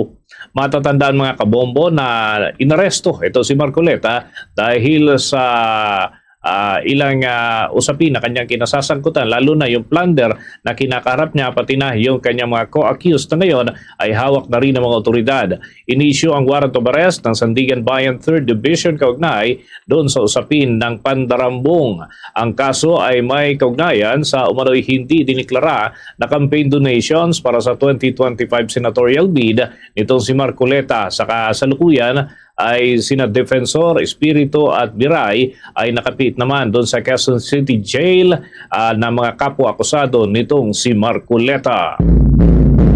Bago tayo umusad mga kabombo sa iba pang malalaking balita ngayong umagang ito, kapiling natin sa ating linya ng komunikasyon ang isa sa mga miyembro ng mababang kapulungan ng Kongreso. Hingi tayo ng mga update lalo't malapit na na mag-resume ang session at yung State of the Nation address ni Pangulong Marcos. Pabatiin muna natin sa Bombo Radio Philippines. We are live, nationwide, worldwide. Napapakinggan na, napapanood pa. Kaya via Zoom ang ating panayam ngayon kay Representative Percy Sendanya. Magandang umaga po sa inyo. This is Bombo Dennis and together with me, si Bombo Everly Rico. Welcome to the program. Magandang umaga po sa inyo at magandang umaga ulit, Bombo Dennis, Bombo Everly. Okay, unang-una, yung observation po ninyo sa itinatakbo, pangatlong araw na ho ngayon ng impeachment trial. Sa inyo pong pananaw, dahil very active naman ang inyong panig doon sa pagdalo doon sa mga pagdinig dyan sa lower house nung dyan pa dinidinig itong kaso po na ito. Kontento ba kayo doon sa handling ng impeachment court sa kasong ito ni Vice President Sara Duterte?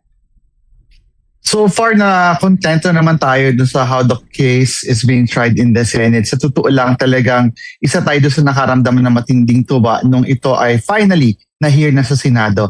Kung matatandaan kasi ng mga kababayan natin, Bombo Dennis, ako yung unang nag-endorse nung pinakaunang historic impeachment complaint laban kay VP Sara Duterte noong 19th Congress. At ito ay more than 2 years ago pa. So after 2.5 years, itong ating kaso para panagutin si VP Sara sa pang-abus sa kapangyarihan finally saw its day in court. So sana ang pinapanalangin lang natin ay wala na mga delaying tactics na usual na ginagawa ng Duterte camp kapag ganitong proseso ng pagpapanagot.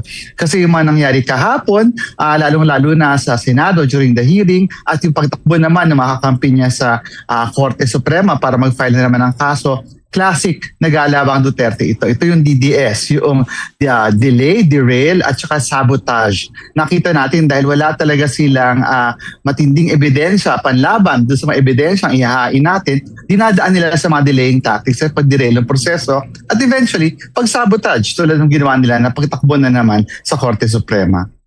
Okay, another thing is pumunta ho ng personal si Vice President Sara Duterte sa Senado kahapon pero hindi ho siya dumalo doon sa trial. Instead, nakipagpulong siya doon sa kanyang defense team. Ano ho ang take ninyo dito sa inyong obserbasyon? Lalo't marami yung sabi nga ay nag-expect. Ano? Kayo ba? Kabilang pa kayo doon sa nag-expect? Nahaharap na sa trial ang pangalawang Pangulo. Well, hanggang ngayon ay buhay pa rin yung panawagan natin sa Vice Presidente na humarap sa trial, harapin niya yung mga kaso laban sa kanya. Siya nga itong mahilig magsabi ng mga bloodbath. Pero sa totoo lang, paano magkakaroon ng maayos na pagharap sa kanyang kaso kung dinadaan niya lagi sa ganitong mga drama. Yung ginawa niya kahapon isang classic na example ng papampam o papansin, no? Pumunta ng Senado kasi alam niya nung Lunes talaga namang nahirapan yung kanyang depensa dahil walang maiharap na ebidensya at para argumento para pabulaanan yung akusasyon doon sa ating articles of impeachment. Kaya dinaan niya sa kanyang palabas kapon na papunta sa Senado. Actually, medyo nakaka-insulto talaga yung ginawa niya doon sa buong democratic process natin of the impeachment. Kasi imagine that, kinakailangan siya humarap pero pumunta siya doon para mag-press con at nakaka-insulto din sa mga kapatid natin sa media. Mas matagal pa yung setup nila kaysa sa naging press con ni VP Sara. Kasi again, classic Sara Duterte, ayaw sumagot ng tanong. No? Nagsalita ng isang sentence tapos umalis. Sana hindi na lamang siya pumunta sa Senado nang abala pa siya ng mga tao. Sana nag-zoom na lang sila. Total, ganun lang pala yung gagawin niya. Sa dulo, buhay pa rin yung panawagan natin for VP Sara. Sagutin mo yung mga paratang sa'yo kasi reserve ng taong bayan. Kahit yung mga sarili mong taga-suporta, yung tugon mo dito sa mga kasong ito. Okay. May mga katanungan din po na nais ipaabot sa inyo. Ang akin po katandem dito si Bombo Everly Rico. Bombo Ever? Alright, just to follow up lamang po doon sa naging takbo po ng trial ngayon, sa palagay niyo po ba maaga matatapos kaysa sa inaasahan po na 92 days yun pong trial? Well, at the rate the trial is going, ako tingin ko medyo hindi ito maaga matatapos kasi ang ginagawa talaga ng kampo ni VP Sara Duterte ay dinidelay yung process. Halimbawa kahapon talaga namang umulan ng mga objections. Kahit ba naman sa bagal ng pagsasalita o yung process ni Attorney Virgil Ligutan ay nag-o-object sila. Nagbibiruan nga ang mga tao sa social media na paano ba ang bayad sa mga abogadong ito? Ito ba ay may quota sa objection? Per objection ba ang bayad sa kanila o ang kanilang rate? So, kita natin na dahil nga kulang yung depensa sa substantial arguments para tugunan yung mga kaso, dadaanin nila ito sa pag-delay sa proseso. So at the rate this trial is going at walang magbabago na major development doon sa strategiya ng depensa, palagay ko talagang hahaba ito dahil doon sa delaying tactics ng Duterte camp. Okay, sa ibang issue naman po ito po nalalapit na po yung State of the Nation address ni Pangulong Ferdinand Marcos Jr. Ano po yung mga nais niyo pong marinig sa kanya pong son? Marahil dito gusto nating hamunin yung presidente kasi lagi nilang sinasabi sila ay para sa mga Pilipinong nangangailangan at nasa laylayan at ngayon nga may announcement pa na tayo ay upper middle income country na. Pero hanggang sa ngayon hindi yan nararamdaman ng ating mga kababayan. Matindi ang paghihirap at patuloy na tumataas ang presyo. Itong panawagan natin ito kasama ng mga union at mga manggagawas, iba't ibang mga organisasyon sa Pilipinas. Finally, i-certify dapat as urgent ng Pangulo ang 200 peso wage increase nationwide. Kasi ang nangyari nitong nakaraang linggo ay nagkaroon lamang ng 80 pesos na hulugan pa na increase ang sweldo ng mga kababayan natin dito na minimum wage earners sa NCR. Paano naman yung mga kababayan natin sa ibang bahagi ng bansa? At badyang-badya naman masyado yung 80 pesos na 60 pesos this year tapos 20 pesos next year. Kaya ang akbayan nananawagan sa Pangulo, kung seryoso ka talaga sa mga sinasabi mo tungkol sa pagkalinga sa mga mahihirap at mga kababayan natin na nangangailangan sa tindi ng krisis ngayon, finally dapat i-certify as urgent na ng Malacanang ang 200 pesos wage increase at huwag harangin yung panukalang batas na ito tulad na nangyari noong 19th Congress. Bombo Dennis. Okay, finally, siguro may tanong na lang din po namin ano yung inyo po mga pending bills na wish din na maipursige sa pagbabalik ng sesyon. Ano? Meron ba kayong mga panukalana at this point in time, Representative Sendanya? Well, yung isa sa pinaka-urgent natin maliban dito sa ating mga labor bills tulad ng 200 peso wage increase at yung pagtapos na talaga sa nakababaldang practice ng ENDO sa mga kumpanya sa Pilipinas kung saan walang katiyakan sa trabaho yung mga kababayan natin. Nandyan syempre yung ating mga equality bills. Kaka-celebrate lamang natin ng Pride. Nandyan yung SOJO Equality Bill, Kagandahan Bill, yung Right to Care Bill at yung pinakabago nating panukalang batas, yung Charmaine Bill para sa live identities ng mga kapatid nating transgender at non-binary people. Gusto rin natin ngayon na malapit na ang 10th anniversary ng ating arbitral victory sa UNCLOS na sa lalong madaling panahon ay maipasa na ng Senado at ng Kongreso yung West Philippine Sea Victory Day na dapat tuwing araw na anibersaryo na ating pagkapanalo sa International Arbitral Court kung saan nakuha natin yung ruling na talaga ang West Philippine Sea ay sa Pilipinas at para sa Pilipino dapat ideklara na ito as Victory Day. Para nang sa ganoon, taon-taon naala natin yung panalong ito at taon-taon napapaalala sa atin na dapat ipinagtatanggol at pinaglalaban ito. Mahalaga ang panukalang batas kasi para kahit magpalit ng administrasyon, kahit medyo maka-China yung maaring maupong leader ng Pilipinas, pero wag naman sana, patuloy yung pagkilala natin sa tagumpay na ito ng Pilipinas. With that, maraming salamat po Representative Sendanya sa mga butil ng impormasyon na ibahagi po ninyo ngayong umaga sa mga taga-subaybay, mga taga-panood at taga-pakinig ng Bombo Radio Philippines. Mabuhay po kayo.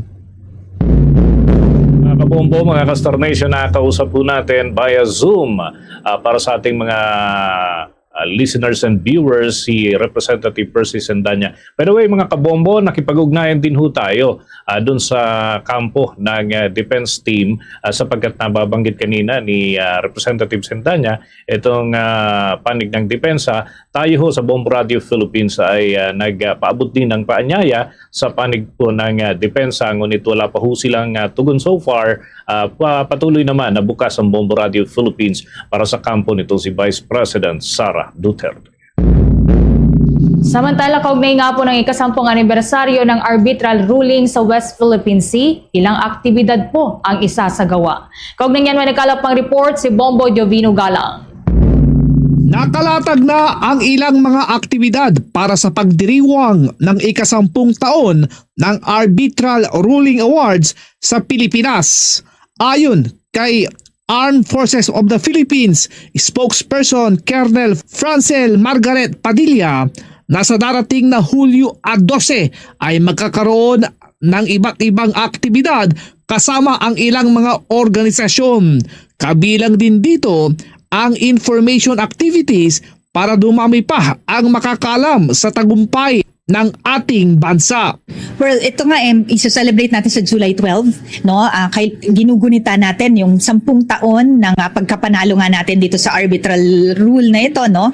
Sa United Nations Convention of the Law of the Sea. And with that, marami iba't ibang organizations kasama ang AFP sa pag-celebrate nito. So may mga forums na kinoconduct with different entities, no? Other stakeholders. Member tayo dyan and we're part of the conversation. Meron tayong mga information na activities that we are conducting, no?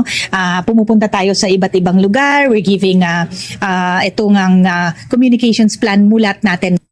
Mas magandaan niya na maraming nakakaalam sa naging panalo ng Pilipinas kung saan ito ay panlaban para sa mga ipinapakalat na maling balita ng China.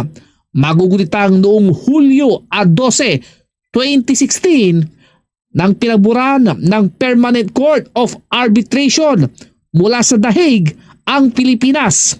Lumalabas na walang basihan ang ipinaglalaban ng China sa kanilang 9-dash line at pag-angkin sa West Philippine Sea sa ilalim na rin ng United Nations Convention on the Law of the Sea o UNCLOS. Mulat is awakening, no? So three-pronged ito, KKK ito, our seas, our rights, our future, ang ating karagatan, ang ating karapatan at ang ating kinabukasan. So ito ipinapaalam natin, no, yung kwento tungkol dito, yung history ng Philippines on on this in these waters, no? And yung our rights, no? Yung our right is our might. And yung pinapaalam natin dito, yung pagkapanalo nga natin by international law, yung karapatan ay nasa likod natin, no? International law ang nagsasabi that our right is our might. And our future, alam natin na hindi ito matatapos sa ating henerasyon or sa henerasyon na susunod sa atin. And sasaluhin pa itong issue na to ng ating salinlahi. So dapat, no, suportahan natin itong campaign na to. And ipagpatuloy natin na ipaglaban itong ating karapatan dito. Ito si Bombo Juvino Galang, and this is Bombo Radio Philippines, the #1 radio network in the country. Your trusted source of news and information. Basta Radio Bombo! Samantala, sa mga karagdagang balita, ito ang pag-question ni Senator Judson Tiveros sa assassination plan ni Vice President Sara Duterte na tema doon sa kanyang naging pagtatanong. Itinuturing na isang innocent inquiry ng isa hong accredited lawyer ng International Criminal Court. May naging panayamang Bombo Radio Cebu. Inumpisahan na ng House Prosecution Panel ang paglalahad ng kasong grave threats laban kay Vice Presidente Sara Duterte bilang unang artikulo sa kanyang nagpapatuloy na impeachment trial sa Senado. Ang akusasyong ito na nakasaad sa ilalim ng Article 14 ng Articles of Impeachment ay nag-ugat sa isinagawang online at live broadcast press conference ng Vice Presidente noong November 23, 2024. Sa naturang broadcast, hayagang sinabi ni Duterte na mayroon siyang kinausap na bayarang assassin upang patayin sina Pangulong Ferdinand Marcos Jr., First Lady Liza Araneta Marcos at dating House Speaker Martin Romualdez kung sakaling magtagumpay ang umano'y planong pagpaslang muna sa kanya. Kaugnay nito, ipinaliwanag ni Attorney Ramesses Victorious Gatchalian Villagonzalo, isang ICC accredited lawyer, na kung susuriin ang konteksto, ang pahayag ay maituturing na isang grave threat coupled with condition dahil posible itong maganap base sa itinakdang kondisyon. Dagdag pa niya, hindi na kinakailangang patunayan pa kung may aktwal na assassin na gumagalaw dahil kung tutuusin, kapag umatras na ang nag-utos nito, hindi na rin magpapatuloy ang mismong assassination. Kaya naman sa kanyang personal na pananaw, ang naturang banta ay udyok lamang ng extreme anger o matinding galit na nararamdaman ng Vice Presidente nung sandaling iyon. Not necessarily ground for conviction, but it is a fact that could warrant na ma-filean siya ng impeachment. Kaya nga na treated as a felony or a crime under ours. Pero yung mga elements ng felony at saka lahat ng mga technical aspect ng authentication ng video. Mula rito sa Cebu, ito si Bombo Irene Arliente. And this is Bombo Radio Philippines, the #1 radio network in the country. Your trusted source of news and information. Basta Radio. Bombo! Ang issue naman ng 16 votes na kinakailangan po sa pag-convict kay Vice President Sara Duterte, maaaring ang Korte Suprema pa rin ang magre-resolba at magpapasya ayon yan sa isang legal expert. May panayam pa ang Bombo Radio Iloilo. Binigyang diin ng isang abogado na ang Supreme Court of the Philippines pa rin ang maaaring magbigay ng pinal na interpretasyon sa issue kung kinakailangan pa ang 16 na boto ng mga senador upang mahatulan si Vice President Sara Duterte sa kanyang impeachment trial. Ipinaliwanag ni Attorney Jobert Pahilga, isang people's lawyer at isang human rights lawyer, na bagamat malinaw na nakasaad sa konstitusyon na kailangan ng boto ng 2/3 ng lahat ng miyembro ng Senado upang magkaroon ng conviction, nananatili pa rin bukas sa iba't ibang interpretasyon ang kahulugan ng katagaang all the members of the Senate. Ayon kay Attorney Pahilga, kung susundin ang literal na probisyon ng konstitusyon, ang kabuuang bilang ng mga senador ay 24, kaya 16 na boto ang kinakailangan upang matulan ang isang opisyal sa impeachment. Gayunman, sinabi ni Pahilga na may mga constitutional experts na nagsusulong ng ibang interpretasyon Anila ang dapat pagbatayan sa pagkukwenta ng 2/3 vote ay ang mga senador lamang na walang legal na hadlang sa paglahok at pagboto sa impeachment proceedings. Dahil dito sinabi ni Pahilga na isa itong usaping konstitusyonal na maaaring humantong sa Korte Suprema na may kapangyarihang magbigay ng pinal at may bisang interpretasyon sa mga probisyon ng saligang batas sakaling formal na maiharap sa hukuman ang naturang isyu. Sa ngayon nananatiling umiiral ang probisyon ng konstitusyon na nagsasaad na ang hatol ng conviction sa isang impeachment case ay nangangailangan ng boto ng 2/3 ng lahat ng miyembro ng Senado. Constitution provides that to convict, senator judges must obtain at least 2/3 vote or 16 of all the members of the Senate. So all members of the Senate is 24, 2/3 of 24 is 16. But there are other views, no? Sila din Santa Maria, yung ibang mga constitutionalist, 2/3 of all means kung sino lang ang able and walang impediment to participate. Si Attorney Jobert Pahilga. Para sa Bombo Network News, mula dito sa Bombo Radio Iloilo, ito si Bombo Ayan Gahete. This is Bombo Radio Philippines, the #1 radio network in the country, your trusted source of news and information. Basta Radio! Bombo! Bombo Foreign Exchange Update is brought to you by Quinbank Business Banking. Mga kabombo, mga Kastar Nation, ang batayan ng ating foreign exchange update ay sa pagsasara ng trading kahapon ng hapon at ngayong araw ang resumption alas 9 ng umaga. Naitala mga kabombo, ang katumbas ng isang US dollar ngayon umaabot ng 61 pesos and 44 centavos. Ang Hong Kong dollar naman ay 7 pesos and 84 centavos. Singaporean dollar, 47 pesos 62 centavos. Ang Saudi Arabian Rial ay 16 pesos and 38 centavos. Habang ang euro ay 70 pesos and 40 centavos. Yan ay batay sa data ng Bangko Sentral ng Pilipinas at Bankers Association of the Philippines. Manatiling updated sa mga kaganapan sa Luzon, Visayas at Mindanao. Maaari ho itong matunghayan through Bombo Mobile App, YouTube, TikTok at maging sa Facebook Live. Sa ating mga palatuntunan, mga kabombo dyan sa bahagi ng Mindanao, inyong masusubaybayan kung kayo ay nasa Davao Region, nariyan ang Bombo Radio at Star FM Davao. Sa Northern Mindanao, Bombo Radio Cagayan de Oro. Abang sa Caraga Region, Bombo Radio Butuan. Doon naman sa Soc Sargent Region, Bombo Radio Jansan. Abang sa mga Ilonggo speaking sa parte ng Mindanao, Bombo Radio Coronadal. Sa Mindanao area pa rin po, maaaring yung tutukan ng Bombo Radio Malaybalay, gaya rin pong Star FM Zamboanga, Star FM Dipolog at Star FM Cotabato. At bago po tayo magtapos, samahan niyo po kaming manalangin ng Orasyon Perata for deliverance from calamities. Almighty Father, we raise our hearts to you in gratitude for the wonders of creation of which we are part, for your providence in sustaining us in our needs, and for your wisdom that guides the course of the universe. We acknowledge our sins against you and the rest of creation, nature. We have confused your command to subdue the earth. The environment is made to suffer our wrongdoing, and now we reap the harvest of our abuse and indifference.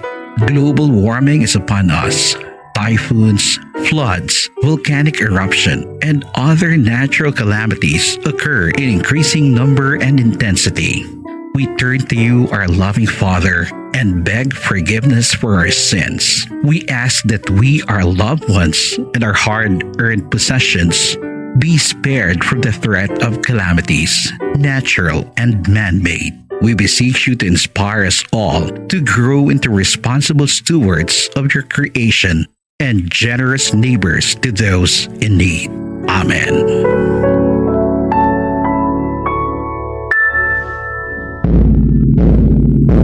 Yan ang kalipunan ng mga balita sa Bombo Network News Morning Edition ng back-to-back winners sa Catholic Mass Media Awards bilang Best News Program.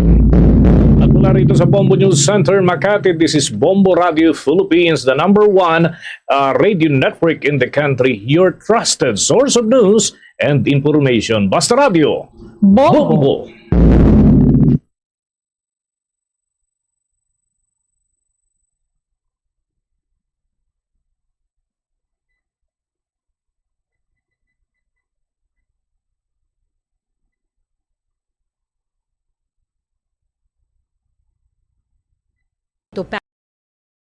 pesos kada bulan. Ang personal fund nagakonsumo sang 33 pesos kada bulan.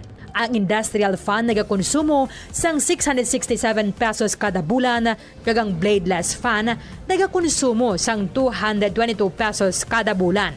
Kag magamit sang handheld funds kun outdoors. Ang handheld funds ang convenient kung nag-travel o kung nag-commute, kag kung malobat, nagakonsumo lamang sang 22 centavos nga kuryente agud ma fully charged.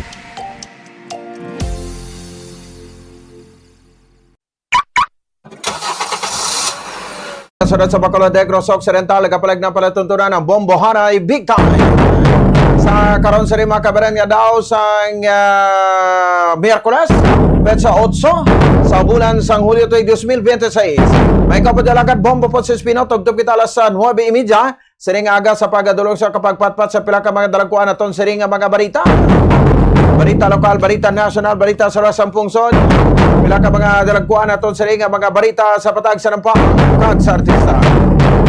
Antay sang tanan ang pinakuling antad sang temperatura diri sa syudad sa Bacolod. Ano sa 26 hangtod 32 degrees Celsius. Pinakuling update ya mga kabaran sa Sri Bagyo Inday, no? Super typhoon.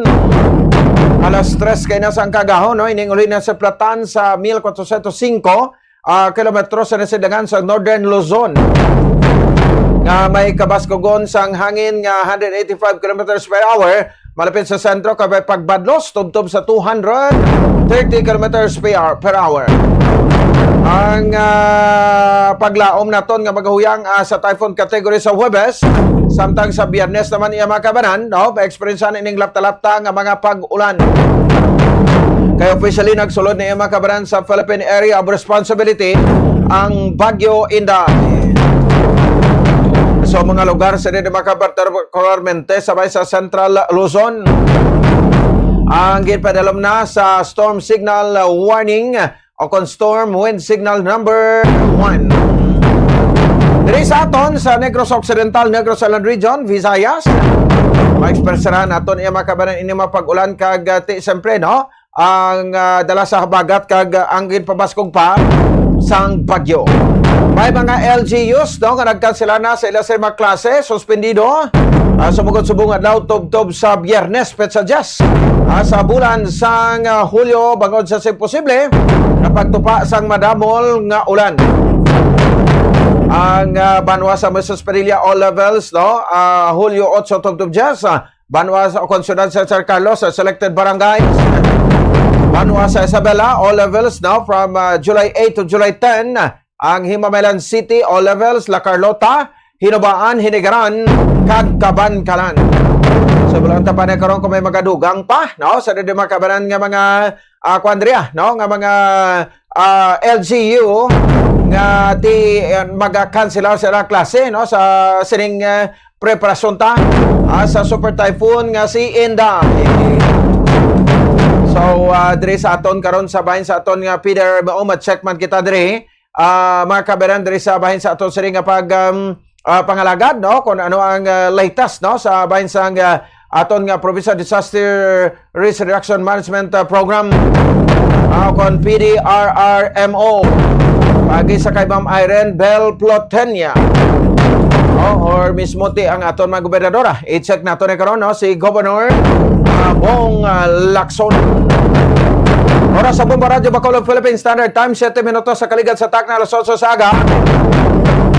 Day 2 sa impeachment trial batok sa kay Vice President Sara Duterte Carpio. According iya makabaran sa prosecution, no, nangin madinargon kag nakascore sila ko, no.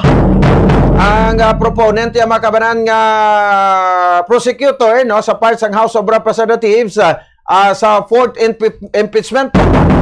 Kagintalakay kapon niya mga kabaran, no, ang Article 4, no, sa impeachment case against siya mga kabaran sa kay Vice President Sara Zimmerman Duterte, no, anging sa bahin niya mga kabaran sang no, sa bahin sang ginatawag nga culpable violation of the Constitution. Of course, no, ini mga kabaran in relation man sa siring committed sa mga high crimes. Kag in short ang threat, no, diri mga kabaran against sa kay President Bongbong Marcos Jr., sakay First Lady Liza Araneta Marcos, no? At the same time, sakay former House Speaker Martin Romualdez. So, ang House Prosecutor, Dre Makabanan nga in charge sini, sa sining Article 4 sa Articles of Impeachment batok sa kay BP Sara, no other than Representative Lawrence Defensor. No, so nagparindugan diri nga ang accountability ang para sa tanan. No, so of course ang ining pagpresentar man, no, sang mga video recordings sa press conference, no, niya way baka November of 2025, no, kag at the same time sa Dre Makabanan, no, sa bahin man sang iyang threat, no, kag ti pag-ako niya man, no, sa sining nasambit, no, nga pagpamahog tinangin masandukot pa ang presentasyon kahapon una pa lang sa pagsalang sang testigo, no, diri Makabanan, sakay Vice President Sara Sermamanda Duterte Carpio oponihan dayon sang depensa, no, nga ti ini Makabanan ang hindi pagilakip to bilang witness ang isa sa mga makabig naton nga expert sa cybercrime, no, sa Diri Makabanan kag konsadente ini ang empleyado, no, sa Diri Makabanan, NBI Senior Agent John Mark Kalilong. So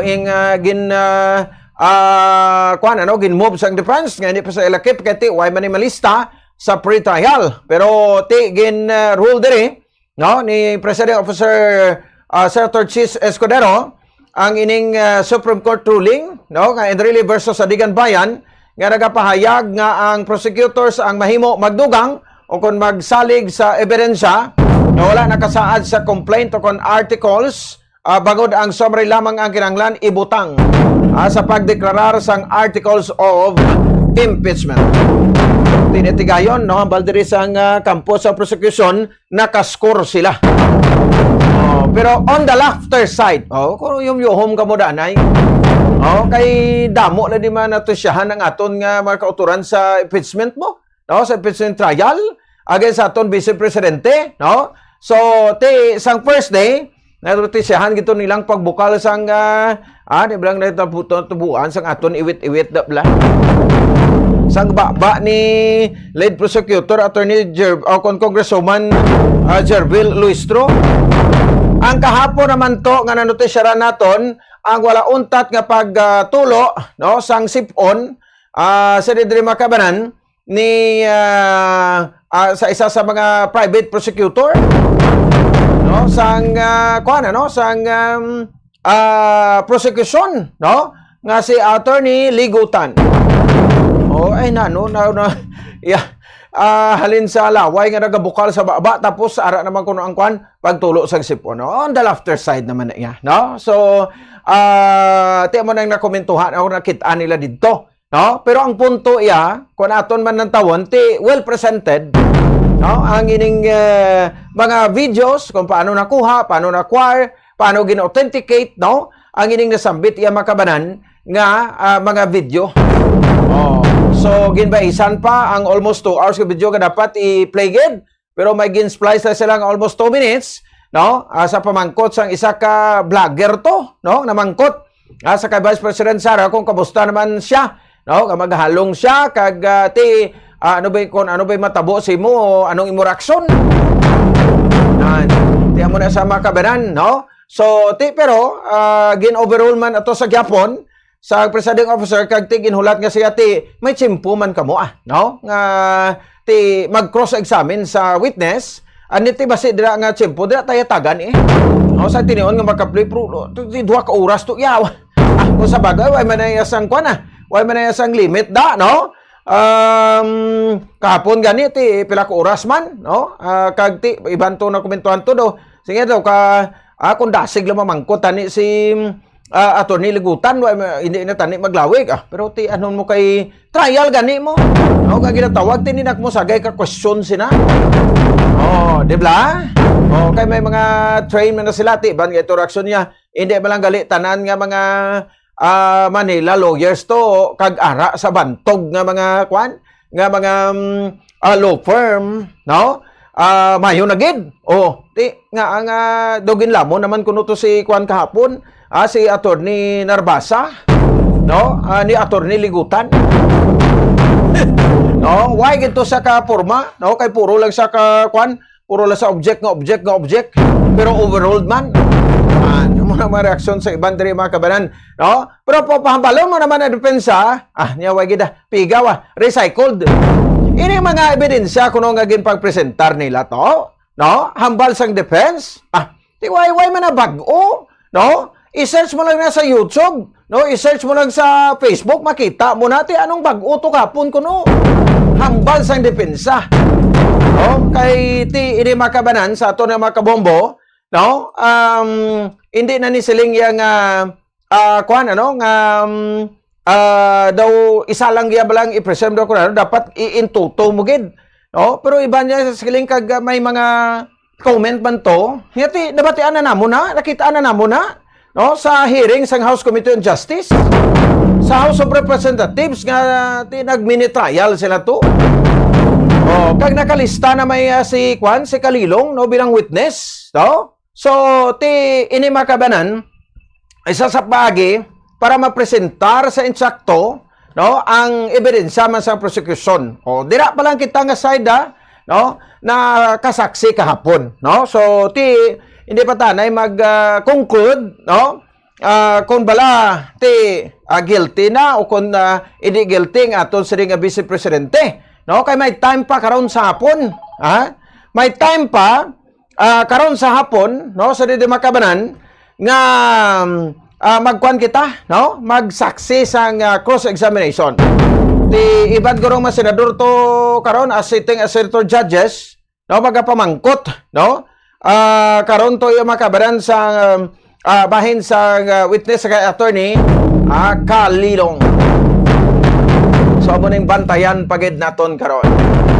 Sige, no, so makuha naman kita dugang maraksyon sa lawyers sa makabanan. Diri sa ato na pagpalagad kag syempre istoryahan ta, no, ang ining liwat nga pag panindugan ni sa Escudero, no, nga 16 votes gid, no, 16 affirmative votes nagikan sa mga senator judges. Hindi pa ni klaro kung bala sa senator judges nga naga-attend sa trial o kung of all the senators. Di na naman bisan pag-insindi sa aton konstitusyon do nagalingin man ang ulo ta. No, nano sino nagdihon sa aton nga konstitusyon ni man, no? Nga konsidente do hindi klaro kay kadamo mga loopholes, no? Bagay ti mo man ang hambal nila, when there's a law, no, there's a remedy. No? So pwede man Japon mahimo iya makabanan nga rason, no, kung hindi patod kag hindi kompleto ang naplastar, no, sa aton 1987 konstitusyon. Kon 16 no, pero ti ang pamangkot, no, base may posibilidad magbago ini, pero according kay Senator Escudero as presiding officer, no, ba niya diri unless ko may mag-challenge. Pero ang statement ko to gahapon or sang Monday hambal ni presiding officer Escudero, no, ato why man sa may nag-object, why man sa may nag-raise a point of order to sa kinanglanon nga affirmative votes, no? Pero kung may mga question, no, it could be nga Supreme Court ang dalaganan, pwede ka challenge, no, file petition sa Supreme Court. Samtang nga nagakwanto kahapon, no, nagatutok kita to sa day 2, no, sa impeachment trial against sa kay Vice President Sara Duterte Carpio, nag-file man, no, sa didiri makabanan sang petition ang aton sa didiri makabanan nga kuan, ano, nga o kuan ang mga abogado nga ti ara sa side, no, sang aton sa ring Vice Presidente.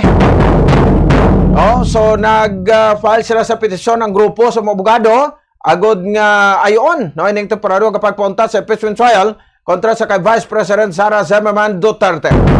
Ini mismo ang gipungunahan ni Attorney Israelito Torion, no, kaupo na abogado niya nga nag-file sa very urgent manifestation with motion sa Korte Suprema, no? So nangin at ituyo sini no sa nasabit nga motion ng pag-issue sa Supreme Court sa status quo ante order para punggar ang impeachment court, no, mga opisyal kag tanan, no, nga mga personal sa diring involved nga sa pagpadayon, no, sa trial, pagbaton sa ebidensya o kon proseso sang impeachment. Kay gusto ko no sa mga petitioner nga mahatagan sang klaro ang nauna nga petisyon nga gin-question sa legalidad nga natabo ka sesyon last June 3, 2026 sa pagbag-o sa liderato sa Senado. So luwas sa madari ang grupo sa Korte Suprema nag-ayo man nga mag-i-issue sang nasabit kamando nga nagapahayag nga dapat no nga magapadayon ng impeachment trial kung ang rules of procedure ang magasunod sa otoridad sa presiding officer kag hindi iya makabaran sa natubang nga unresolved constitutional challenge. Subong man pagklaro nila sa motion nga ini nga hindi ini may karakteran sa politika, no, kundi pagiging valid nga santo sa aton sa Constitution ang hearing, no, nga ginapatigayon impeachment trial batok sa kay Vice President Sara Duterte. Dilatawan nato ni, no, kung makahatag na diri sang sabat dayon ang problema galing subong sa Supreme Court iya makabanan, no, puwerte kadugay magdesisyon kung aton sini nga lantawon. No, so mga petisyon na dati sang nagligad nga nagapatagon sa hearing to ang House Committee on Justice, may petisyon na to ang kampos ang Vice Presidente until now ay madesisyon na, no? Kali kay ba nagambal man siya ti why sila nagdesisyon kay ti nasunod sang House Committee on Justice ang mga proseso ti paano pa nila desisyonan. Pero ti dapat matagban sa kuano sang notice madai, no, nga way sa may nakita nga violation to sa hearing sa House Committee on Justice, no, sang nga ipending mo na da kay hasta subong nagahulat kita sang komento sang Supreme Court. 20 minutos sa kaligad sa tak ng alas 8 sa aga.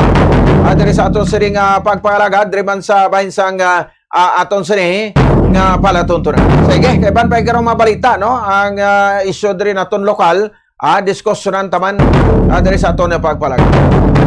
Sa pahayag ni Senate Presiding Officer Francis C. Escudero, no, nagsiling nga hindi obligado si Vice President Sara Duterte Carpio nga personal nga magtambog sa tagsa ka hearing sa impeachment court. Kay ti nagakaigo na kunong representasyon sa Vice Presidente base man sa rules, no, sa mga abogado, no, o defense counsel. Pero may iban pa Japon nga hindi kinsindi nga padayon pagaraga question ko sa bagay kung ako ni kay VP Sara dapat matambong na lang gid siya, no, kay ti amo man ang una itong pahayag nga ti may bloodbath man ko, no, sa Senado kung magabot na sa Senado ang iyang impeachment case, there could be a bloodbath. Pero may mga discussion man sa gali, no? Prerogative naman, no? Nga kung hindi sa maten, araman defense niya. Kay kung why man na nabutang sa rules, nga hindi pwede ka presentar ang defense, base mapilitan mo siguro nga mag-attend, no? So, kabay pa nga matuldukan na, no, ginapahayag bala nga dapat ma-attend gid siya sa o kahapon ko ato man sa Senado sang pungsod Pilipinas tingaway na lang to sa nag-attend to sa impeachment hearing, no, gali kay nag-meet lang sa iya sini nga defense lawyers, no, kag press con isa lang ka pamangkot, tatlok sabat. Ang wala na, no, isa ka pamangkot, tatlo ka sabat, no? So why na sa dayon diri makabanan pabilin didto or why na sa dayon, no, hatag pa sa dugang nga oras, no, o kung nag-entertain, no, sang iyang mga o kung nag-entertain sa iya sini nga mga questions.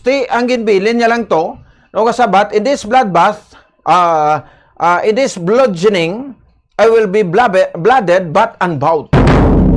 Daw ginsunod yung kuno ni makabanan sa kay William Ernest Henley, no, nga mga coach nga may tigulo Invictus, no, nga under the bludgeoning of chance my head is bloody but unbowed. Do mugid no? In this bloodbath, no, in this bludgeoning, I will be blooded but unbowed. Ano nang nangupyasang statement naman ang aton nga Vice Presidente? Amo na sa? Sa di mga kabayan. So, but anyway, ti sa nasiling na, I hope kati matuldo ka na ini, no? Kabisan magkala binat pa ng kwanyo da, no? Pero sa prosecution, nga panawagan sa kay BP Sara nga magtambong, base kung maayawan lang kamo. Ti depende na, no? Sa di makabanan, pero ti ari pagido. Kada mo pag isa naghambal, nga because of presentation to kono, sang prosecution, nagasiling ati amo na ning tsansa, no? Ti do ma-impeach sigid, impeach na ang Vice Presidente, no? Nasagan la takambal ka impeach pero takbalo kon bala makakuha gid sang 16 even ako kamo, no, kita tanan way takbalo, no? So hindi pwedeng hulaton talang to ang ang conviction, no? So kay isa numbers game sa gyapon kay siling tagani ang ini impeachment trial more on political process, no? Tilantawan nyo bla ako ya 80% or magsaling ka 80 do medyo ano naman, no? Magsaling ka di 75, no? O magsaling ka 90%, no? O 85% no? Makambal ko ya guro nga ti ining nagboto against sa kay Senator ang 85% nga makambal ako nga ang resulta sa pagbotar, no, sa kay Senator Chis Escudero bilang presiding officer, no, nga 12 o butang tabi 13, no, kag ang nagbotar against, no, nga 8 nga ara sa impeachment court, no, somehow to daw amo na ni guro ang kwan, no, ang gitawag naton nga ti numbers, no, nga posible magagwa kung may ara sa conviction. Ti iban nagahambal siling nila ti nya si Bongo, Senator Bongo, nya Senator Binod Padilla, ang duha ka mag-utod nga kay Tano, no, Loren Legarda, sino pa gidada, no, si Robin Hood Padilla, no, makabig sini nga hindi na ginaguro magbagong ilang panindugan, no, kung mag-abot ya sa conviction, no, ti alangan man nga, no, ila na kalyado si Sara, no, i-put down pa nila si Sara kay political process gani. Ti karon kuy balik ta naman kini nga question sa rebelya no, mag-utod nga bilyar, mag-utod nga kay Tano gina question nga ang no, pertigid ang panindugan nyo, nga pertigid ang pagpakigbato nyo, no, sa mga Duterte, somehow daw muna, no, ti karon ibalik taman, no. Ti what about, no, ang ining mangin mangin kapalaran, no, sa boto nga ihatag pabor bala for conviction o for acquittal. Mangkuton taman sila tinganing mga grupo ni magutod nga tulpo. Do you think ka mabuto ni sila for acquittal? Hindi, no? So, Senator Rizal Tuberos, do you think nga mabuto na sila for acquittal? Hindi, no? Si Senator Pangilinan, no? Senator Bam Aquino, Senator Tito Soto, Senator Panfilo Lacson, Senator Mig Subiri, Senator Joseph Ejercito Estrada, no?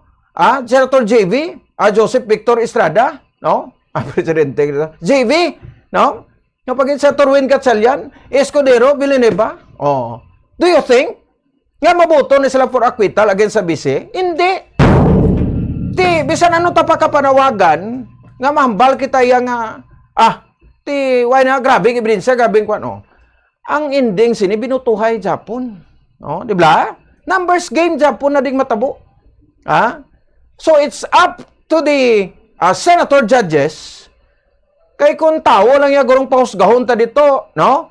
Ang 120 million Filipinos or ang 70 million ka mga registered voters ang BBB, no? Or valid nga makaboto. I don't know kung anong maging resultas ni, no? Kung pumuluyo labing ang balon naton, isa-isahon ta, no? Anong imo desisyon? Acquitaw ko ni convict ang Vice Presidente Kaysa sining Article 4 pa lang, damo ng kampante nga may violation gid. No, gaging komite ang aton sila nga Vice Presidente. Pero hindi man na magpasugot ang depensa. No? Hindi man na magpasugot ang depensa. Ngati sila ang mga defend ban ngati. Oh, why ka bag-o nga makita tinga may natumod ang prosecution nga tawo to hitman kay ligat tong NBI na pagwa man to nga natumod na nila tong mga gipanghar sang Vice Presidente ti ipakita ta na. No? Kaya kung hindi tayo mapakita, hambal naman niya sa depensa, hindi ni ako na, hambal naman niya sa depensa, hindi man na ordinaryo sa mo, kay nabatian ka nakita na namon, kag wala man, no? Sabay malain nga natabo sa Vice Presidente, no? Pero as long as, nga ang Vice Presidente buhi, why man sa krimen nga matabo? Hindi bla.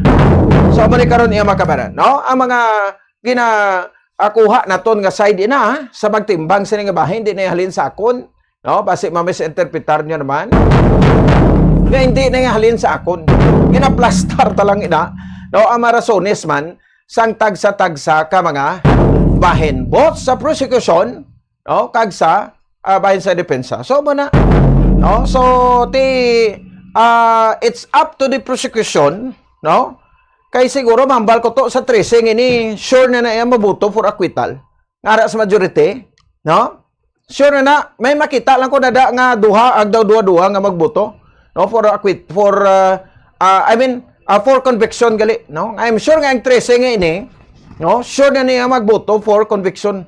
May duha lang ko da sa tracing nga daw di medyo hesitant pa kag daw base kon maboto pa for acquittal. Pero ang walo nga ini kung ara lang guro Senator Bato de la Rosa, Senator Jinggoy Sada, Senator Dante Marcoleta, kompleto lang sila guro, I doubt. Di na ya, for acquittal man na sila ya. Oh, di ba? So, i-convince, i-challenge, no? Ipatagid mayo, no? Para sa mga, naton, no? Mga central judges. Kung lain na to gapot, may mga central judges to nga nagpamangkot naman sa daw misleading, kag conclusive nga pamangkot. Wala pa gani, nagdagay na kamo kalumpat, no? Mahilig ka mo magre-road. Mahilig ka mo mag-jump up into conclusion, no? Pamati lang kamo blanay, sundan nyo si Senator Lito Lapid, kay bisan tingog, daway tayo nabatian. No? So, pamati lang kamo dani as mga judges, kag kung may queries ka mo, i-direct nyo ang pamangkot sa witness, no? Ti ko pamangkoton mo na yung prosecutor, yung prosecution karon, ti more on positive na sila ya, more on conviction na sila ya. Nga bisan hindi pa gani guro sila nga abog-ata ebidensya, balo na abog-ata ebidensya. Ano mo na pala? I-test naton ang credibility sa witness. So diri tani mabalaan karon sa hapon alas 2 naman, day 2 kun bala sa cross-examination ti ma-convince man bala sang defense, no? Ang mga tumalanaw naton sa aton YouTube, sa Facebook Live, sa Bobo Radio Philippines, ang mapulmulong Pilipinhon, nga ining witness, iti tawgon gidman nga witness. Ila naman karon simpo. No? That's why gani ko ako sa kay Attorney Narbasa to gapon. Di na lang ko ya, mamati na lang ko yung mamati, kay nagwa to ya, ang iya dalo ko sagan siya nga si Mr. Objection, no? Kag ikuan man ng abi, overall man lang sang presiding officer, why na, no? Pabayin na lang dahil siya ko, no? Kay ilan at 10% to present, no? Balos lang kamo kung ara na kamo sa, sa cross-examination, kung inyo niya 10 sa bansang defense. Amo nang problema, kay siling ko gani yung mga bagito, pagkagbaguhanon lang, no? Pero ang natabo, kapong kung pamatian mo lang man, no? Bakod gito makabaran si Kwan, no, si Attorney Ligutan, no, ang private prosecutor. Take note ining mga private prosecutor nga ini, no, para sa kay Attorney Vergel Ligutan, no, mga pro bono ini sila kuno, mga pro bono, why bayad, no, nag-volunteer lang. Singko grabe, no. O yung kada simpo mo, pro bono, ay ba naga-question to yung yati ang ginapang bayad sa abogado ni Sara Duterte sa defense, hindi na pagtapat yung ipamangkot kaya naman na iya, No? Di ba? Kung gasto man sa dati, yaman na. No? Bala na saya. Oh. So, pero galing kay gumamning kuha nga mga firm ni nga abogado, mga lawyering firm, no? Mga abogado sa una sang former president pa, no? Joseph Ejercito Estrada sa impeach siya, do ay matugani sila ka score dito balintong matugani sila. Balintuwa, di ba? Sa mo tabo man bla, no? Pero pakita to gapon na kung mga bagito kay lain gyud kon mga kuan nga, no? Mga sanay na gid bla kay daw medyo grabe ng experience, especially sa mga litigations kag sa mga practicing lawyers kaya mga trial lawyers kaya bala. Sila ni mga trial lawyers man no? Pati kahapon, daw medyo kuan gito, off gid si Attorney Carlo Narbasa. Against sa Attorney Berhil Ligutan. I-check tabi to, no? Kahit ini aton kuan malang ini no? For the opinion sa lawyer, si Attorney Jevin Lo, balikan naton. Sa mga kabombota, kay silang tagani, kung anong actual nga kalanabo, ka opinion, no? So, iya man niya ako gulingon nga opinion, despite nga daw, siyempre, no? Kaya ara sa daw produtante siya, may mga bagay nga daw medyo pabor man. But, nabatian nyo man to sa interview to gapon, ang kwanto, ang iyang statement. Hindi man gid siling yang daw kwan, no? Daw nag-agesa sa prosecution o kung sa kunano, no? Ang atom lang na diya, i-present, no? Iti trial niya mo. Ano silang trial? Kabla pa bakod ebidensya, no? Trial ini. So, lato tayo pang presenta ni tanan-tanan. Sige, ara sa kalinya, kabilang linya, we have Attorney Jevin Lo. Attorney, good morning po. Live po kayo sa Bombo Radio Bacolod, si Bombo Pons po ito. Mayong aga, Bombo Pons. Binabati ko ang lahat ng tagapagkinig ng Bombo Radio. Sige. So, how was your observation, no? Kahapon sa day 2, itong pag-present ng prosecution led by Private Prosecutor Attorney Berhil Ligutan, no? Sa prosecution. So, present yung isa sa mga witness dito, no? From National Bureau of Investigation, no? NBI Senior Agent John Mark Kalilong, no? So ano ba observations niyo kahapon sa ito articles of impeachment sa Article 4, itong mga committed na high crimes, no, ng Vice Presidente? Attorney, go ahead. Well, basically yung pagpresenta ng first witness ng prosecution, ito ay sa papa-admit whether or not admissible yung mga videos kung saan nagpahayag si Vice President Sara Duterte ng kaniyang damdamin tungkol kay Pangulong Marcos, kung saan yan yung basihan na sinasabi ng institusyon na merong grave threat or betrayal of public trust na kinumit ni pangalawang Pangulong Duterte laban sa bayan. Okay. So, kay Attorney Kalilong, no? So, based sa kanyang mga nakuhang mga ebidensya at pinisent doon kung paano niya nakuha, no? Yung mga proseso. So, para sa inyo po, no? May bago ba, no? Kasi parang napanood na natin ito sa hearing doon sa Committee on Justice, itong present kahapon. Kailangan nating intindihin na yung mga ebidensya na alam ng publiko hindi automatic na tatanggapin ng impeachment court. Kailangan ito ipresenta sa korte. So yung una, ipa-identify. Pangalawa, sisiguraduhin na totoo ito at hindi ito pineke. That's why merong mga technicalities na ina-apply, lalo na ito'y video. So sinisiguro na hindi ito pineke, walang AI na in-apply. That's why naging maingat ang prosecution at depensa sa pag-aral sa mga pinipresentang ebidensya, lalo na sa videos. Oo. So okay lang na kahit siya nag-prepare, siya ang nag-authenticate, siya ang certified true copy, okay lang? Tapos siya pa yung witness? Hindi naman siya yung source ng video, no? It was an open source yung sabi niya, available to the public. So ginagaranti lang nila na yung video kung saan nagpahayag ng damdamin si Vice President Duterte ay the same kind of video na pinipresenta sa korte. But we must also understand na kahit may technicalities, alam naman ng mga senator judges at alam naman ng publiko na ito ay available to the public. So, yun lang, may formalities yung tinatawag nating isang trial. That's why kailangan maingat na ipresenta. Now, it also depends on the defense kung hahayaan nila at hindi sila mag-object knowing na let's say yung video na alam ng publiko ay the same video na ipinakita. But again, dahil nga yung sinasabing video ay 2 hours, no?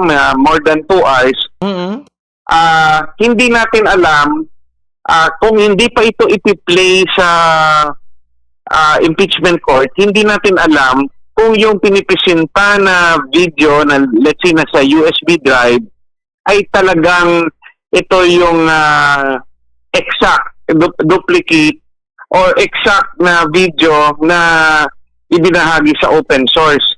So yung kahapon yung na-play lang at naging basehan ng testimonya. So yan yung strategiya ng prosecution. Gusto lang nila ipakita yung portion ng isang 2 hours plus video at ipinakita lang nila yung portion na kung saan sila naniniwala and na-highlight nila yung kanilang inaakusa na action ni Vice President Sara. Pero sabi naman ng presiding officer ni Senator Escudero, meron ring pagkakataon ang depensa na ipresenta yung kabuuang 2 hours plus or kung i-choose nila portions rin ng kabuuang video para lang ipakita yung konteksto. Examination, actually depende yan sa depensa. Pwede na actually nila ipresenta yung 2 hours video. They need not wait sa kanilang pagkakataon, no, na when they present their witnesses, because in cross-examination, they can already confront the witness based sa USB drive na pinapasay sa kanya at based sa video which is a portion only of the 2 hours video. So, malalaman natin mamaya kung yung buong impeachment court ay mapipilitang panoorin ang buong 2 hours video. May comment din, Attorney. Bakit parati na lang nag-object si Attorney Carlo Narbasa sa part po ng defense? Pero kung titingnan natin sa part ng judicial process, okay lang yon, no? Kasi kung may makita kang mali sa presentation, as a lawyer, no, a defense lawyer, may right ka na mag-object at kung parang duda ka sa mga sinasabi ng witness at sa may ebidensya na pinipresentar, so right mo na mag-object. So, yung iba nag-comment dito, sana pinakinggan na lang muna, no, itong presentation ng prosecution kasi may time pa rin naman ang depensa. So, parang nasermonan sa kahapon ng presiding officer. Puro overruled yung objection. Trial lawyer, maintindihan nila na karapatan ng either parties, no, o both parties to speak out in defense of their stand. So kung defense counsel ka, technique yan minsan na pahirapan mo lahat ng tanong, objection for as long that you can cite a particular ground. it does not mean na kahit aggressive ka sa objection, ay papakinggan ka ng korte. Minsan, as a matter of strategy also, kahit may rason ang iyong objection, minsan kailangan mo ring tumahimik at i-allow yung certain questions. On the basis that, for example, alam mo na nga na alam ng buong publiko kung anong video yan yung piniplay, it will be, let's say, a waste of effort, and it will only antagonize or irritate the impeachment judges kung i-objectan mo. Yung observation na sinasabing hayaan na lang, it's a matter of style. So, siguro si Attorney Narvasa gusto niya talaga na every question talagang busisiin to protect his client. To recall, there are many questions na tumahimik rin siya. So, style yun ni Attorney Narvasa, iba rin yun sa style ng mga ibang trial lawyers. So that's a part of judicial process.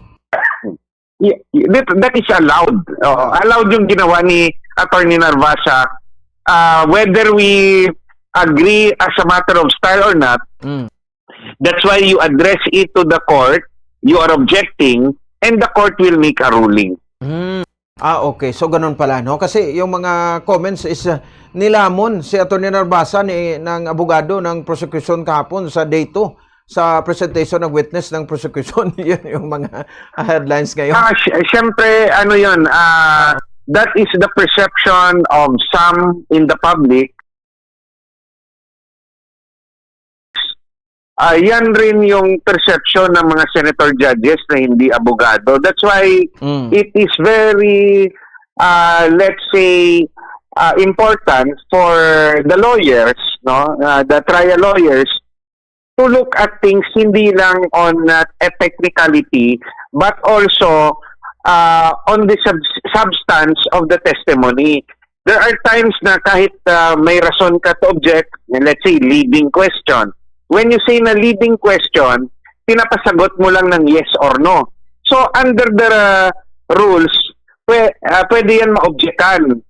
Objectionable yan dahil a lead counsel, no, the prosecutor cannot ask leading questions as a rule, no. Hindi siya pwede na yung tanong niya sasagutin lang ng yes or no. You can ask leading questions during cross-examination, but not during direct examination. So tama naman yung yung defense counsel na kung sa tingin niya leading question which is answerable by yes or no, o objectan niya. So, on that matter, sabi ko nga, as a matter of style, there are instances, just allow it kung sa tingin mo harmless naman sa kausa ng iyong kliyente. Otherwise, you might irritate the senator judges, or yung labas nga sa publiko ay hindi tama na parang sa lahat ng bagay objectan mo. So it's a matter of style actually. I see, okay. No? So going back, attorney, sa present na video, kasi yun kasaad sa Article 4, itong committed the high crimes, no? So anong assessment mo dito? Kasi may nagsasabi na walang hitman na na-produce, conditional, if, then, no? And then the threat carries no criminal liability. May mga komento na yan. Last time kung remember natin, former Chief Presidential Legal, Juan Ponce Enrile, the late Juan Ponce Enrile, no? So, kung wala ba tayong, ilagay lang natin na wala tayong appellation sa ngayon, no? Maka Duterte o ikaw. So, ano sa tingin mo as a personal lawyer? As an independent lawyer? Premature pa to make a conclusion based sa narinig rin natin kahapon na yung video is 2 hours. Yung prinisinta lang 2 minutes. So yung konteksto nakita natin na sinasabi ni Vice President Sara Duterte ay kulang. So, dapat antayin natin yung depensa na kung ano yung sagot doon at kung ipapakita nila yung mas mahabang parte ng video para maintindihan bakit isinabi ni VP Sara yung kanyang sinabi. Doon makaka-arrive ng let's say yung publiko ng academic conclusion kung sa tingin nila ay talagang betrayal of public trust yun, or whether it is a real threat, and whether or not there is a separate let's say argument whether a grave threat will be considered as a high crime to be considered as an impeachable offense, kasi hindi naman nakasabi sa Constitution na grave threat is a ground. Yung sinabi lang high crimes. So, it should be a serious crime na rason para ma-impeach yung isang opisyal. So, that's why sinabi rin ni Senator Escudero kahapon, yung sa katanungan ni Senator Risa Hontiveros na nagkaroon ng konklusyon na sinabi yung abogado ng prosecution, dapat limitahan yung mga questions not to be answered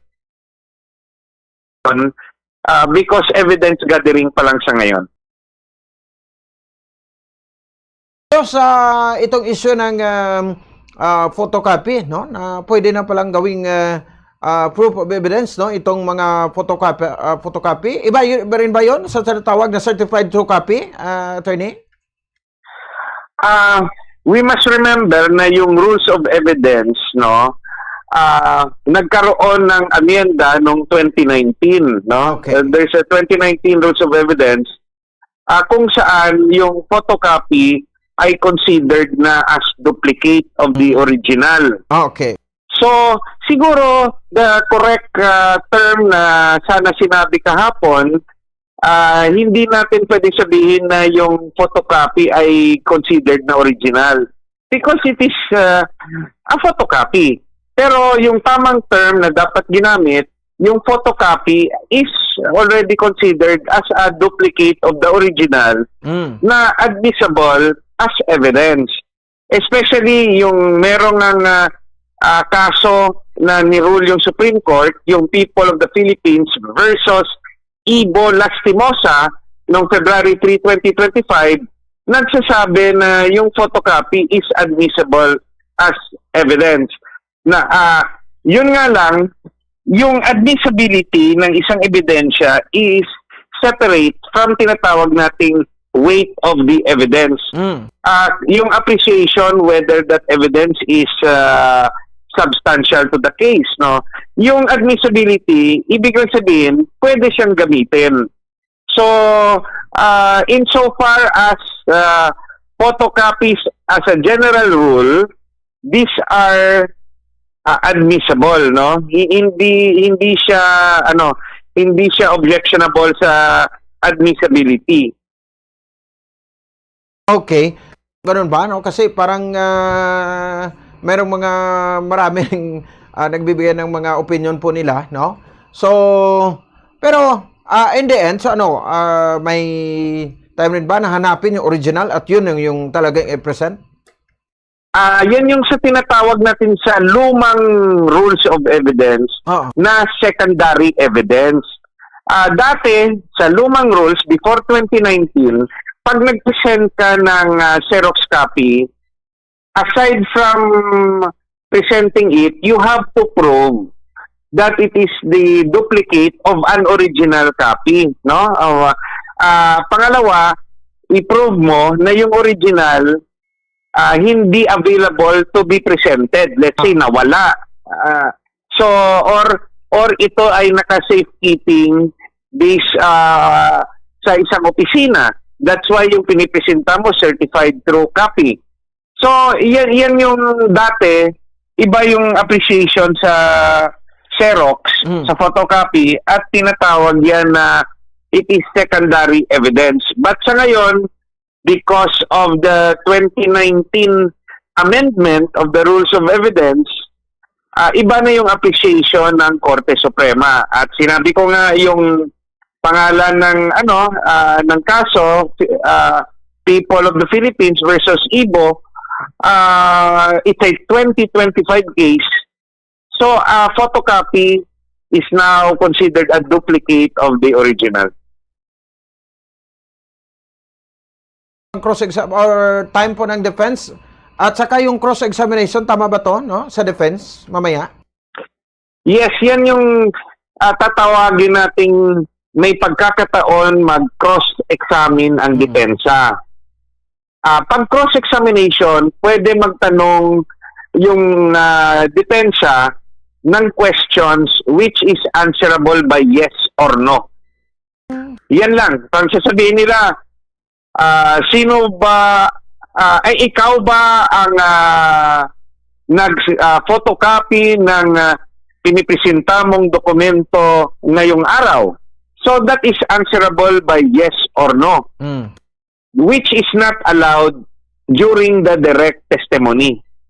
Pag sa direct testimony, magtanong ka na ikaw ba ang gumawa ng pag-photocopy ng dokumentong ito? Yung tanong na ganyan, pwede siyang i-objectan ng defense. Pero sa ngayon, it is the turn of the defense, allowed na magtanong ng questions answerable by yes or no. So allowed din ba yung prosecution na mag-object?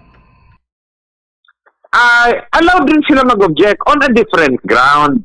For example, habang nagtatanong yung defense counsel, yung pamaraan niya sa katanungan ay bastos, nagsisigaw. So, pwede mag-object yung prosecution, sasabihin ng prosecution, objection, Your Honor, the defense counsel is harassing the witness. So, pwede yon. Or, yung itatanong ng defense counsel is outside of the topic. So, pwedeng mag-object yung prosecution counsel. Sasabihin niya na, objection, Your Honor, the question propounded is not relevant or is not part of the direct testimony of the witness. So, aabangan natin mamaya. At I'm sure na nag-aral na rin yung defense kung paano nila aatakihin yung naging testimonya kahapon ng prosecution witness. And the senator judges allowed to cross-examine the witness? The senator judges are allowed to ask questions. Mamaya. So we do not identify it as cross-examination or direct question examination. The court, no? Represented by the presiding officer and all of the members of the Senate who are acting as senator judges are allowed to ask questions. Okay. Sige. Abangan natin mamaya. Anyway, attorney, maraming salamat sa mga dagdag na mga opinion po ninyo as a lawyer. Good morning. Good morning ulit, Bombo Pons at ini ang imo amigo, Attorney J.V. Hinlo. Mayong aga liwat sa bilog na Pilipinas. Alright. Sa Attorney J.V. Hinlo, sa dito mga kabanan sa ato na mga kabombo, no? Mga proseso, ini mga opinion, no? Proseso sa impeachment trial, kag ginakuan ta opinion ang mga abogado na to. Sige, sa mga kauturan ta, no? Nangin kuan nimo, no? Nangin kwanto ay ning photocopy. May mga kuan kita diri may mga ara kita diri sang mga opinion, no? Kag siyempre, no, kung paano nato na ma-identify ang ini photocopy nga pwede na mahimo, no, or magamit, no, sa diri makabanan sa presentasyon sa korte, no, liog ka na ito. Sa ato na mga kabumbo, kamo ni gapon ang ginraise sang kwan sang defense, no? Kagin sa Batman diri makabanan, no, sang prosecution, no? So, ti ko lang tawon naton ari ang mga pila ka mo pointers. Leo ka nito. no? Sa aton hindi liw ka na butang isang okay na, no? So ti ini makabanan in relation sa photocopy, no, nga gi-present sa prosecution sa impeachment trial, no, kagin objectan sa counsel sa defense, no, saying that that it is inadmissible, no, because it's just a photocopy. Di pamangkot nato, no, ang photocopy inadmissible, no. So under sa present rules of evidence, generally no. Last 2019 amendments based sa opinion may sa lawyer, the rules of evidence, the first so-called best evidence rule has been replaced with the original document rule. Subong, the general rule is that a photocopy or duplicate is admissible, no? To the same extent as the original document. It doesn't need to prove that the original is already played, broken, and the original is gone before the photocopy can be presented as evidence. So, in a simple way, photocopy is no longer automatically inadmissible, no? If you have an objection, it's not enough to just a photocopy, i-present po no, ang legal basis of your objection under sa new rules of evidence. So may bagong ruling ang Supreme Court on People versus Lastimosa, no? GR number 265758. February 3, 2025 lang, no? Ang Supreme Court declare, no, Senator Makabanan, that the photocopy as a duplicate is admissible, no, to the same extent as the original, except number 1, may aras ang genuine question on the authenticity of the original document. Number 2, no, it is unfair that the use of the photocopy instead of the original is unfair, no? So may mga importante lang kita nga mga punto, no? The objection to photocopy no longer ends with the photocopy only. Kay the objector must present one of the two exceptions that the rules of evidence are known for, no? If we don't have all grounds, the general rule is that photocopy is admissible. Different, no? Different if the document is authenticated, relevant, and credible, no? So balawang kita that the photocopy admissibility is just a part of the larger issue of appreciating the evidence, no? So amo na, no, ang pila ka mga opinion sang aton sa nga mga lawyers may ari man di, no, sa Senator Makabanan sabay sa sing issue, no? So sa bahin sang sining duplication or a duplicate is admissible. Na-explain na to, no? To the same extent as the original unless, no, genuine question is raised as the authenticity of the original or, no? So, Makabanan, it would be unfair under the circumstances to admit the duplicate instead of the original. In other words, the law no longer excludes a document simply because it is a photocopy. Grabe, no? So, amo na ni subong yan, no? Pwede na yan, no? Magamit sa Senator Makabanan, no? So, amo na sa kay balamuting iban yan, nagadwa-dua pa mo, no? Sa ginatawag yung understanding naton sa admissibility, no, of a photocopy, no? So, kahit dirigin pahayag ni Attorney Armando Vergeligutan that photocopy is now considered an original, no? So, ang malaman na yan ni Attorney Carlo Navasa, no? This is not an original or certified true copy and we object to the introduction of this and the identification of this. Mga kabiran, grabe, no? Damo gid yung mga posible nga magkakranabo, no? Kung sa bagay, no? Ang atom lang sinadra. Nga importante nga ma-presentar tamayo na, no? Para ma-convince nato kay tinutuyo tagi sini ma-convince ng mga senador, no, kay diri ni nakasalalay sa ila, no, ang mangin kapalaran, no, sang vice presidente whether nga kinanglanon blang nga magtinir sa pwesto, no, or ipahalinon sa pwesto bilang vice presidente, no? So ang challenge subong lantaw ko ari sa prosecution, no? Sa di ba kabalet?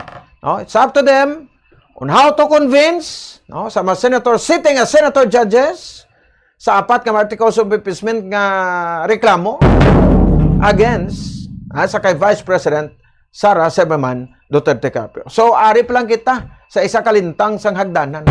Malawig-lawig pa ini, no, nga impeachment trial. 3 minutos sa kaligid sa tak na alas 9 agad sa ato sa riga pagpalagad pagbalik sa ato palatuntunan.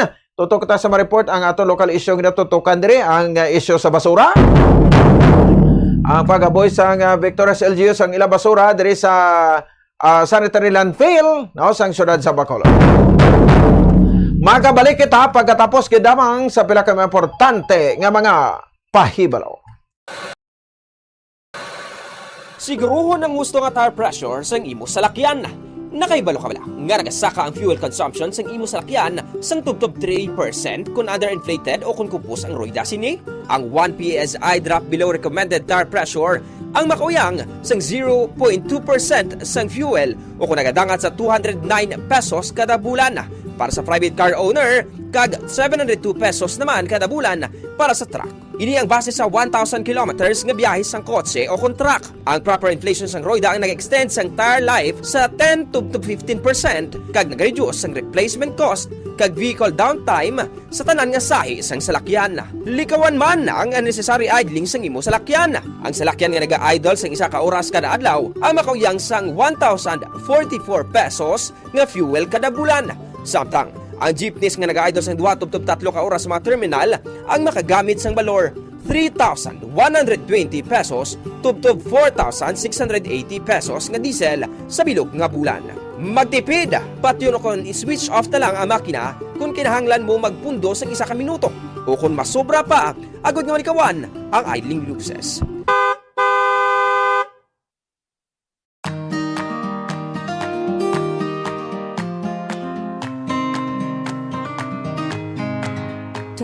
To 30% ang aton electric bill sa balay ang konsumo sang lighting o konsuga. Meaning kung 1,000 pesos ang imo electric bill, 200 pesos tubdob 300 pesos diri ang konsumo sang suga. Yari yung mga better practices sagud nga makatipid sang kuryente sa paggamit sang suga. Una, mag-switch na sa light emitting diodes o kung LED lights kung ikaw ang nagagamit subong sang incandescent bulbs. Mas mahal ang LED lights sang sa incandescent bulbs kag compact fluorescent lamps hapang makasave ikaw sang 85% sa electric bill compared to incandescent bulbs kag 40% naman compared to compact fluorescent lamps. Ikaduha, i-turn off ang suga kung wala ginagamit. I-maximize ang paggamit ng natural light kung posible. Bangurin ni ang best source of light kag makabulig sa imo sa pag-save sang kuryente. Ibutang ang reading tables malapit sa bintana agud masanag kag hindi na kinahanglan magpasiga sang suga kun adlaw. Ikatatlo, pilion ang gusto nga sahi isang lighting nga gamiton sa desk, sa hiligdaan kag sa iban nga work areas kag magamit lamang sang low wattage lights sa mga area nga wala nagakinahanglan sang strong lighting. Kag siguraduhon nga malimpyo ang suga. Clean your lighting fixtures regularly tungod na ganubo ang kasanag sinisang 50% kun mahigko.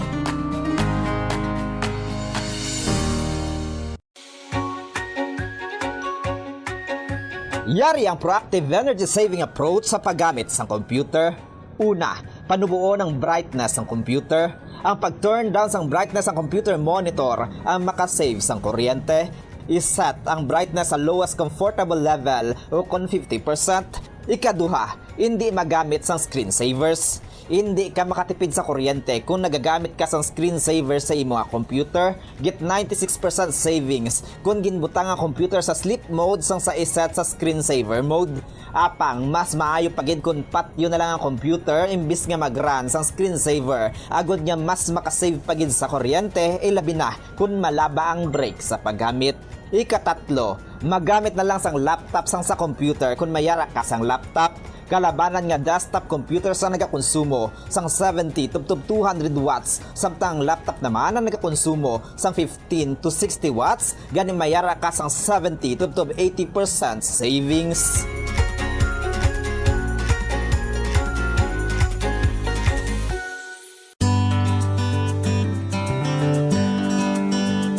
Ang clothes dryer ang second o third largest electricity consuming appliance sa balay. Apang, kung nakaibalo ka sang efficient nga paggamit sang dryer, magano bu ang imo electric bill?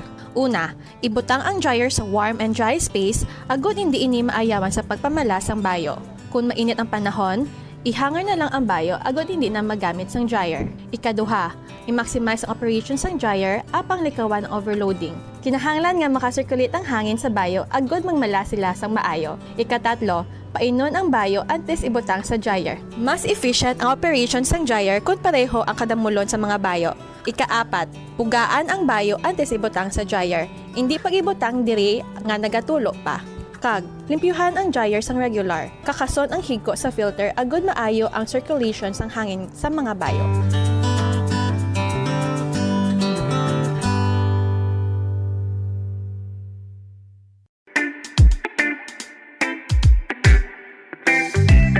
Sundon nini nga mga tips agud makatipid sa kuryente sa paggamit sang rice cooker. Una, i-check ang keep warm function sang rice cooker. Ang rice cooker ang mayara sang keep warm function nga naga-maintain sang init nga kinahanglan agud nga magapabilin nga mainit ang tinigang kun dugay pa makaon. Agud makatipid sa kuryente, schedule ang pagtigang sa eating time. Hindi anay magtigang kun dugay pa makaon. Pagtapos tigang, kakasun ang power cord sang rice cooker sa outlet sang kuryente. Ikaduha, limpyuhan ang rice cooker. Siguruhon nga ang kaserola o inner pot kag hot plate sang rice cooker ang wala sang impurities kaangay sang mumho sang kanon o kung nagtiga nga pagkaon. Siguruhon nga malimpyo kag makinis ang hot plate agud magaduot gidri ang inner pot.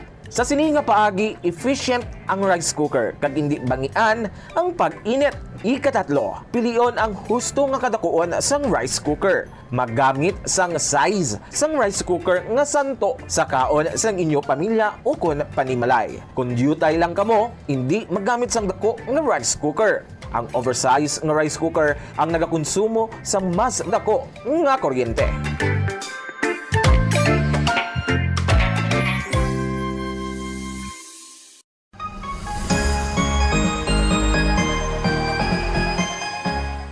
Bombo! Ikumbay no kung tingubo ng errands o kung ulubrahon sa isa lang ka trip agod makatipid. Planuhon ang ruta, kag tingubo ng pila ka short trips nga manginisa na lang ka trip agod makatipid sa gatong. Ischedule mga errands sa tion sang off-peak hours agod nga ma-minimize ang oras nga imo ihinguyang sa traffic. Mag-practice ang carpooling kung posible, agod nga mabuhinan ang kadamuon sang salakyan sa dalan. Importante man ang load kag cargo management. Ang kada 100 kilos ang unnecessary load o kung karga sang salakyan ang nagapataas sang fuel consumption sang 0.5% sa magagmay nga mga salakyan kag mas mataas pa diri para sa mga truck. Ang pagkakas sang wala ginagamit nga roof racks o kung cargo boxes ang makapatipid sang 2 to 5% sang fuel bangod sa reduced aerodynamic drag.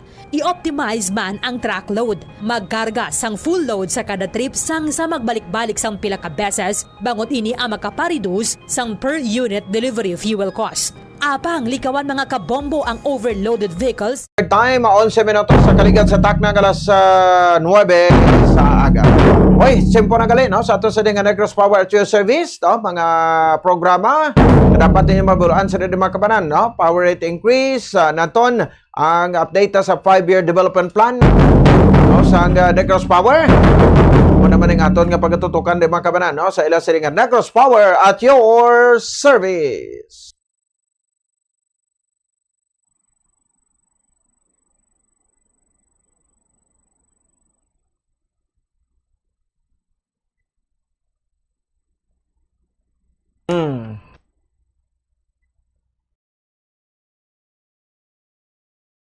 Hibalunta ang pinaka-latest update sa operation sa Negros Power. Status sang 5 years rehabilitation kag modernization program. Sabat sa mga pamangkot sa mga konsumidor. Negros Power at your service. Kamusta mga subidores? Welcome sa ating programa, ang Negros Power at your service. I am your host, San Martigala. Well, this episode, mga submitores, na madamo sang palamang kutanon, reklamo ang ating kakakita, social media, kag even sa ating mga private messages sa ating Negros Power page, nga nagsaka ang aton na electricity rate. Nagsaka kita sa 2 pesos and 46 centavos sa bulan sa June. Ano ang rason? Well, subong i-explain ta na para maintindihan ta kung ano ang natabo. Kaupo ta naton si Engineer Christian John Villena. Engineer, kamusta?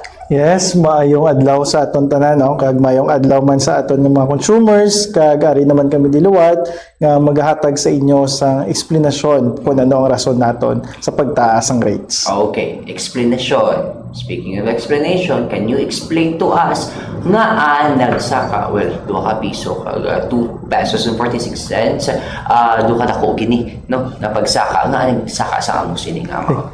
No? So luwad ang aton nga rate subong sa sini nga June is 13.84 peso per kilowatt hour o may pagtaas ta nga 2 pesos and 46 centimos, no. So kung ibaluan naton nga may ara kita sang mga nagliligad nga makulang sa supply.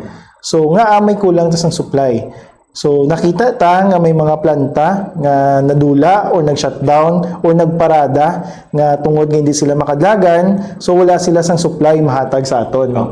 So sa hindi nga tiyempo, starting sang May 13 sa Visayas mismo is may arat sa mga yellow alert and red alert statuses naton. So kung mahibaluan ta kung ano na siya ang yellow alert, no, kinalata sa pabalon sa aton consumers, ang yellow alert nga status amo na siya nga may ara ta sang nipis ng reserve or kulang nga supply. So anytime nga may ara ta sa mga planta nga madula, kulang na kita sa supply, which is amo na siya ang red alert naton. So ang red alert, kulang na kita sa supply nga gina-issue ni NGCP. So sa NGCP, naghatag siya sa instruction sa aton nga distribution utility nga magbulig para at least sufficiente gyapon ang kinahanglanon may arata sa manual load dropping o pag-rotating brownout kung inatawag ta. So nga kinahanglan na siya ipabalo kay tungod ang kakulangan sa supply naga-trigger sa pagsaka sang presyo naton sang electricity sa merkado ta. So kung nabalaan ta, kulang ta supply, mahal ang presyo, so tungod nga ang ginahatag ta sa kay consumers is electricity, so we have no choice kundi ang electricity bisan ano kamahal, ang importante is may kuryente kita. Okay. Paano naman ang power plant outages sa May nino nakaapekto sa sining pagtaas ang aton electricity rate? Okay. So ang pagtaas, nakita ta ni baloan ta si Visayas may kulang nga supply.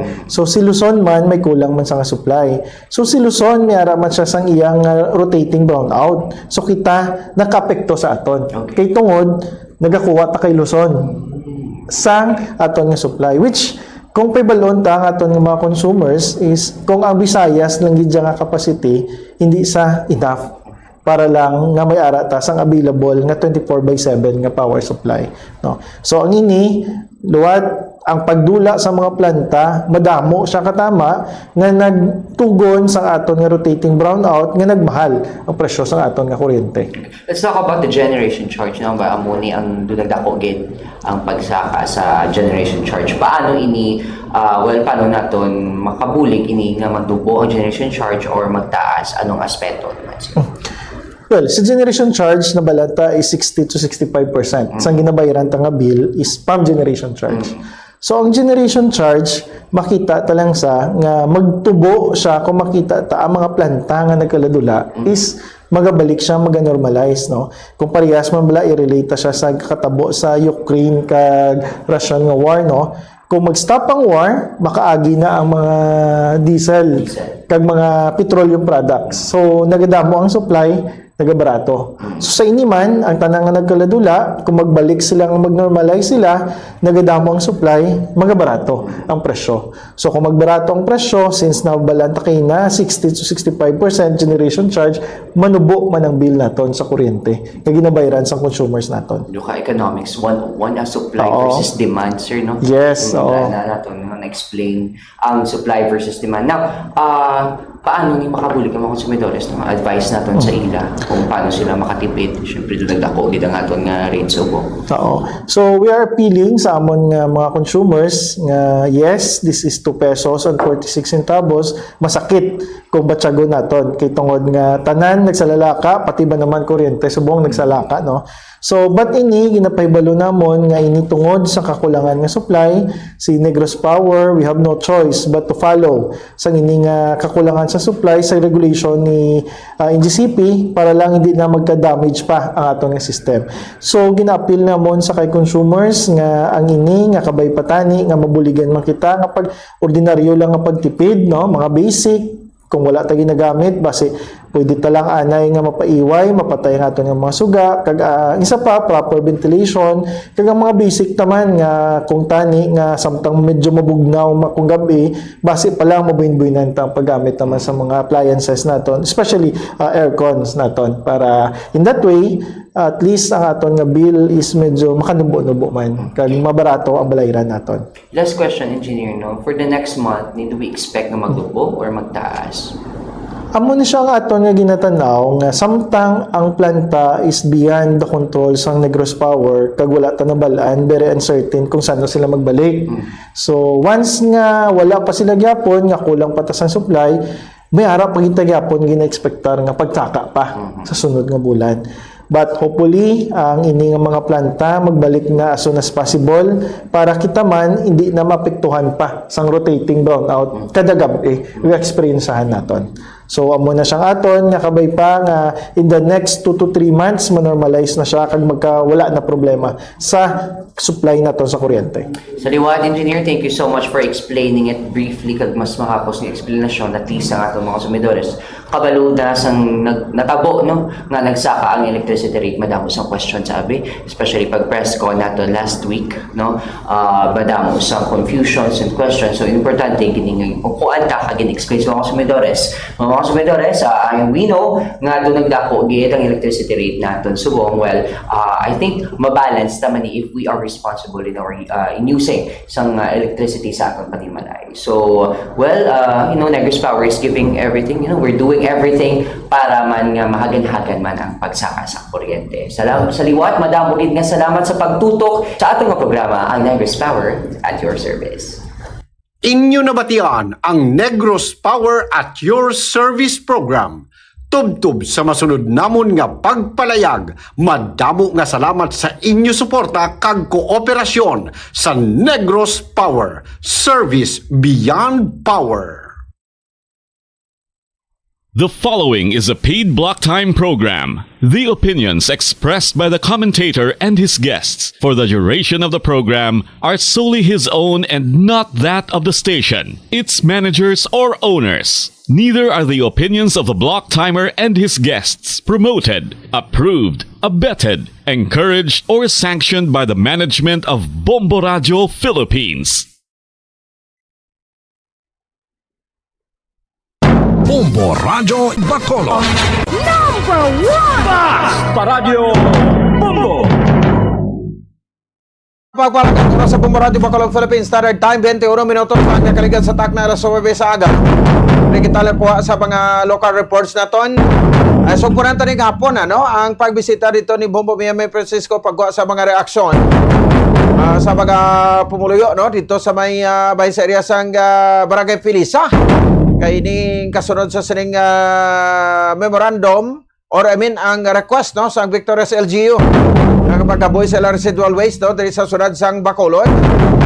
Ano kadamo nga basura ini nga ginapamatukan na ang saguri ang kabataan chairman sa Pilisa nagpalibot na nagpatagana sa signature campaign.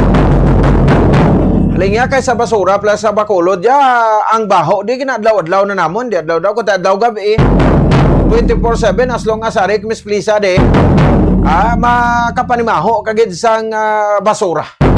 So check na to dugangan tani ang pagbisita ni Bombo Mia tong hapon sa aton siring sanitary landfill dugang reaksyon sa mga pumulo. Bombo Mia sa report please come in. Nagpabutsyag bumupon sang kahangawa ang 89 anyos nga residente sang Barangay Felisa matapos niya nga mabatian na bombo pons nga tuyo sang Victoria City nga maghaboy sang ilang residual waste sa Bacolod Sanitary Landfill. Susunod din sa pangayag ni alias Badong, 89 anyos, kag residente sang Barangay Felisa, bombo pons nga hindi siya kuno pabor nga madugangan pagid ang basura nga iga-dispose sa sanitary landfill nga yara sa ilang barangay bangod sila na gani umupons no ang naka-eksperyensya dala sang baho nga ti amo pala ni subong basura parang sa Bacolod, how much more kuno kung dugangan pagid sa residual waste sang City of Victoria. Kag ang mga residente sa palibot sang landfill sa karon ang nagapalibog gid bombo pons no sang problema sang baho sang basura pero sunod saya, hindi gid man siya everyday o kung adlaw-adlaw bumupons, nakadepende kuno ina sa huyop sang hangin. Kay kung kaisa, ti baho dira sa ila basura, kag kung kaisa bumupons, hindi man. Pero ang iya lang din ginakahangawa, nga basi kung madugangan, ti basi ang hindi everyday, basi mangin everyday na bumupons, nga mabatyagan o kung mapanimahuan sa mga residente. Kag dugang pa din iya, nga kinahanglan ko no, nga magbinuligay kag mangin responsable na lang gid ang tagsa-tagsa bumupons kag sa ila naman didto sa Barangay Felisa dapat mag-isa sila kay kung tunga ako no bumupons Go ahead. kay kung tunga ako no bumupons no ang mangin desisyon sa mga opisyales sang barangay kag syempre sang pumuluyo ti somehow hindi man sa gihapon mabatian ang ilang reklamo bumupons kag sunod sa iya nga may mga ginapatigayo naman subong nga mga activities no aktibidades ang barangay para ma-brief ipa-intindi sa ila kung anong nagakatabo bumupons kag sila man ang magakooperar pag sa pagtambong kung ano man dira ang mga dialogo nga patigayonon kay nag-expect sila nga sa July 13 bumupons makikita kag makiginunanon si Councilor Omar Bais upod si Mayor Greg Sataya upod ang DENR bumupons para ma-address ang ilay nga reklamo bumupons. Pamatian bala naton ang pahayag ni alias Badong ang residente sang Barangay Felisa. Kagawad sang tinalikdan may ara sang gin-approve nga resolution. Hindi ang isa ko na to. Sir, sa imo nga paglantaw subong ang City Government of Bacolod initially may gin-approve sila nga batuno nila ang basura sang Victoria. Sa imo nga paglantaw sir, pabor ka bala sini? Sa pagkabati ko, sa ako na personal lingkay sampuk pa nila di basura di sa Barangay Felisa nga mga basura di sa palibot namon damo mo Rio ti sa ako niyan daw agin ko sa niya hindi ko gusto nga ang basura sa Victorias dalon di ang kumangkot nga wala sa basurahan sa Victorias amo siya. Kaya kuya, agin ko na hindi na magubangan di ang problema sa pisa. Dugan ang problema sa pisa ang baho din pagkat ano ba kan pagid? Ano ni kaluoy ang siyudad sa amon? Bilang isa ka residente, sir, ano ang mga gusto ninyo matabo sa karon? Ang gusto namon subong matabo, madula di baho. Muna ginaduruan mo. Madula di ang baho. Kagang amo di nga ginahimo amo ang pag binuligay mo sa ano man ang ginahimo namo di sa barangay amo nang gidapagyan mo di may duwi sa amo man di man mo gid mapulong ng mga tao di bisa nga kapasaway pa na di sa ilang nga lugar amo nang gusto namo kalinong kag katawhay amo sa di madungkag sa pero di sa amo wala ni singa gaginamo di way man nasinabi nga kada gabi may lubog laka lang sa amon na laka bisa ba katabo mo di nga may kinamatyanay man di sa amon mo nang natabo mo ning timtangan sang amon barangay. Pero sa storya sang basura sir may mga instances o kung may mga tion bala nga nakabatsyag ka mo diri sang baho kung ano amo ganina may mga san-o sir hindi mo lang mabalaan kung saan kay kung maghangin doon sa hangin, isang dalam sa hangin mo isa may linong, tuway man ang nablan pagkabot ng baho ang akon nga paglantaw na ukay daw ginakuha ng basurahan. Di natural magwa kinang baos na yan. Amo na siya ang akong nga paglantaw but si bago ano tong kalabanan di ka mangutol mo hindi kit conforming nga ang basura ini. Dulong di ang taga Victorias hindi na yan ring tampok diya. Ano man ang ginaobra subong sang barangay, sir, para ma-explain sa inyo ang mga gusto matabo sang syudad, kag ano man ang ilang nga ginaobra sa karon para ti somehow mahagan-hagan abing baho dire? Nga plano sila kagapon. Naglibot itong papel nga portista. Sila portista. Hindi ko sa barbas kung hindi man sa barangay o kung sino nagbukas ng mga portista again sa basurahan nga di pagpaula. Muna siya. Nag-move man, nag-iho man naman ng mga opisyalis na kung paano nato rin na matat na. Yung ako pag nagtaw kinangnan ang pag-isa. Ang pag-isa gid sa kumuruyo. Kaya kung hindi ka mag-isa, kanya-kanya, hindi ka magudulagon. Di ba? Kailangan mag-isa gid ti laban kin na pati agad labanan agin mas lasta mo. Hindi ito yura ang bawsa sa Victorias Disiplisa. Ano ang gusto mo subong ipalabot sa city government, especially sa aton nga alkalde, especially sa problema diri ninyo sa Barangay Pilisa sa basura, sir? Wow. Mayor ba na tayo makasabat mo? Sabi, ako na niya. Walo kasi Mayor, Benitez, balon magruka mo na. Isa man na sila katuhog. Labi na ginto sa Victorias. Di ko na, no, ang gusto ya sang Victorias, pamatian sang city. Kaya isa lang sila katinae. Diba? Teka ko niya mag-boxing kung kanina, sani niya ni Mayor, di pagpatulog ang basura. Abi, hindi na niyo pa ibubo sa Pilisa ang basura, kaya makuluin pumulo sa Pilisa. Abi, pigitaan niya sa lugar sa Victorias, kung hindi una na dito sa Pilisa. Kung sa ito pa, manghugas na yan. Ang tanan-tanan nila ito yung problema, itampok sa ato, kita naman na nagproblema. Yan na, inahugas sa inakamot. Sila naman, tao man kami di. May kung sapat kami kay. Okay na, kay sapat sila yan mo. Di kami, di tao man kami. Kung kamo may blatyagon man kami di.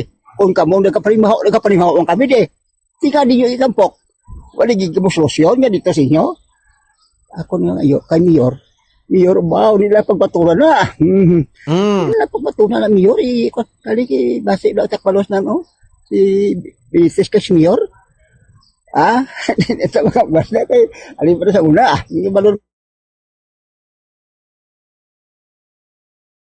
Pero actually kahapon bumupon pag bisita naton, hindi gid evident ang smell. Actually nagabaho gid man lang na sa bumupon, no, especially kung bag-o balatapos ulan, nandaw dara gid na bumupon. Kay diraho na naman na sa nga ice wind sang bulong para hindi damo ang reklamo, especially sa mga residente sa barangay bumupon. Okay. Sa SK kahapon ang counteraction, sino po mo opisyal to ng counteraction to? Ang barangay Kagawad bumupon, si Kagawad Melanie Benyas, amo ini siya ang isa sa mga nagtambong sa ginpatigayon nga meeting sang Solid Waste Management Board bumupon. So nakibot siya nga may ara na kuno sang approval. Ang resolution nga nagapahanugot sa City of Victorias nga mag-dump diri sa ilang residual waste sa Bacolod Sanitary Landfill. Kasi diri sa Barangay Kagawad nga wala nila kuno bumupon sa formal nga ginaprubahan kay gin-set aside ato nga istorya o nga topic ni Councilor Homer Bais bilang chairperson sa Committee on Environment ay kinahanglan pa na kuno yang atun-an kag istoryahan. Kag nakibot na lang siya. So nakita niya no na may ara na sang letter na signed Abi Bombo Pon sa nga kabe, lakip didtong ilang mga pangalan nga somehow daw nagapakita nga ginaprubahan rather nila ini nga o ginrecommend rather nila no sa sanggulang panlungsod nga makahaboy diri sang basura ang City of Victorias. Nag-appeal man sa karon ang Barangay Kagawad na istoryahan na ipungkuan kag konsultahon ang mga residente bumupon sa antes sila nga magdesisyon natuhoy sini bumupon. Pamatayan bala naton ang dugang pagdidetalye sa payag sang Barangay Kagawad sa Barangay Felisa Kagawad Melanie Benyas. Ininatuhoy sa request ng City Government of Victorias nga mag-dump sang basura diri sa Bacolod City sang ilang mga residual waste for almost 1 year. Present ka sa nga mo to nga time, ano ang inyong gintalakay? Yes. Okay. Yes, ma'am. Actually, ako to ang gindiliher ni punong barangay upod ni barangay secretary. Kag the same time ato mo to si Kagawad Agbas. Sa nadumduman ko ginhapyaw nga gintalakay ang iya ka Victorias nga nagaayo sa syudad nga mahaboy sila sang ila residual waste. Pero sa nadumduman ko wala gid to approval nga natabo kay naghambal si Councilor Baez nga ibutang lanaanay sa isa ka higad or I think i-defer kay tungod madugo-dugo pa nga debate sa sangguniang panglungsod. So para sa akon, wala to approval that time. Kay wala to na diskusyonan kung ano ang kontenido sang sulat sang Victorias, kag kung ano ang commitment nila sa syudad just in case. Sigurado ko wala kami to naka-approve that time. So nakibot na lang kamo nga ginpasa sa SP ngini nga resolution. Yes, nakibot na lang kami nga sang Monday nagwa nga may resolution nga present kami tanan digto nga daw ang gwa nag-approve kami sa sina nga resolution which is very questionable kay tungod da based sa meeting nga ato kami to that time wala to yung approval ay dutto nga nagwa nga amo na. So ano subong ang inyong nga appeal sa SP and of course kay Mayor Greg Gasataya kay pending pa man subong ang ining resolution, ma'am? Yes. Oo, we are appealing sa syudad, no, especially kay Mayor Greg sa sanggunian. Antes nyo man nabuhaton, konsultahon nyo kami diri anay sa Barangay Pilisa, especially ang amon Pumuluyo. Kung bala, okay nga ipasulod ta na. Bilang respeto kag host sa barangay, tagaan man tani ulikid ang amon Pumuluyo, especially kami dira sa Barangay Konseho. Okay. Ponte, wala to na lang naton, kaya wala pa man naka-decide ang SP, base talakayon Manila, subong nga aga bumuponte mera sang sesyon subong. Naka-comment na gid man si Mayor dire? Bopon? Naka-comment na si Mayor Greg? Via interview, bumupon wala, pero nag-announce siya sa tinalikdan nga Lunes, bumupon na to sa siniya nga issue. Oo, nga ano ko no? Sa flag raising ceremony bala bumupon, iya dito ginpahayag nga ti ligad pa ni kuno yung request ang Victoria 2025 pa bumupon November ang letter. And then gin aprobahan nila kay ti daw ka somehow bulig bumupon. Pag it's not after the money, it's not for WTE kuno bumupon. Okay, doga contradict sa statement ni Councilor R, no? Al? Kapag lantaw man niya sang konsehal bumupon base in preparation o kung posible nga in preparation for WTE bumupon pero wala pa man gid sang confirm kay wala pa man nahibaluan mo kung saan masugod ang project sang WTE kay ang pagrenta pa man lang sang duta o kung sang area ang aprobado sa SP bumupon. Mia May Francisco, this is Bombo Radio Philippines, the #1 radio network in the country, your trusted source of news and information. Basta Radio, Bombo! Sige, salamat sa report ni Bombo, Mia May Francisco. Oras sa Bombo Radio Bacolod Philippines Standard Time, 35 minutos na ang nakaligad sa takna ng alas 9 sa aga. Suliton ko lang ang hambal ko man kahapon, ikaw naman ang mga plano dira, importante nga bintaha dire ang mga pumuluyo sang syudad sang Bacolod. Sige, no? So stay tuned karon alas 2 sa hapon no ang day 3 kay Monday, Tuesday, Wednesday din mo no. Sa impeachment trial, scheduled is cross-examination no sang defense sa witness no sa didri sang prosecution no o gikan sa bahin naman niya makabaran sang National Bureau of Investigation o kon NBI no NBI Senior Agent John Mark Calino idolong na Japon no sa ato sa ring Bombo News Center or pantime na karon last yes no masulod din ring atong Bombo News Center sa latest nga sitwasyon dira sa Senado sa Pungsod Pilipinas. Miyerkules gedisyon sa ato na pagpalagad standby na ko masunod matom naton nga madrama ang misteryo sa Kubilas 9:30 tablas 10 once rewas ala belas 10 tablas 10 ang recuerdos alas 10:30 tablas 11 sa aga. Miyerkules gedisyon kita subong petsa 8 sa bulan sang Hulyo tuig 2026. And this is okay alagad Bombo Ponce Espino and this is Bombo Radio Philippines, the #1 radio network in the country, your trusted source of news and information. Basta Radyo Bombo!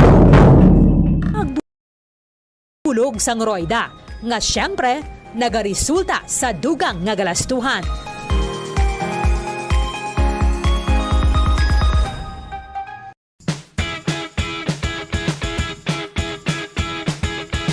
Giyari ang dugang nga tips agud makatipid sa kuryente sa paggamit sa refrigerator. Likawan ang overloading kundi siguruhon nga 67% full ang refrigerator. Ini ang makabulig sa pag-maintain sang temperature kag gamay nga kuryente nga iya magamit. Sa sini nga paagi makasave ikaw sang 288 pesos nga bill kada bulan sa overloaded o kung tuman ka puro ang imong ref. Iset ang feed sa mid-setting agud na mga malabot ang optimal energy savings. Ang pag-shift halin sa high setting pagkanto sa mid-setting ang makasave sang 248 pesos kada bulan sa electric bill. Hindi pag-ibutang ang ref sa parte sa balay nga masanagan inisang adlaw kundi keep your fridge away from direct sunlight or heat sources. Kag i-defrost ang direct cooling fridge at least once a month agud efficient ini kag sigurado nga makakinot sa kuryente.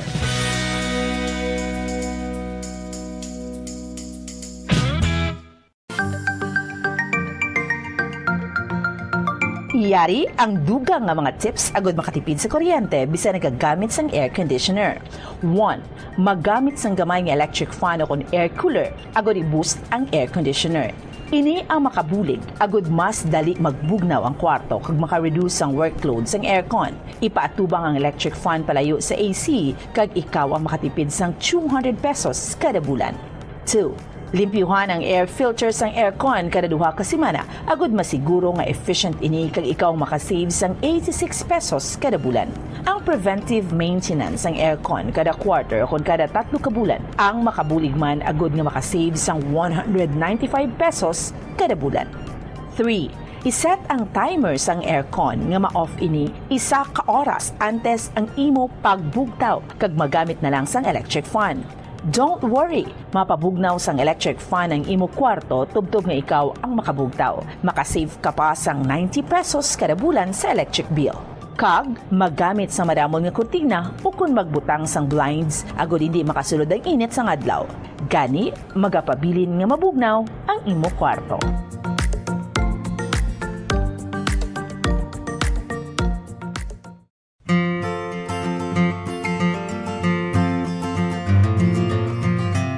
Mga kabombo, do not let summer heat drain your energy and your wallet. Yari ang mga energy-efficient technologies na importante agod nga makatipid sa kuryente. Una, kung kinahanglan mo pabugnawon ang gamay nga space, sa sulod lamang sang pila ka oras, maggamit lang sang air cooler. Bangod nagakonsumo ini sang kuryente nga 85 centavos kada oras. Ikaduwa, maggamit sang ice makers kung may get together. Ang ice maker ang nagakonsumo sang 1.43 pesos per hour nga kuryente.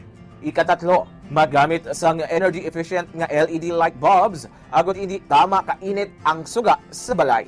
Pwede ka pagid makasave sang 30 pesos kada bulan kung magamit ka sang motion sensor LED bulbs.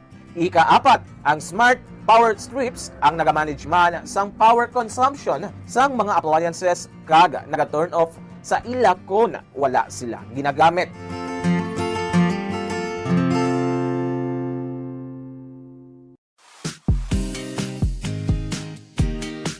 Yari ang mga dapat himuon agud makatipid sa kuryente sa paggamit sa refrigerator. Siguruhon nga wala naganganga-apertahan sa refrigerator kundi hugot ang door seal.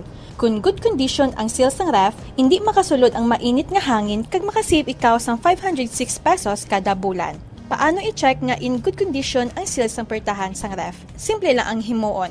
Maggamit lang sang paper test para diri.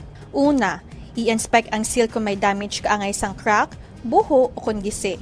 Ikaduwa, ipasulod ang papel sa tunga sang seal kag sang fridge. Ikatatlo, butungon ang papel. Kung naghawid o kung masapnot, maayo ang condition sang seal. Apang, kung halog o kung wala sang resistance sa pagwa sang papel, buot silingon, halog na ang seal sang ref door, gani magasto ini sa kuryente.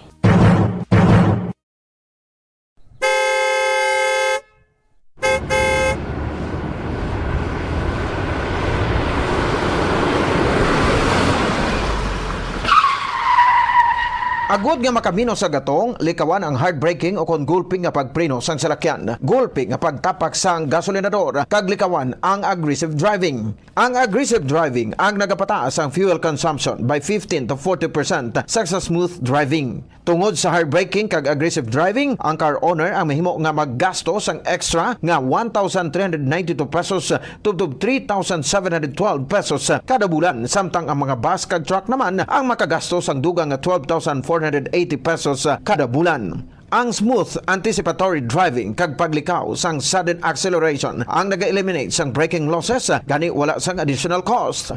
Importante man ang speed management kag cruise control. Mas madubo ang fuel consumption sa salakyan sa hustuhan lang nga speed kaangay sang 60 to 80 km per hour sa samadasig, bagot mas madubo ang aerodynamic drag. Mas madamo man nga gas ang kinahanglan agud malabot kag ma-maintain ang high speed.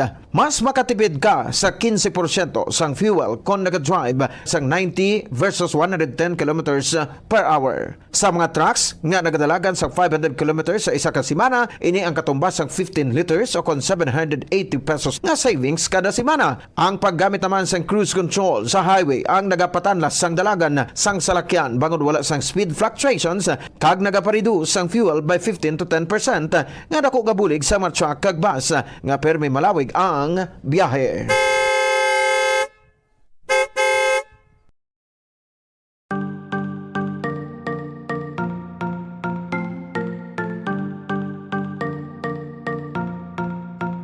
Nakahibalo ka bala nga sa husto nga setting sang air conditioner, mahimo ka nga makatipid sang tubtob 300 pesos kada bulan sa electric bill?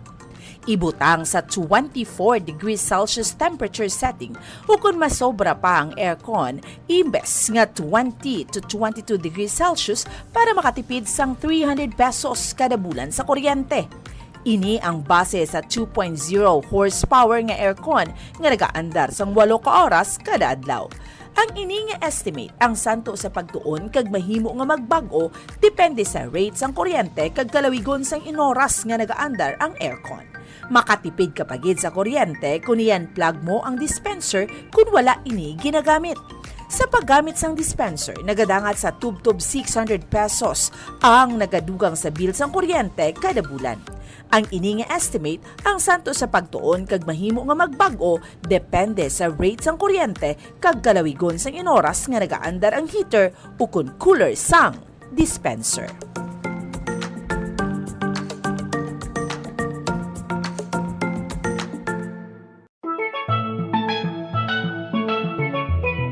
Masapos ang pagpanglaba kag makatipid sa oras ko na nagagamit sang washing machine.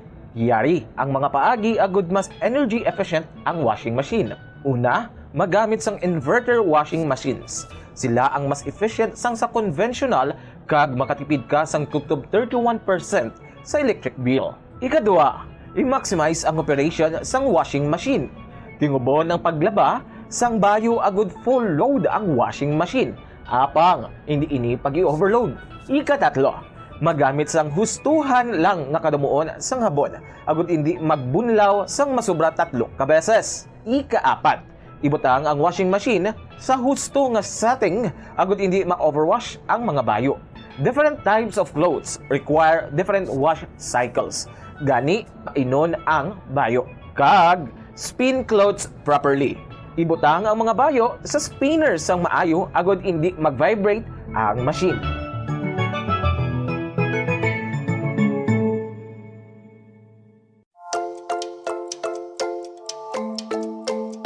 Sa paggamit ng electric fan sa balay, sundon ang mga masunod nga mga tips agud makatipid sa kuryente. Limpyuhan ang blades ng electric fan kada 2 ka semana agud masiguro ang efficient nga pag-andar sini. Kakason sa power outlet ang electric fan kung wala ginagamit. Maggamit lamang sang electric fan kung gamay malang ang space sang sa maggamit pa sang air conditioner.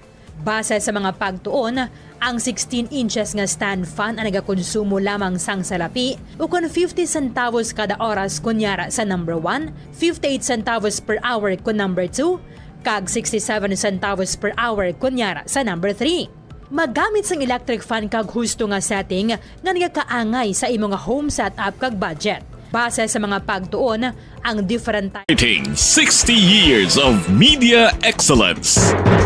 60 taon sa paglilingkod. 60 taon sa katotohanan. 60 taon sa pagtindig kasama ang sambayanang Pilipino. Ito ang Bombo Radio Philippines. Bombo Radio Philippines. Your trusted source of news and information. Basta Radio Bombo! Bombo Radio Bacolod. Number 1! Basta Radio Bombo! Sa tunga sang kadulom, may kasanag nga magtuhaw agon mangin gabay sang imo pagpanglakaton.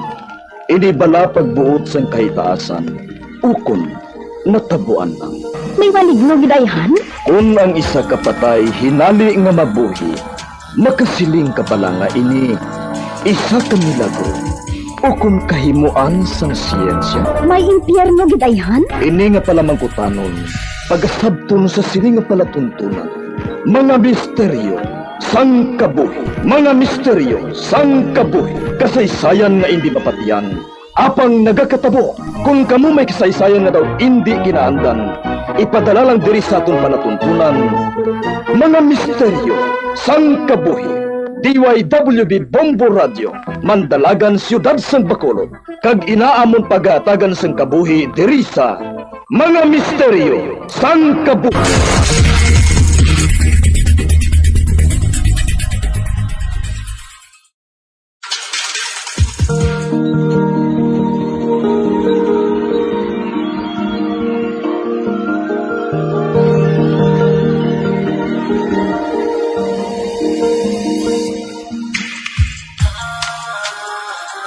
Nang, nagapang-impake ka na?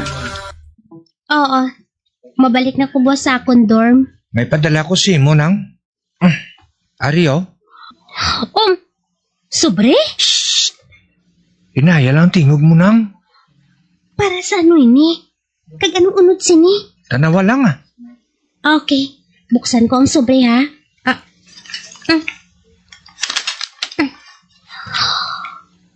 Uy! Kwarta man ni! Amot manang kagahod man si mo man. Ay, sorry. Para sa anong kwarta nga ini? Di ini maghalin. Kung nakaibalo ka lang, nag-struggle subong si Papa sa kwarta, Nang. Pirmi ko siya nagakabatian nga nagahambal nga wala budget. Kulang ang budget. Kakun ano pa? Ganiyata ko na lang si mong sinuptan ko. 10K na, Nang. Dugang pa na para sa allowance mo. Bon, hindi ko ni magbaton niya. Para man ini sa imo, Bon. Kani, salamat na lang sa concern mo para sa akon. Sige na bala. Pinasupot ko man lang na.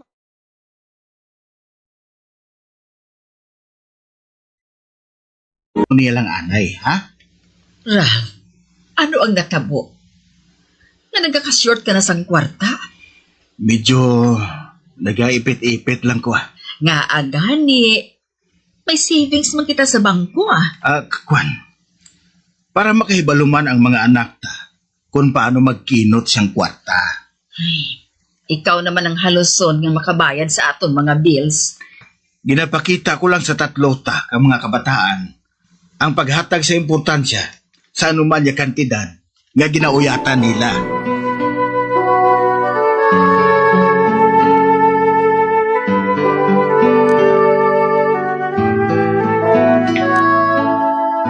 Bah, Desiree? Ari ka man. Mami, naidlaw ako sa inyo. Abi, paksa ako, be. Baho ang anak ko. Nahidlaw man kami sa imo. Mami, University Week namon subong. Gani wala ako nagpasako sa mga event. Gani nakapauli ako diri anay sa balay. Hay nga bata ka. Mahilig agad magsurpresa. Mami, gusto ko nga magkaon sang pansit palabok mo. Sige. Lutuan ko ikaw.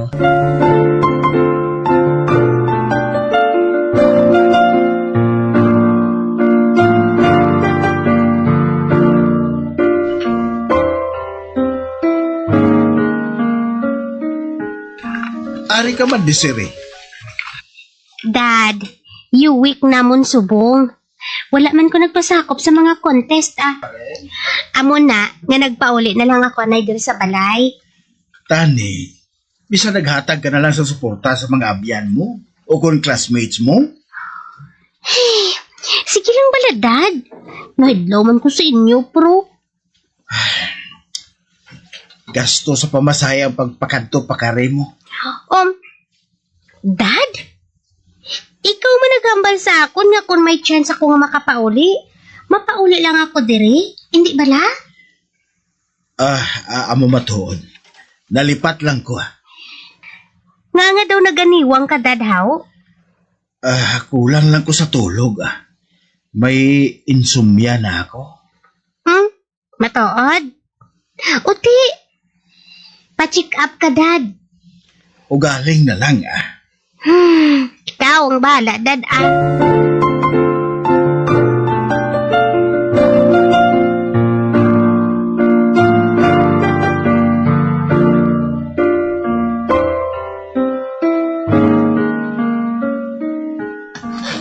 Nang? May amigo ka na, Nang? Wala Anong amigo yaman? Gusto mo kigan ako ni Daddy? Tuda mo man ko kilala, ginabawalan, magnubyo o kunubya. Pero may ara man haw. Lain man na iya sila. Lain man kuya. Ikaw ya, may nubya ka na haw. Nang? Secret lang niya. Pero may ara na. Ikaw lang galing may ara. O tinga pa mangkuton mo pa kuya. Sekreto talaga na nga. Be quiet Hindi mo ko pag-awayon Para nga hindi taman kapag bookingon.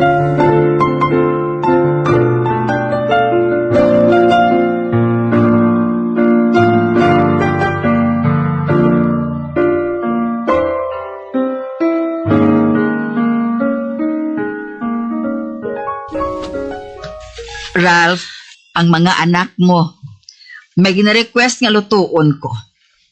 Pero wala na ko budget. Ubos ng kwarta ginhatag ko sa imo sang naligyan kay semana? Bay, Ralph, dumakibot man ko sa imo ba? Sang una, kung mangayo ako sang kwarta sa imo, ara man dayon, basta para lang sa sulod sang balay. Do hindi na mo makita ko sa imo, Ralph, how? Magsugid ka, ha? May problema bala kita? Makapilan ako maghambal sa imo. Nga wala. Nagatipid lang kita. Bisa nagatipid kita. Hindi amo sinikapuraot sa aton budget para sa aton ng mga kinahanglanon. May pundo kita sa bangko, Pero nga mo sina... Nga sa nakibot kagid nga wala na ako sang kwarta. Pilang kinahanglan mo, ha? Kihatagan ta ka. Hatagi lang ko sang pang-grocery ko, Aring ka magulangan mo nga anak. Kapalakaon ang kadaan sa iya. Okay. Hatagan ta ka.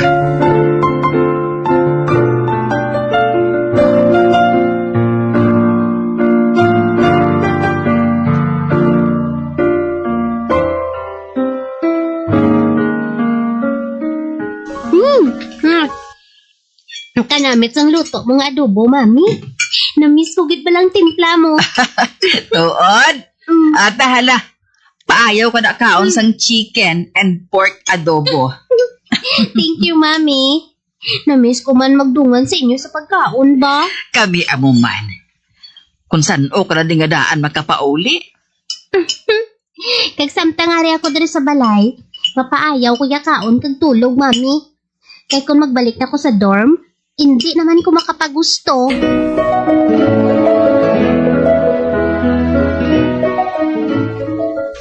Dad? Nga Desiree, ano balay na? May extra money ka pa? Mangayo ko kung tanisin mo, Dad. Para sa ano na? Ginagad ako sa mga friends ko. Namakadto ko no kami sa Boracay. Nakapaburakay naman kita. Lain gadyo ko no kung kami lang, Dad. Desiree, Dito ta kaging pa-eskwela sa kapital para mas may maayong orientation sa pila ka adlaw. Hindi ka magsagad kay imo iya kalagaw kundiin? Dad, pwede ka man na makahambal nga hindi ka magsugot. Okay. Mga pilang kinanglan mo, ha? Hindi na lang, Dad, ah. Hindi na lang ko magupod sa mga friends ko. Thank you na lang.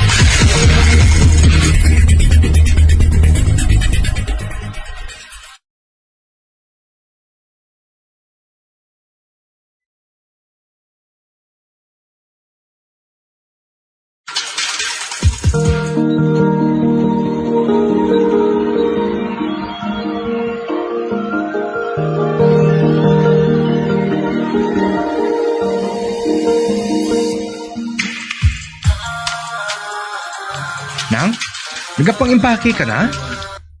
Oo. Mabalik na ko buwas sa akong dorm. May padala ko si mo, Nang. Ario, Sobre? inaya lang tingog mo, Nang. Para sa ano ini? Kag anong unod sini? Tanawa lang, ah. Okay. Buksan ko ang sobre, ha?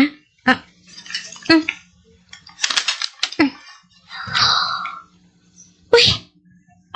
Kwarta man ni! Amot si Manang, kagahod man si mo man. Ay, sorry. Para sa anong kwarta nga ini? Di ini maghalin. Kung nakaibalo ka lang, nag-struggle subong si Papa sa kwarta, Nang. Pirmi ko siya nagkakabatian nga naghahambal nga wala budget. Kulang ang budget. Kung ano pa. Ganiyata ko na lang si mong sinuptan ko, 10K na, Nang.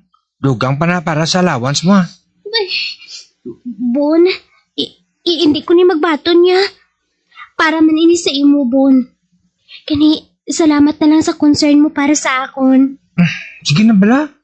Inasupot ko man lang na para sa wala sang pulos nga gadget. Imo na lang na. Oh, salamat gid, Bon, no? Salamat gid nga madamo. Balusan ko gina sa pila ka adlaw ang kaluan mo sa akon, ah. Palanggata kaya nang ya. Palanggata ka. Tanday lang, ina.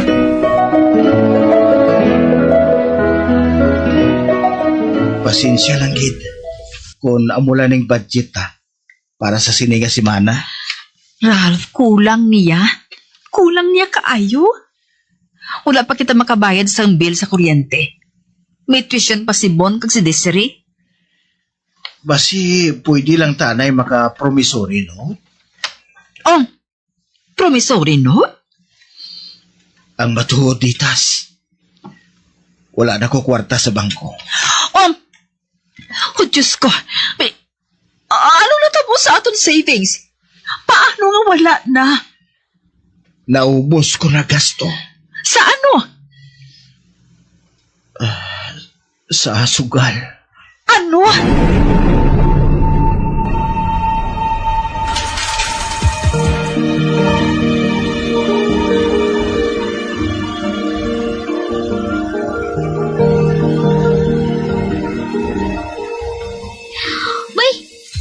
Mami? Desiree, anak. Hey, Mami. Salamat nga nakabisita ka diri sa dorm ko. Nalipay gid ako. Anak. May isugit ako sa imo. Masaylo ka na sang dayunan mo. Masaylo ako sa ilistaran, Mami? Oo. Sa tiya mo, nga pakaisa ni daddy mo. Mami, haw? Para ko nga makakinot kita sa gasto. Mabakal mo pa kuno sang luyag mo ang ginabayad namon sa dorm mo. Ari ako. Agud buligan ka sa pagsaylo. Bay, ha? Sini na dayon, Mami? Oo, anak. Hindi na nga adlaw.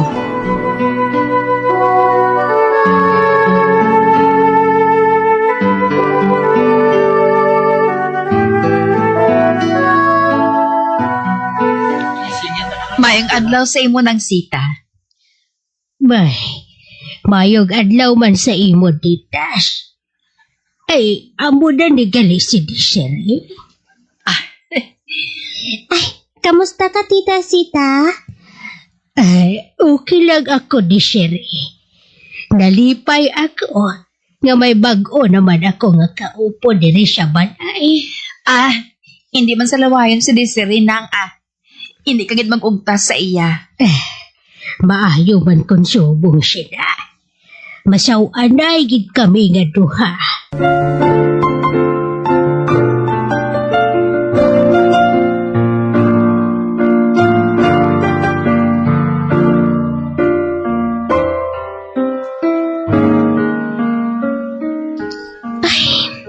Kadako sang balay ni Tita Sita.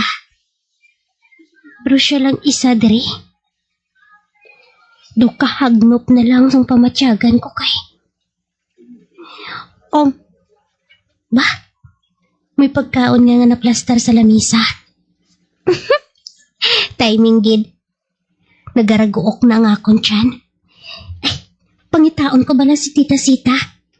Malisensya ako nga makaon na ako.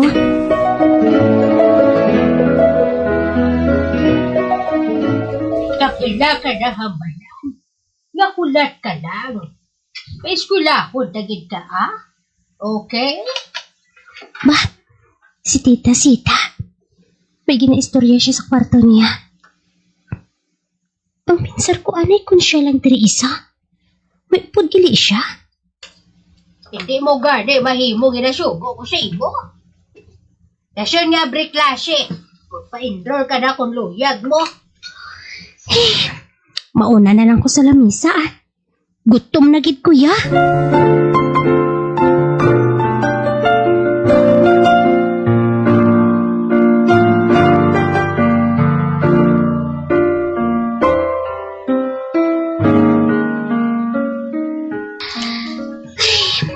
Sa pagkalinong man nga subdivision nga iniman. Wala sang ganap. Pero nangaging pasaylo ako diri ni Daddy yaman.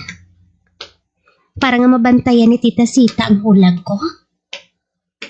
Ay, hindi man siguro Ay, gusto na ni Guro nga walking Agod nga matunaw ang akon nga ginkaon.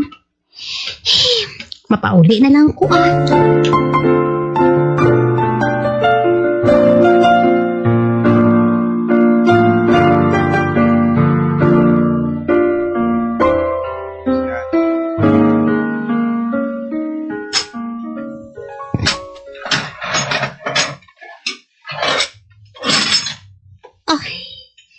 Ari na ako sa ugsaran ni Tita. Bah?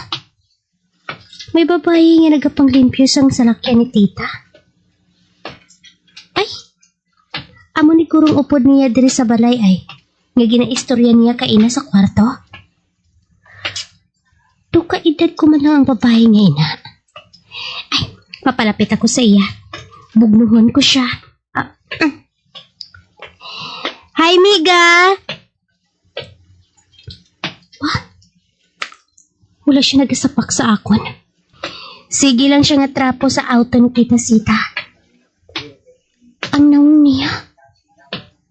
Doon ito pala nagasunggod siya.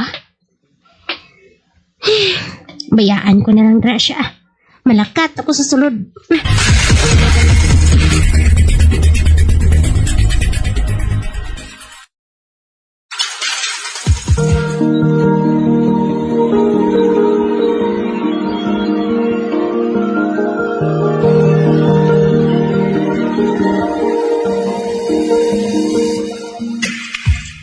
Magabian sa Dagalinyos pagtumati ang matalumang sumupon sa itong sugilanon kaysa itong palatuntunan.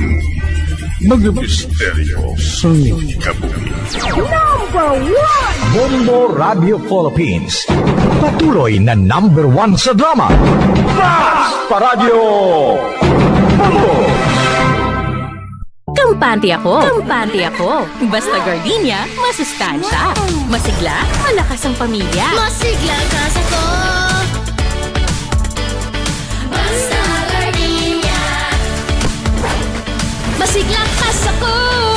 Ang gardenia, mas ma-vitamins, mas ma-minerals, mas masustansya.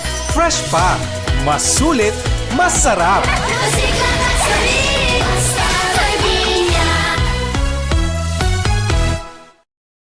Sa dami ng gagawin, mundo'y mamadaliin. Pero nagbago to dahil sa'yo. Bumabagal ang mundo sa sarap ng luto ko. May one pot wonder na lutawid sa saya. Ang sarsaya, nagbibigay ng kumakapit na linamnam. Bago to! Ang sarap saya, ninanamnam, tumatagal, binabalikan. Pag nandyan ang sarsaya, may sarap at may saya. Saya! Kapit ang sarap, kapit ang saya. Sa kuryente.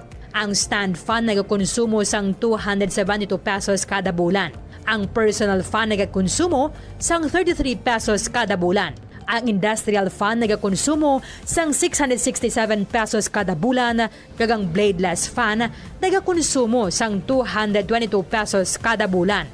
Kag magamit sang handheld fans kun outdoors. Ang handheld fans ang convenient kung nag-travel o kung nag-commute, kag kung malobat, nagakonsumo lamang sang 22 centavos nga kuryente agad ma fully charged.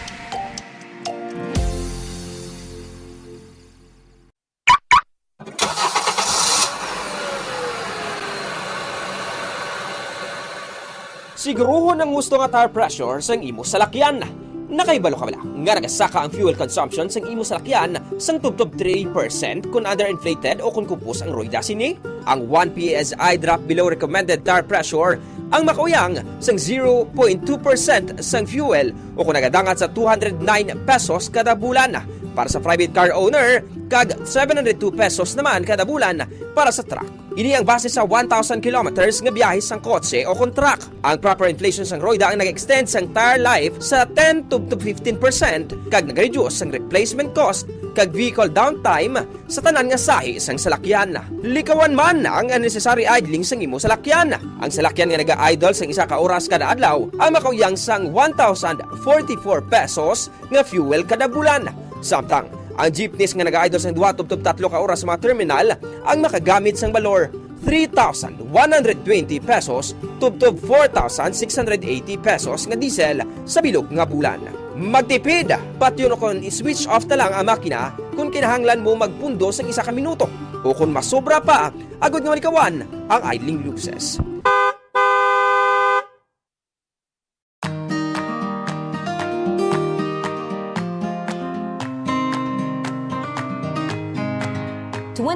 to 30% ang aton electric bill sa balayang konsumo sang lighting o konsuga.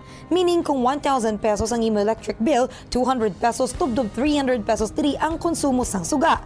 Yari yung mga better practices sagud nga makatipid sang kuryente sa paggamit sang suga. Una, mag-switch na sa light emitting diodes o kung LED lights kung ikaw ang nagagamit subong sang incandescent bulbs. Mas mahal ang LED lights sang sa incandescent bulbs kag compact fluorescent lamps hapang makasave ikaw sang 85% sa electric bill compared to incandescent bulbs kag 40% naman compared to compact fluorescent lamps.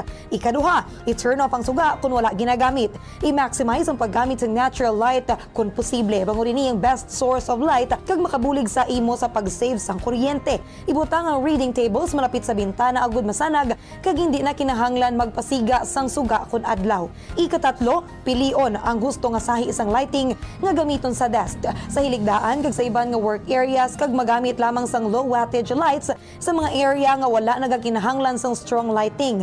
Kag siguraduhon nga malimpyo ang suga. Clean your lighting fixtures regularly tungod na ganubo ang kasanag sini sang 50% kun mahigko.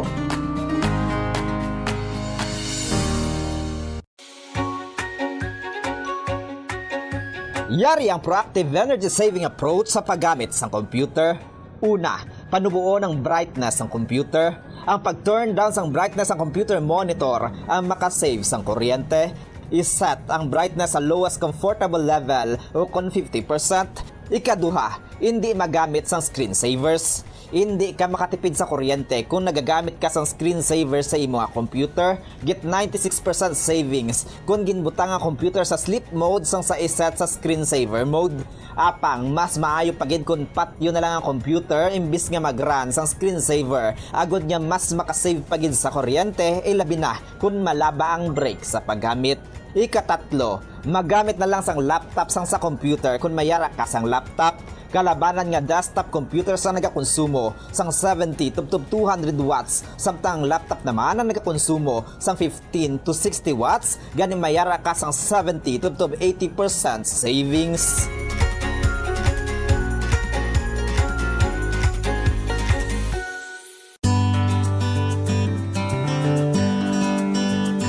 Ang clothes dryer ang second o third largest electricity consuming appliance sa balay. Apang, kung nakaibalo ka sang efficient nga paggamit sang dryer, magano bu ang imo electric bill. Una, ibutang ang dryer sa warm and dry space, agud hindi ini maayawan sa pagpamala sang bayo. Kung mainit ang panahon, ihanger na lang ang bayo agud hindi na magamit sang dryer. Ikaduha, i-maximize ang operation sang dryer apang likawan ang overloading. Kinahanglan nga makasirculate ang hangin sa bayo agud magmala sila sang maayo. Ikatatlo, painon ang bayo antes ibutang sa dryer. Mas efficient ang operation sang dryer kung pareho ang kadamulon sa mga bayo. Ikaapat, pugaan ang bayo antes ibutang sa dryer. Hindi pag-ibutang diri nga nagatulo pa. Kag, limpyuhan ang dryer sang regular. Kakason ang higko sa filter agud maayo ang circulation sang hangin sa mga bayo.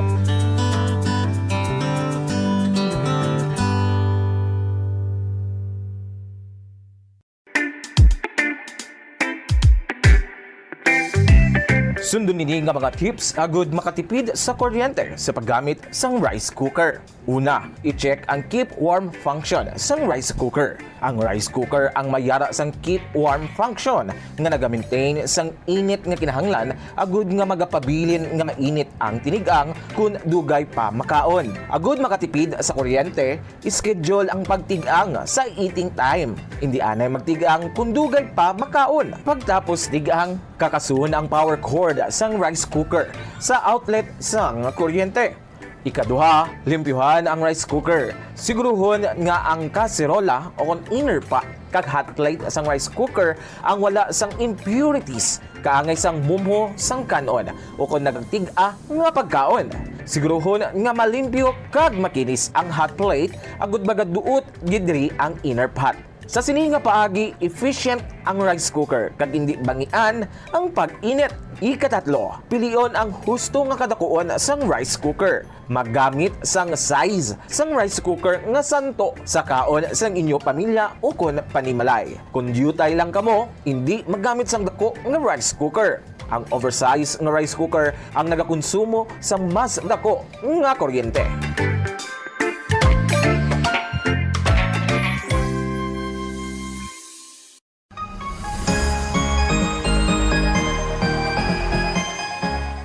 Bombo!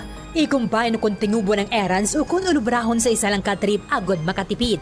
Planuhon ang ruta, kag tingubo ng pila ka short trips nga manginisa na lang ka-trip agod makatipid sa gatong. Ischedule mga errands sa tion sang off-peak hours agod nga ma-minimize ang oras nga imo ihinguyang sa traffic. Mag-practice ang carpooling kung posible, agod nga mabuhinan ang kadamuon sang salakyan sa dalan. Importante man ang load kag cargo management.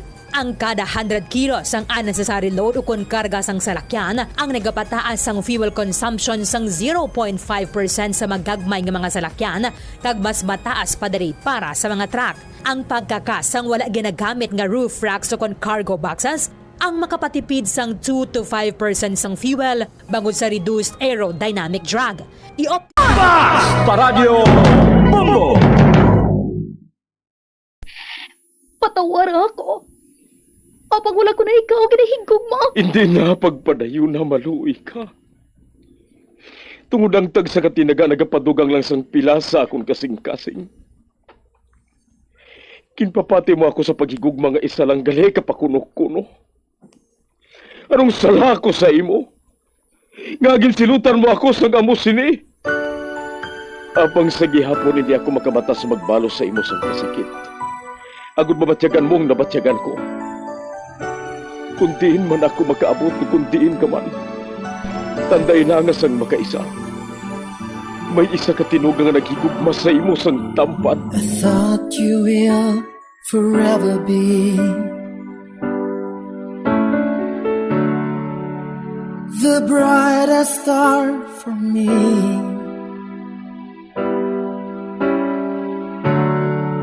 And I promise I will stay with you till the end.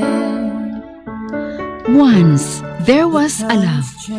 Sa tagsa kakabuhi sang tawo, kag sa tagsa kabahin sa iya kasing-kasing, may isa kahandumanan nga matahong, masadya, masakit, kag makahalamot nga durot sang paghigugma.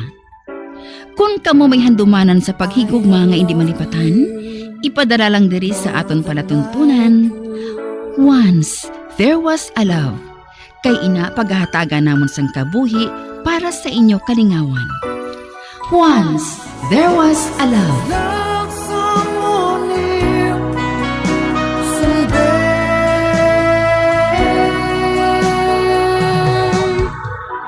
somewhere.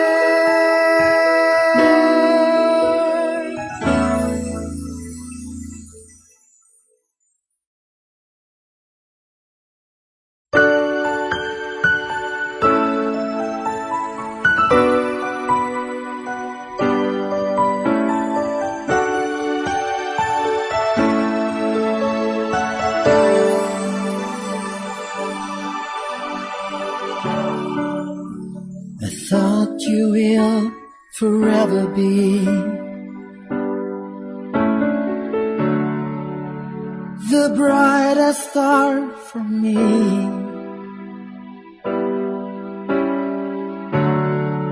And I promise I will stay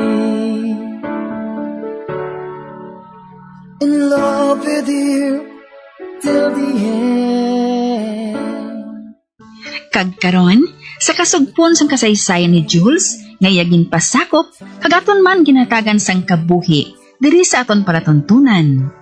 Once, there was a love. Sa kasaysayan. Ano? Kag sino ka man? Is this goodbye? I hate to say, be back in his arms, forget me. As my life goes on, My God! Ang buot silingon sini. Ngara sa kwarto ni Jules, mga bastos nga ina. Kag sa din ang maayong lalaki nga to. Si Jules, nakita ko siya. Nagpalapit siya sa bay window, kaginsirang kortina. Ginpatay niyang suga sa kwarto. Ay, Jules, how could you? Do hindi ko ginbabaton. Nga ikaw ginpatungdan ko sang akong panahon kag baladsyagon. Amo sinakanabaw, kag kabastos. Mga bastos! Mga babay! Kadamol sa inyo mga nawang! Jules! Wala ka mahuya! Kabulgar sa imo katama!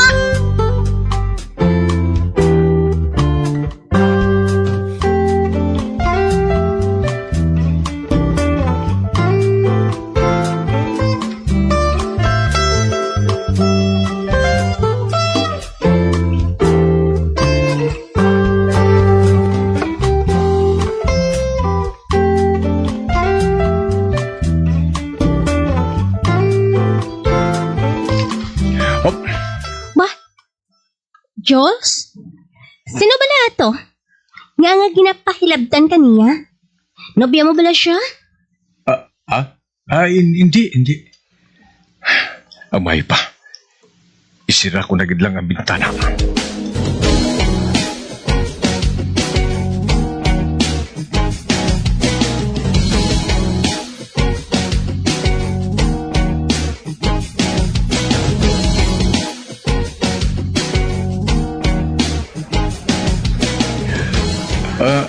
Sorry, ladies, ha?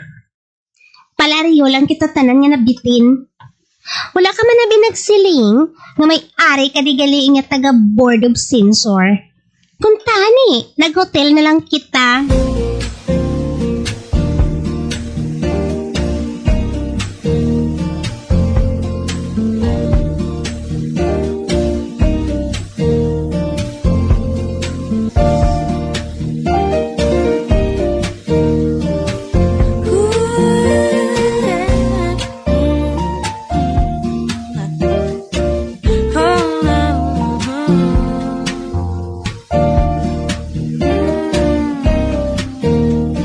Hala, nabuhat ko ato. Ako gid ba ng singgit kay Jules? Nahimo ko siya nga wakalan, pati mga kaupod niya. Hala, gusto ba lang kinbuhat ko? Nakaibalo ako na nag-react sila dira sa pihak. Tugod nakita ako, laging sira dayon ng mga bintana. Apang ipasiga man nila mga suga. Ay, siguro, intarantar sila kaina sa makabati sang singgit ko. Mayo gani. Bisan paano, napunggan kung ila kabastusan mo.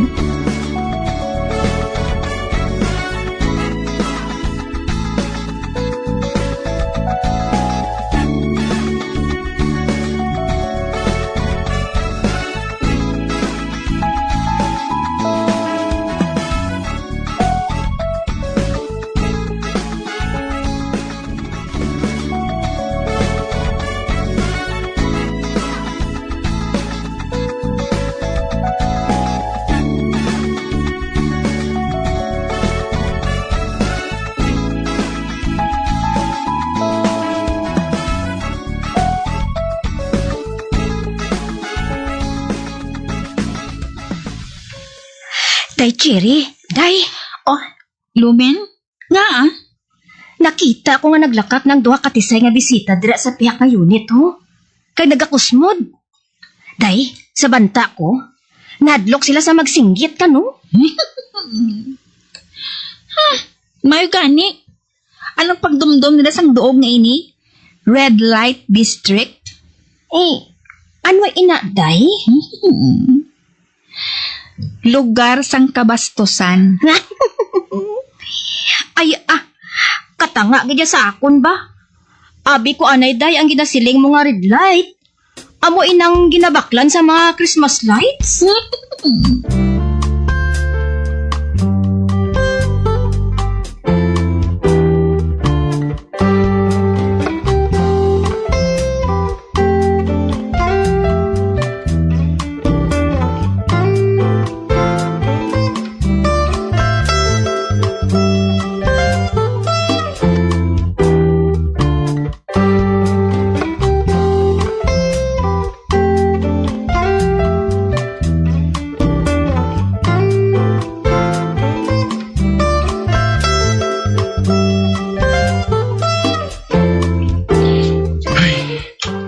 Nagdugang na gid ang Cold War na mo ni Cherry.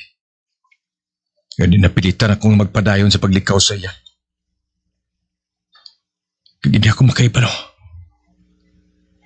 Kung kay sino ako na init, sa kaugalingon ko kung kay Cherry,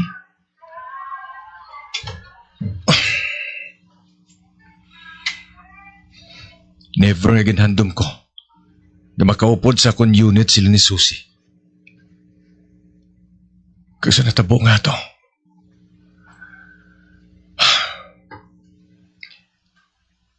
Ungod abi sila nga nagpangagad nga duay. Kag nag-ululuba. Kag ako naman, bilang lalaki, wala naman makabalibad. Wala na ako nakabalibad sa ginatawag nga sulay. O galing bukas galing bintana. Kaya nga ba lang natabuan man nga naglili si Cherry sa bintana. Kag nakita gid kami. O kung ba si ginamonitor giman ako ni Cherry, siguro nakita niyang duha. Kag nagpangimon man siya. Kag nagbantay sa bintana. Kung nagpangimon siya, buot silingon, may gusto siya sa akon? Nadumduman kong paghalok ko. Kapag lagaw sa akon mga kamot sa lawas niya. Sa ato kami sa rest house. Ginpunggan matuon niya ako. Apang wala man lang niya ako gintampa.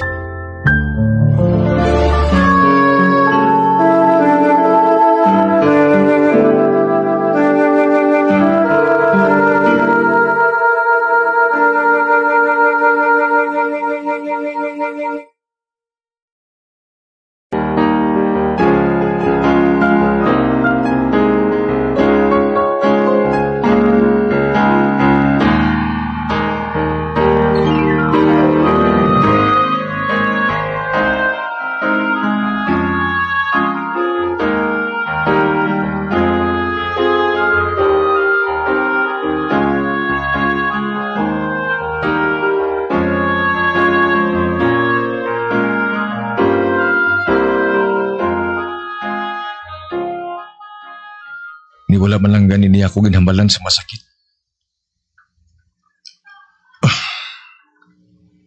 Siguro,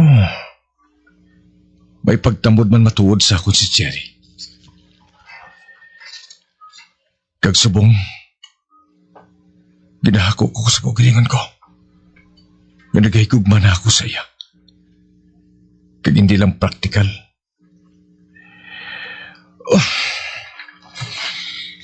Kabutlay sa kabuhi, oo. Kaya gusto lang alikawan ko siya. Siguro mabot man ang right girl gid para sa ako na. Uy, si Vina gali. Hinali ko lang nga nadumtuman. Ano amikon siyang pangulagan ko? Panulok ko sa iya dako gid ang pagiguman niya sa akon. Siguro mapasugot na siya kapapanahon ako. Apang, siyempre, dala dapat sa sugilano namon si Jasper. Package deal kami nga magtiyo. Dasa buy one take one eh.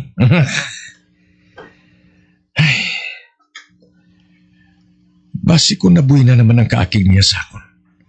Subunggid. Makadto ako sila ni Vina.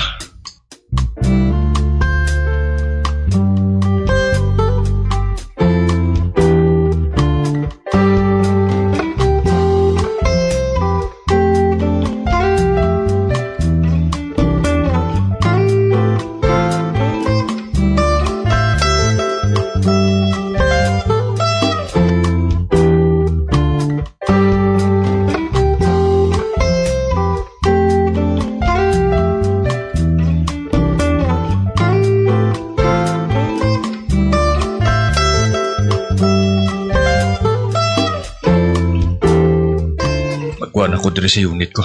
Buksan ko portahan. Magkuhan ako diri. Hindi si Jerry. Nagwa man siya. Mabalik ko. Hindi! Nagaya! Hindi. Nakasalawid ang tiil ko. Ano pa natumba ko? Hindi. Una buli ba? Isara kong portahan?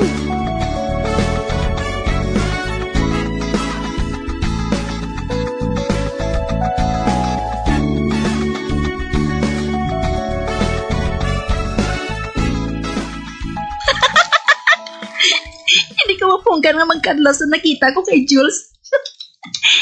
Nakita ko, nagwa siya. Ayan, malakat siya.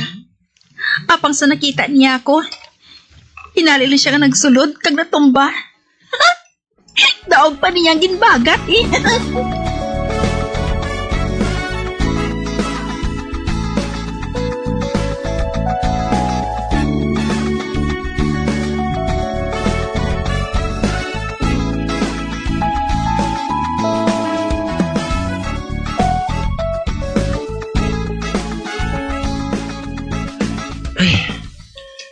Nakibola ako nga nakita gid ako ni Cherry. Nakita niyang natabo sa akon sa portahan. Kagdaw nagbatya gid ako sang tuman nga kahuya. Ayhan, grabe gid ang kaddaw niya sa natabo mo. Ay, hindi lang ko na maglakat ha. Manawag na lang ako sa ilo opisina ni Vina.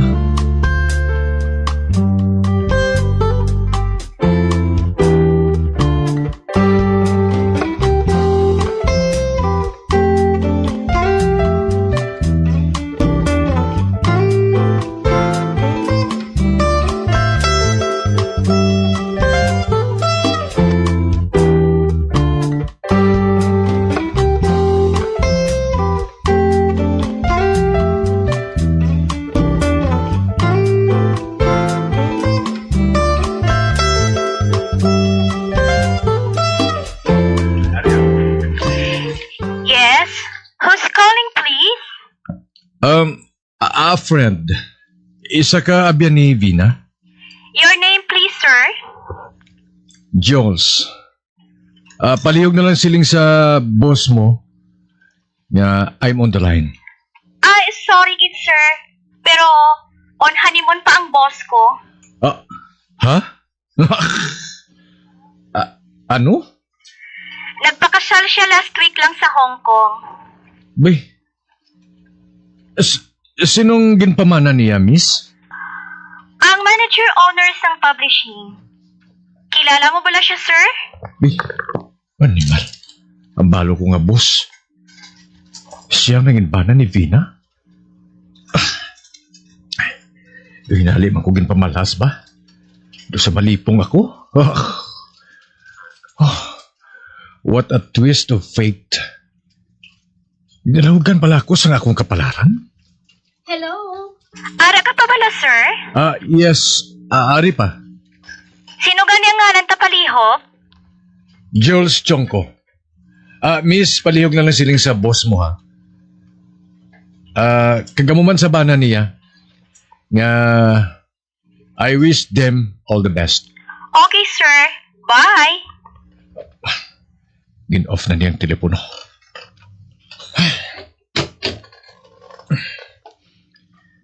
Nagpakasal na gali si Vina, kagang boss ko. Kapag ano yung ginabatsyag ko? Da wala man ko nanugon. Hindi ko na mahimo nga pangulagan si Vina. In fact, pamatsyag ko. Dugin pamatbatan na sa kapalaran ang ginapaminsar ko nga kabuhangan. Ginlikaw ako sa isa kasala nga desisyon. Kag hindi bala sala. Nga gusto ko nga pakaslan. Among isa ka babae. Nga malipot sa pasensya. Nagpamikon gani si Vina. Sa wala pa ako nakaapas siya sa party. Kagang ginhimo niya nga balos. Among pag-withdraw niya sa publishing. Paano na lang gali kung mag-asawa na kami? Kag napikon siya kay Jasper. Hindi malayo nga sakito niya dayon ng bata. Kung natabo gali, naumid pa sa sala ko nga desisyon ang hinaplos ko. Ang mahay pa. Kalimtan ko na lang ang pagpangita sa mga asawa.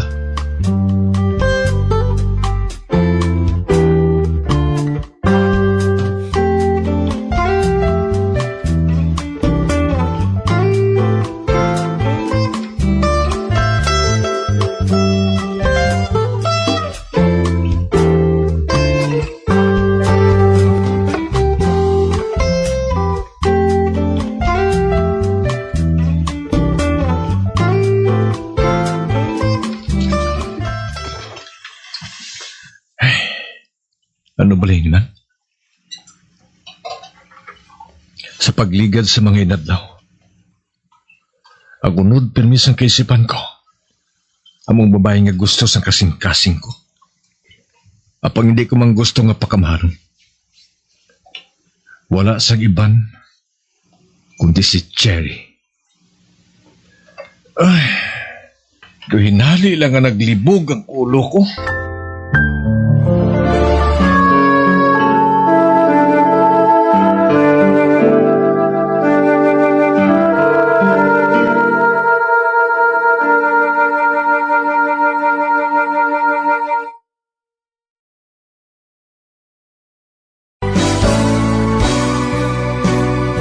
Old flame has to die.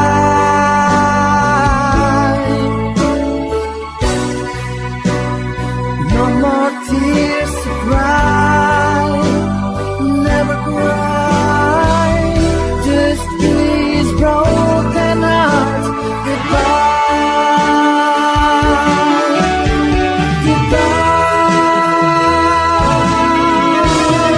Is this goodbye? Mga abyan, sundan ninyo sa pagpamati ang kasugpon sang kasaysayan ni Jules nga yagin pasakop kagatan man ginhatagan sang kabuhi diri sa aton palatuntunan. Once there was a love sa kasaysayan. Ano? Kag sino ka man? Sa direksyon ni Marnie Mongkat. Love someone new someday,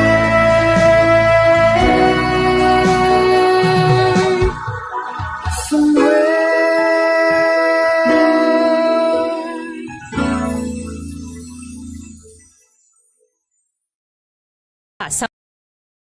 ang full load sa kada trip sang sa magbalik-balik sang pila ka beses bangot ini ang makapareduce sang per unit delivery fuel cost. Apang likawan mga kabombo ang overloaded vehicles bangon nagapadasik ini sang pagbulog sang roida nga syempre nagaresulta sa dugang nga galastuhan.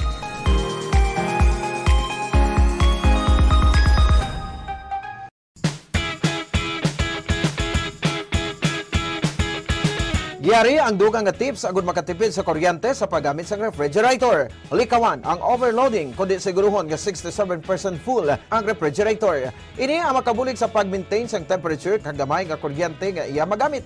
Sa sini nga paagi makasave ikaw sang 288 pesos nga bill kada bulan sa overloaded o kung tuman ka puro ang imong ref.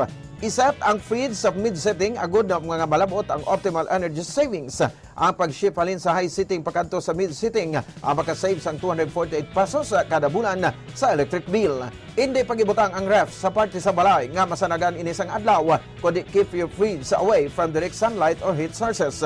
Kag i-defrost ang direct cooling fridge at least once a month agud efficient ini kag sigurado nga makakinot sa kuryente.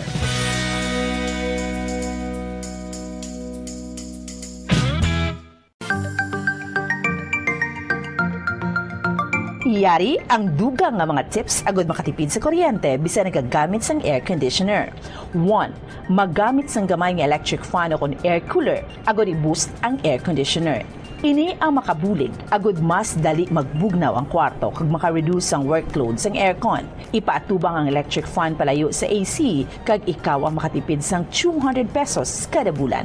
2. Limpyuhan ang air filter sang aircon kada duha ka semana agud masiguro nga efficient ini kag ikaw makasave sang 86 pesos kada bulan. Ang preventive maintenance sang aircon kada quarter kon kada 3 ka bulan ang makabulig man agud nga makasave sang 195 pesos kada bulan. 3. Iset ang timer sang aircon nga ma-off ini 1 ka oras antes ang imo pagbugtaw kag magamit na lang sang electric fan. Don't worry, mapabugnaw sang electric fan ang imo kwarto tubtob nga ikaw ang makabugtaw. Makasave ka pa sang 90 pesos kada bulan sa electric bill. Kag, magamit sa madamon nga kurtina o kung magbutang sang blinds agud hindi makasulod ang init sang adlaw.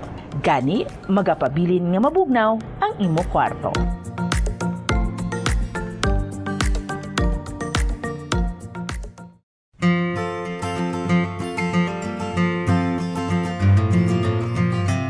Mga kabombo, do not let summer heat drain your energy and your wallet.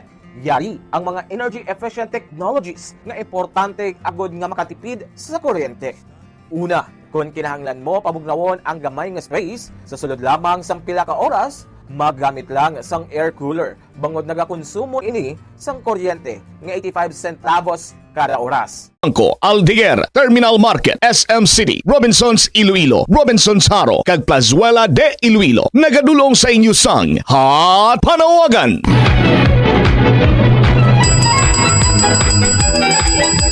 Philippine Standard Time, 41 minutos na kaligad sa tak ng alas 10 sa ginapanawagan na si Anthony James Arnaez. Anthony James Arnaez, kundera ka man sa Purok Lucasan, Barangay Abuanan, Bago City, o kundera sa Maya Banwa sang Hinigaran. Ikaw ang ginapangabay nga magkadto gilayon sa talatapan sang Public Attorney's Office sa 3rd floor sang Hall of Justice sang Bacolod, bagod tamagid ka importante. Kung sino man ang nakabati sa nga panawagan kag nakakilala kay Anthony James Arnaez. Anthony James Arnaez dira sa Purok Lucasan, Barangay Abuanan, Bago City, o kung dira man sa may Banwa sang Hinigaran, palihog lang pahibalo sa iya o kung sa iyang pamilya o kung mga kakilala.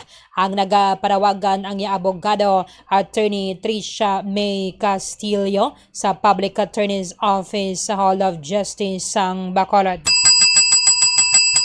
Ginapanawagan na si Lizelle Huban Panoncillo. Lizelle Huban Panoncillo ang imong nga white envelope nga nagunod sa mga dokumento kag UMID ID nga nakapangalan man kay Lizelle Huban Panoncillo gin-turn over diri sa Bomba Radio Bacolod ni Mrs. Melit Hernandez sang July 2. Sa liwat, ginapanawagan si Lizelle Huban Panoncillo sang Bacolod City ang imong white plastic envelope nga nagunod sa mga dokumento kag IDs gin-turn over diri sa Bomba Radio sang July 2. Palog lang claim sa tion na sang office hours. Ginapanawagan si Gina Marie Miag-Aw sang East Home sa 3 Barangay Estefania, Bacolod City. Palog magkadto galayon sa talatapan sang Public Attorney's Office. Nahamtang sila sa room 313 kag 314 sa 3rd floor sang Hall of Justice. Bangod tamagid kay importante. Kung sino man ang nakabati sa nga panawagan kag nakakilala kay Gina Marie Miag-Aw sang East Home sa 3 Barangay Estefania, Bacolod City. Palog lang paibalo sa iya o kon sa iyang pamilya o kon mga kakilala. Ang nagapanawagan ng abogado, Attorney Ray Paranias Jr. Ginapanawagan sa sinuman nga nakakita sang wallet nga nagaunod sang driver's license, ORCR sang motorsiklo, 3 ka mga ATM card kag IDs. Ginapanagiyahan ni Ray Jaffet Abranica nawigit sa bagong dalan dira sa EB Magalona.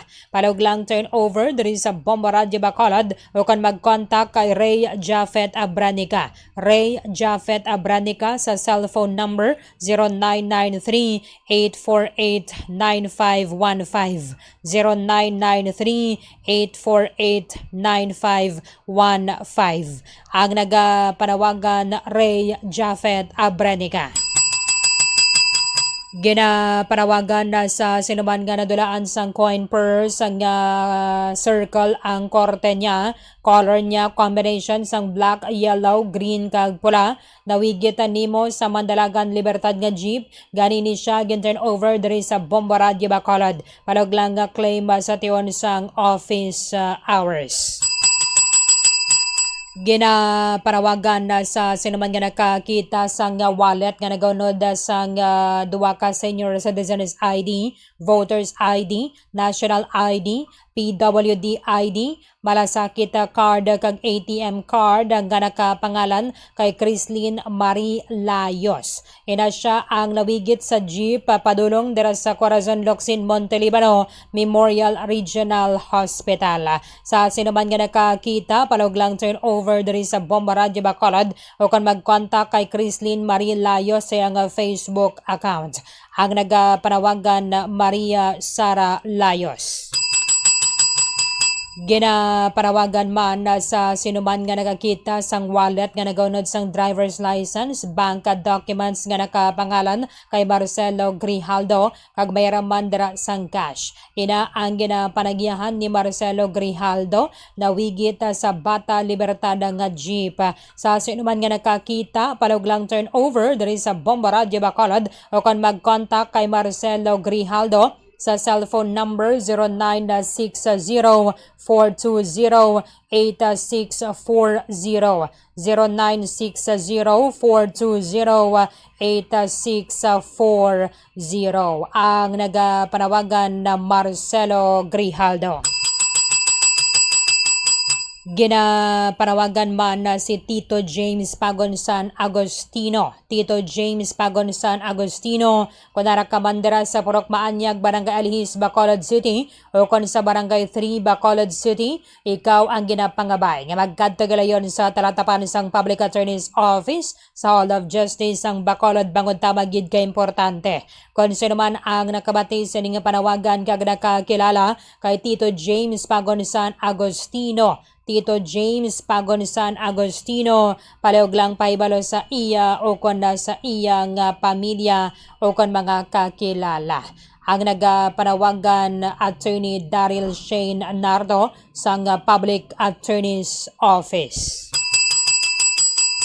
47 minutos na kaligad sa tak ng alas 10 sa moyadto ngaton nga mga hot panawagan sa sininga oras. Sa masunod nga 30 minutos, tugang nga hot panawagan dulong gihapon sa inyo sang R. Florete Pawn Shop and Jewelry nga yara na subong sa Plazuela de Iloilo, Diversion Road, Mandurriao, Syudad sang Iloilo. Sa dami ng gagawin, mundo'y mamadaliin. Pero nagbago to dahil sa'yo. Bumabagal ang mundo sa sarap ng luto ko. May one pot wonder na natawid sa saya. Ang sarsaya, nagbibigay ng kumakapit na linamnam.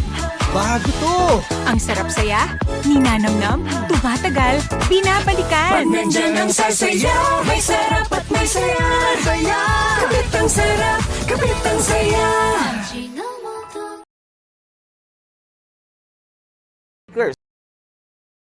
Kung may get together, ang ice maker ang nagakonsumo sang 1.43 pesos per hour nga kuryente. Ikatatlo, magamit sang energy efficient nga LED light bulbs agot hindi tama kainit ang suga sa balay. Pwede ka pagid makasave sang 30 pesos kada bulan kung magamit ka sang motion sensor LED bulbs. Ika-apat, ang smart power strips ang nagamanage man sang power consumption sang mga appliances kag naga-turn off sa ila kung wala sila ginagamit.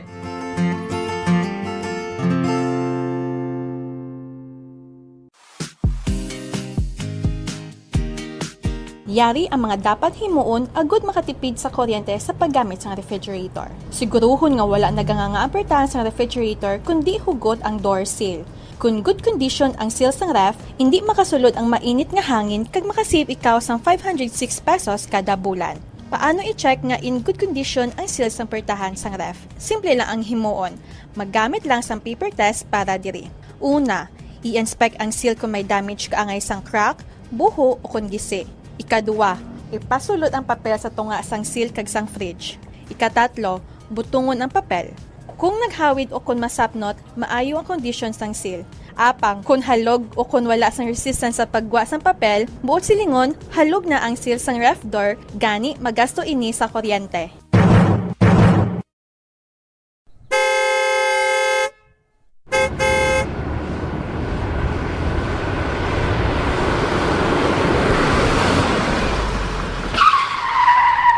Agud nga makamino sa gatong, likawan ang hard braking o kon gulping nga pagpreno sang salakyan, gulping nga pagtapak sang gasolinador, kag likawan ang aggressive driving. Ang aggressive driving ang nagapataas ang fuel consumption by 15 to 40% sa smooth driving. Tungod sa hard braking kag aggressive driving, ang car owner ang mahimo nga maggasto sang extra nga 1,392 pesos tubtob 3,712 pesos kada bulan, samtang ang mga bus kag truck naman ang makagasto sang dugang nga 12,480 pesos kada bulan. Ang smooth anticipatory driving kag paglikaw sang sudden acceleration ang naga-eliminate sang braking losses, gani wala sang additional cost. Importante man ang speed management kag cruise control. Mas madubo ang fuel consumption sa salakyan sa hustuhan lang nga speed kaangay sang 60 to 80 km per hour sa madasig bagot mas madubo ang aerodynamic drag. Mas madamo man nga gas ang kinahanglan agud malabot kag ma-maintain ang high speed. Mas makatipid ka sa 15% sang fuel kon nag-drive sang 90 Bombo Radio Bacolod.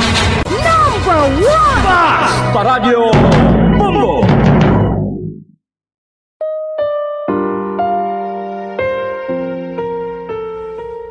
Alam, mahal ko. Hindi. Huwag mo akong iwan, mahal. Ikaw ang buhay ko. Oras na.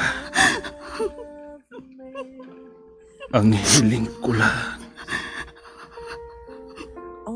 Alagaan mo sana ang alaala ng pag-ibig ko.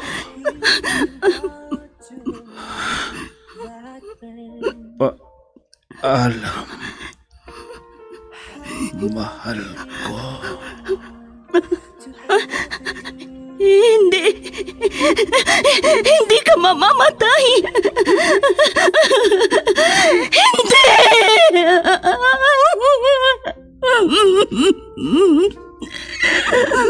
Wala na siya.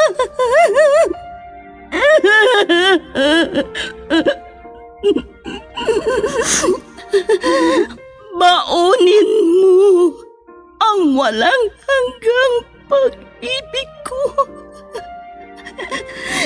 Saan ka man naroon?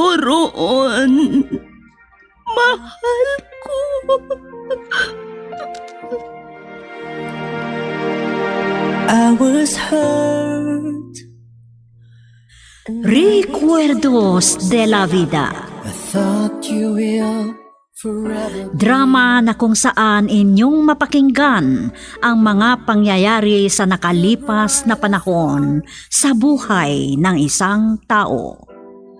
Mga kaganapan at mga bagay na nanatiling alaala na lamang na nagkaroon na ng pugad sa dibdib. Alaala na hindi kayang burahin ng panahon kailanman. Recuerdos de la Vida. Mula sa pluma nila Lubimin Aquino Sr., Leti Astudillo Aquino, Direksyon at Produksyon Supervision, Leti Astudillo Aquino. Recuerdos de la Vida. Mula sa Lovelet Artist and Talent Center Drama Productions, handog sa inyo ng #1 and most trusted radio network in the country, Bombo Radio Philippines. Basta Radio, Bombo!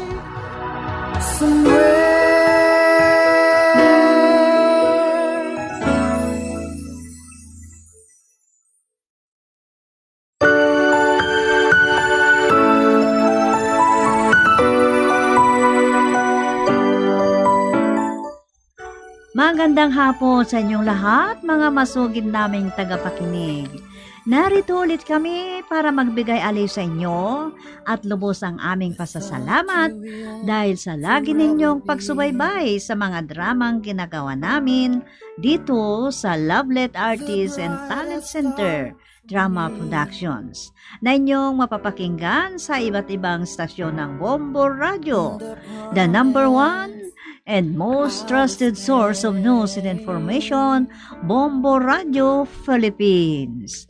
Lalo na dito sa drama nating Recuerdos de la Vida. Sa pagkakataong ito ating pakinggan ang huling kabanata sa sulat o Recuerdo ni Romero sa ating dramang Recuerdos de la Vida na kanyang idinulog. At ganito ang mga huling kabanata o kaganapan sa buhay ni Romero. More than I could.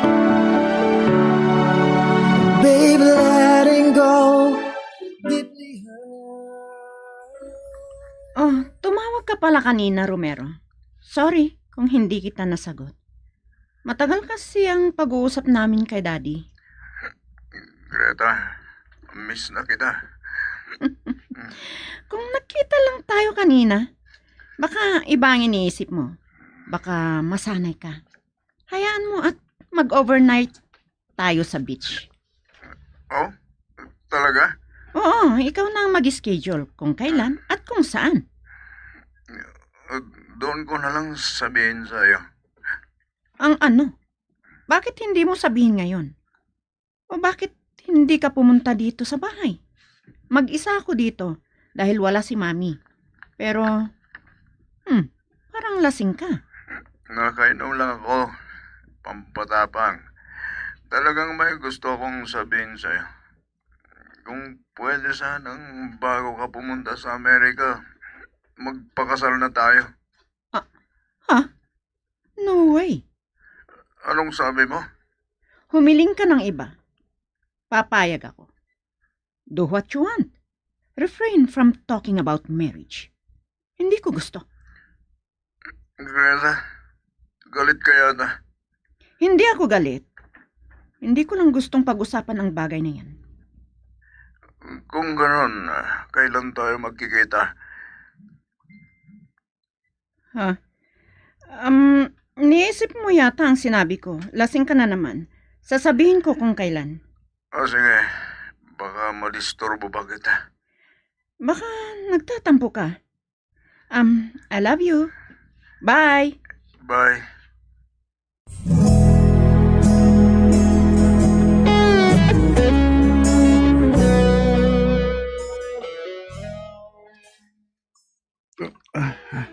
Masakit ang ulo ko, Itay. Dahil sa pag-iinom ko, talagang hindi ako sanay. Bakit ka kasi uminom ng alak? Hindi mo naman biso yan. Pampatabang itay. Ah, Hindi ko pa na kayang sabihin ng harapan kay Greta ang gusto kong sabihin. Pero napahiya lang ako. at bakit? Kahit hindi pa ako handa. Sinabi ko kay Greta na gusto ko siyang pakasalan, tay. Pero nabigla ako dahil parang nagalit siya sa akin. Hindi niya gustong sinabi ko na magpakasal kami. Ano? Paano ang relasyon niyo? Nagmamahalan pa rin kami, tay. Yun lang. Hindi siya gustong pag-usapan ng tungkol sa kasal namin. Ano? Nagmamahalan kayo? Pero walang malinaw na direksyon ang relasyon niyo. Diba, sinabi ko na sa'yo noon na walang makakapantay sa taong kilala mo ng lubusan. Si Alegria ang gusto ko para sa'yo, anak. Si Itay naman. Kung galit sa atin si Nananamadang at Alegria. Nakapag-usap na kami ni Alegria. Sasabihin ko ang plano ko. Dahil gusto kong makausap si Madang.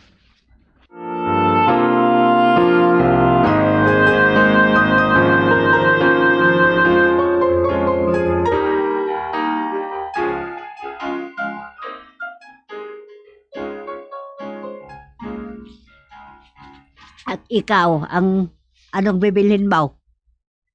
Asyong. Mabuti at ikaw ang eksaktong nagbabantay sa tindahan nyo. Maaari ba kitang makausap? Ano ang dapat nating pag-usapan? Alam mong galit ako sa inyo. Ay, Madang, magkapit bahay tayo. Kaya wala dapat tayong alitan. Anong wala? Kung niloko nyo kami, sakim kayo. Hindi kami sakim. Kailangang maliwanagan ang isip mo, Madang. Hindi ko alam sa iyo. Kung wala kang bibilhin, umalis ka na.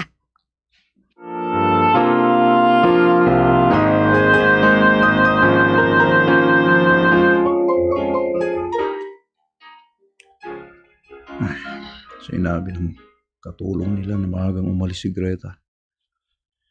Hindi niya ako sinagot ng tinanong ko kung saan siya pupunta kasama ang mami niya. Tinatawagan ko. Pero hindi naman siya sumasagot. Oh, talaga naman. Bakit hindi mo pa kasi pakasalan si Greta? Napulya? Ikaw? Nagulat ka yatang nakakita sa akin na, Romero. Oh, baka ano pang isipin mo, ha? Iniisip ko kung bakit maagang lumabas si Greta. Hindi niya rin kasi sinasagot ang tawag ko. Okay. Sige, iwan mo na kita, ha? Eksaktong napadaan ako. Nakita kita, kaya huminta ako saglit. Sige, pare. Sige. Talagang hindi ako sinasagot ni Greta. Nagtampo kaya siya sa akin.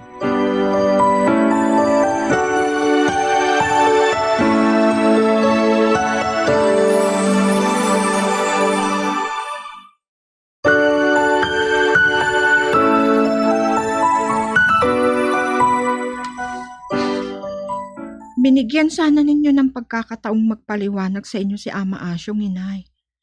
Hindi magandang panghabang buhay na galit kayo sa kanila. Mabuti sa anak kung sasabihin niyang ibabalik niya ang lupa nating kinuha nila. Maaari ko silang patawarin at pwede akong makipag-ayos sa kanila. Ano kaya kung magpa-survey kayo at mawala ang pagdududa ninyo? Isa ka ding hindi gumagamit ng utak mo. Bakit ko gagawin yun? Ititulado ang lupa natin. Inay. Huwag ka nang magsalita. Huwag mong idipinsa ang matandang yun. Bakit? Umaasa ka ba na ikaw ang pakakasalan ni Romero? Ano ba yung sinasabi ninyo, inay? Gusto ko lang na magkasundo tayo. At may nobya na rin si Kuya Romero. Inaasahan mo na silang makakatuluyan. Maniwala naman ako. Hindi ko alam. Huwag kayong magsalita ng ganyan, inay. Baka may makarinig sa inyo at sabihin nilang naiinggit tayo. Tumahimik ka na ga. Ay, teka lang. Nag-uusap ba kayo ni Asyong? At kay si Romero? Ganyan ba kababa ang utak mo? Tumahimik na kayo, inay. Huwag na kayong salita ng salita.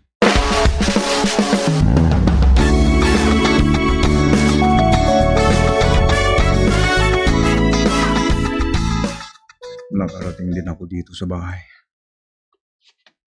Hindi ko pa natawagan si Greta. Ano kayang nangyayari sa kanya? Galit kaya talaga siya sa akin. Pumunta ako sa opisina nila, pero hindi ko sila naabutan ng mami niya. Oh, Romero, parang may gumugulo sa isipan mo. Tay, hindi kami nagkita kay Greta ngayong araw. Galit yata siya sa akin at iniiwasan niya ako. Ikaw naman baka busy lang siya. Pero kung sakali, sana ay tanggapin mo ang katotohanan hindi kayo ang nakatadhana para sa isa't isa. Ay, Itay. Pero huwag yan ang pag-usapan natin, Romero. Alam mo, sinubukan kong kausapin si Mandang. Pero, matigas pa rin ang isip niya. Mawawala siguro ang galit niya kapag ibabalik niyo sa dati ang bakod, Itay. Yan ang hindi mangyayari. Kailangang maipaintindi kay Mandang na hindi tayo sakim, anak. Pero paano yan, Itay? Hindi magpapatalo si Nana Mandang. Kahit hindi na tayo magkausap na magkapit bahay. Walang problema kay Alegria dahil nakakaintindi siya. Alam mo, kayo lang ni Alegria ang makakapag-ayos sa hindi nating pagkakaunawaan. Higit sa lahat, sa away namin ni Mandang.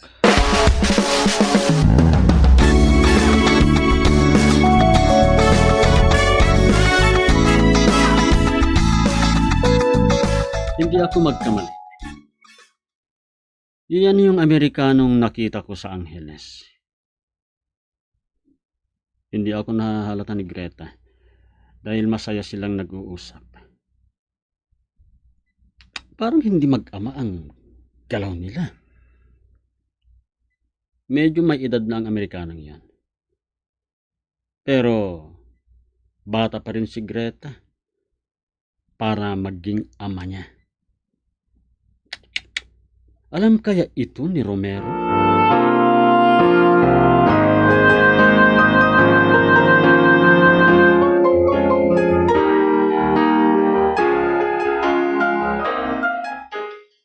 Nag-ring ang cellphone ni Greta, pero hindi siya sumasagot. Ano kayang nangyayari? Parang bigla siyang lumamig sa akin.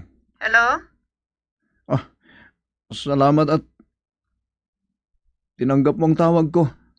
Pagpasensyahan mo na ako. Busy ako ngayong araw. Pagod ako. At parang inaantok ako. Tawagan mo na lang ako bukas, ha? Sasabihin ko kung kailan tayo pwedeng mag-usap. Greta! Bye!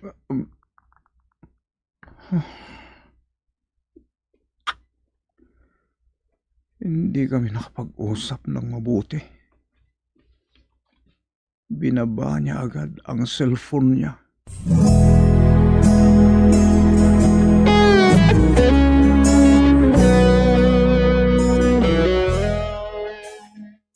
Oh, bakit maaga kang pupunta dito, Napoleon? Teka lang, nagbibihis pa si Romero sa kanyang kwarto. Maaga akong pumunta dito dahil baka hindi ko maabutan. Napoleon, bakit nandito ka? Sige ha, iwan ko muna kayo at pupunta ako sa bukid. Una na ako sa inyo. Sige, tay. Romero, hindi ko alam kung okay lang na malaman mo sa akin ito. Sigurado akong hindi kayo magkasama kay Greta kahapon.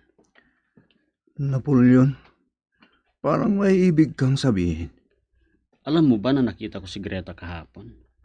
May kasama siyang Amerikano. Ano? Huwag ka sanang magagalit sa akin, ha? At huwag sanang ibang isipin mo. May pagmamalasakit ako sa iyo. Hindi ko lang alam kung yun ang ama ni Greta. Salamat, Napoleon. bakit hindi sinabi sa akin ni Greta na dumating ang ama niya?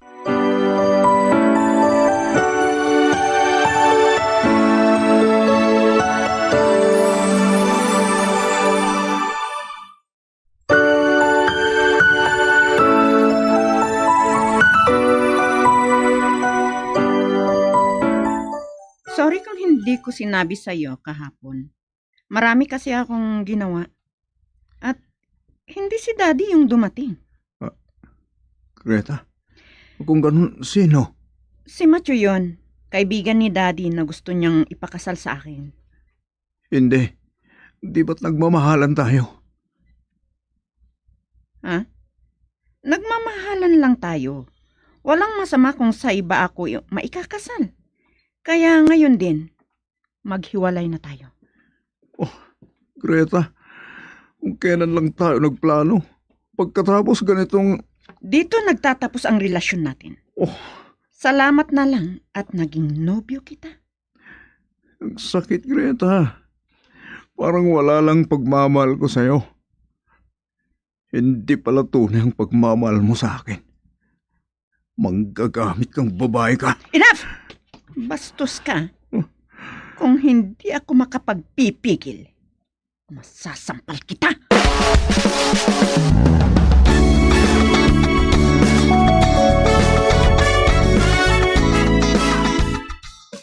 Akala ko yung kotse mo ang nadaanan ko dito sa harap ng karinderya. Hindi pala ako nagkakamali. Bakit, Romero? Ang aga naman ng pag-inom mo ng alak. Sobrang sakit, Napoleon. Dahil andito ka na rin. Samahan mo nga akong uminom. Ang pagkakakilala ko sa'yo, mabait ka, Romero. Akala ko hindi ka umiinom ng alak. Masakit. Bakit minahal pa ako ni Greta? Kung lulukuhin niya rin ako. Sa halip na akong pagkakasalan niya, sa Amerikanong kaibigan ng tatay niya pala siya papagsak. Kung ganun, tama ang hinala kong hindi niya ama yan? Lubos akong nagpapasalamat sa iyo, Napoleon. Kung hindi dahil sa iyo, hindi ko nalaman ang lahat. Bagaman hindi tayo nagkakaunawaan noon. At naging hangarin ko ding agawin si Greta sa iyo noon. Nakakaya itong nangyari sa akin, Napoleon. Pinahiya ko ng babaeng yun.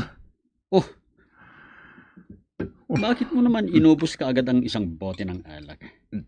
Huwag mong ibabato.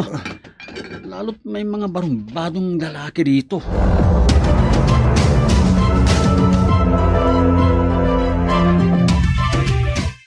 Romero, tumigil na sa pag-ring ang cellphone mo. Sino ba ang tumatawag sa'yo? Masakit ang ulo ko, tay. Hindi si Greta yun. Sumama siguro sila ng kanyang mami sa Amerikanong lalaking iyon.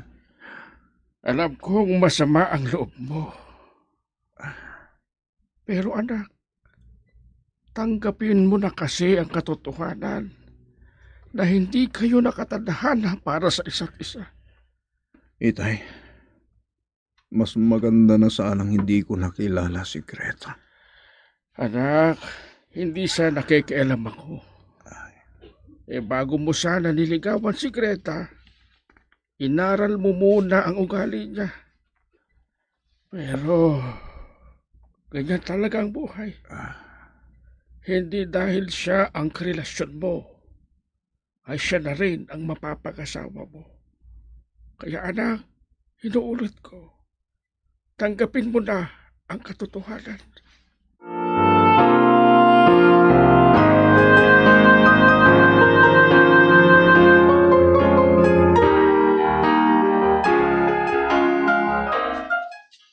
Madam, salamat sa pagpapasok sa akin. Sana hindi kayo galit sa akin. Si Alegria ang sadya mo. Mintayin mo saglit kung bakit nagpapaganda pa. Nana. Andyan na si Alegria. Iwan ko na kayo. Kayo mag-usap. Sige, Nana. Kung hindi ako nagkakamali, Kuya Romero, mahigit 2 linggong hindi kita nakita. Alegria. Alam kong ang ganda-ganda mo ngayon, ha? Salamat. Kung kaya man liligaw ako sa'yo, hindi kaya mas malalong magagalit sa akin si Nana Madtang? Ano? Nawala mo lang si Greta? Maniligaw ka na sa akin? Kwan. Alegria, hindi ako nagpipiro. Alam kong ikaw ang karapat dapat na mahalin ko kesa kay Greta.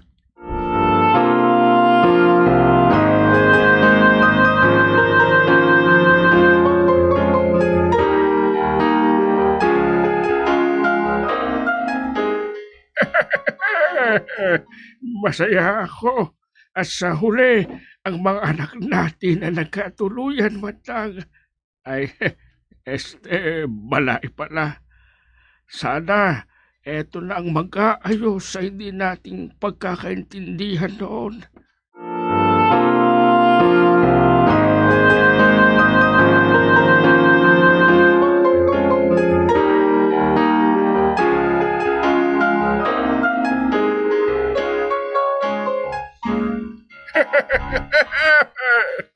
Masaya ako at sa huli ang mga anak natin na nagkatuluyan matang ay balae.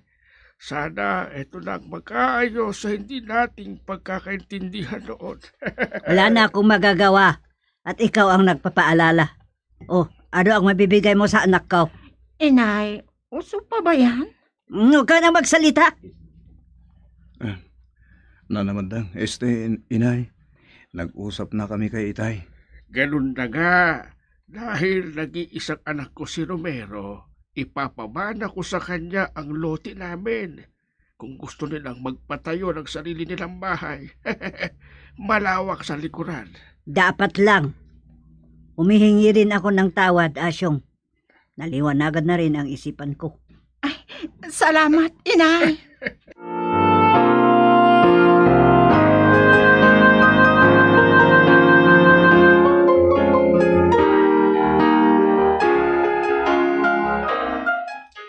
Ano ka ba? Hindi ka pa nagsasawang yumayakap at umalik sa akin? Ating gabi na. Ang bango-bango mo pala, Alegria.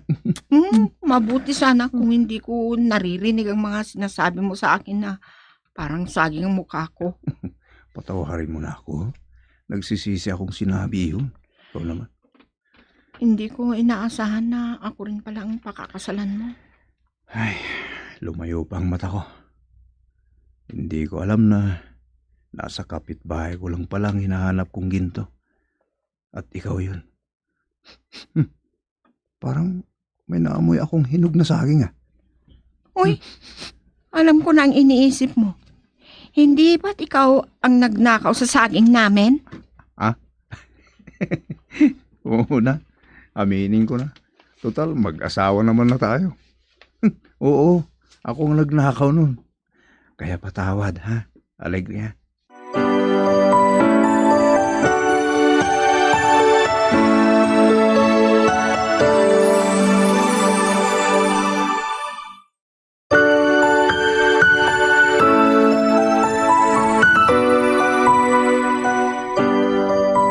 Ilang taon na rin kaming nagsasama ni Alegria at Sofia.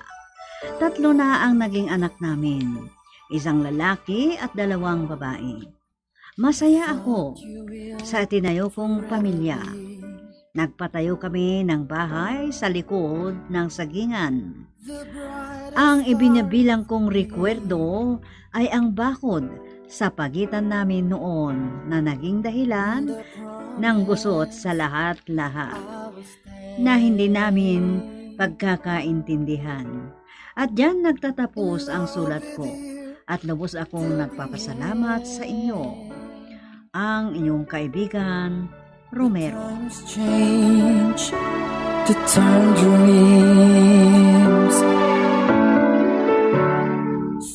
Salamat din sa iyong pagdulog dito sa ating dula, kaibigang Romero. At diyan nagtatapos ang kasaysayan o rekwerdo sa buhay ni Romero dito sa ating dula. Recuerdos de la Vida. Ang sulat ni Romero ay inayos sa script ni Delphine Dumayas at sa direksyon, Leti Astudillo Aquino. Mula sa Lovelet Artists and Talent Center Drama Productions, inihandog sa inyo ng #1 and most trusted source of news and information, Bombo Radio Philippines. Basta Radio, Bombo! I know I will love someone new someday.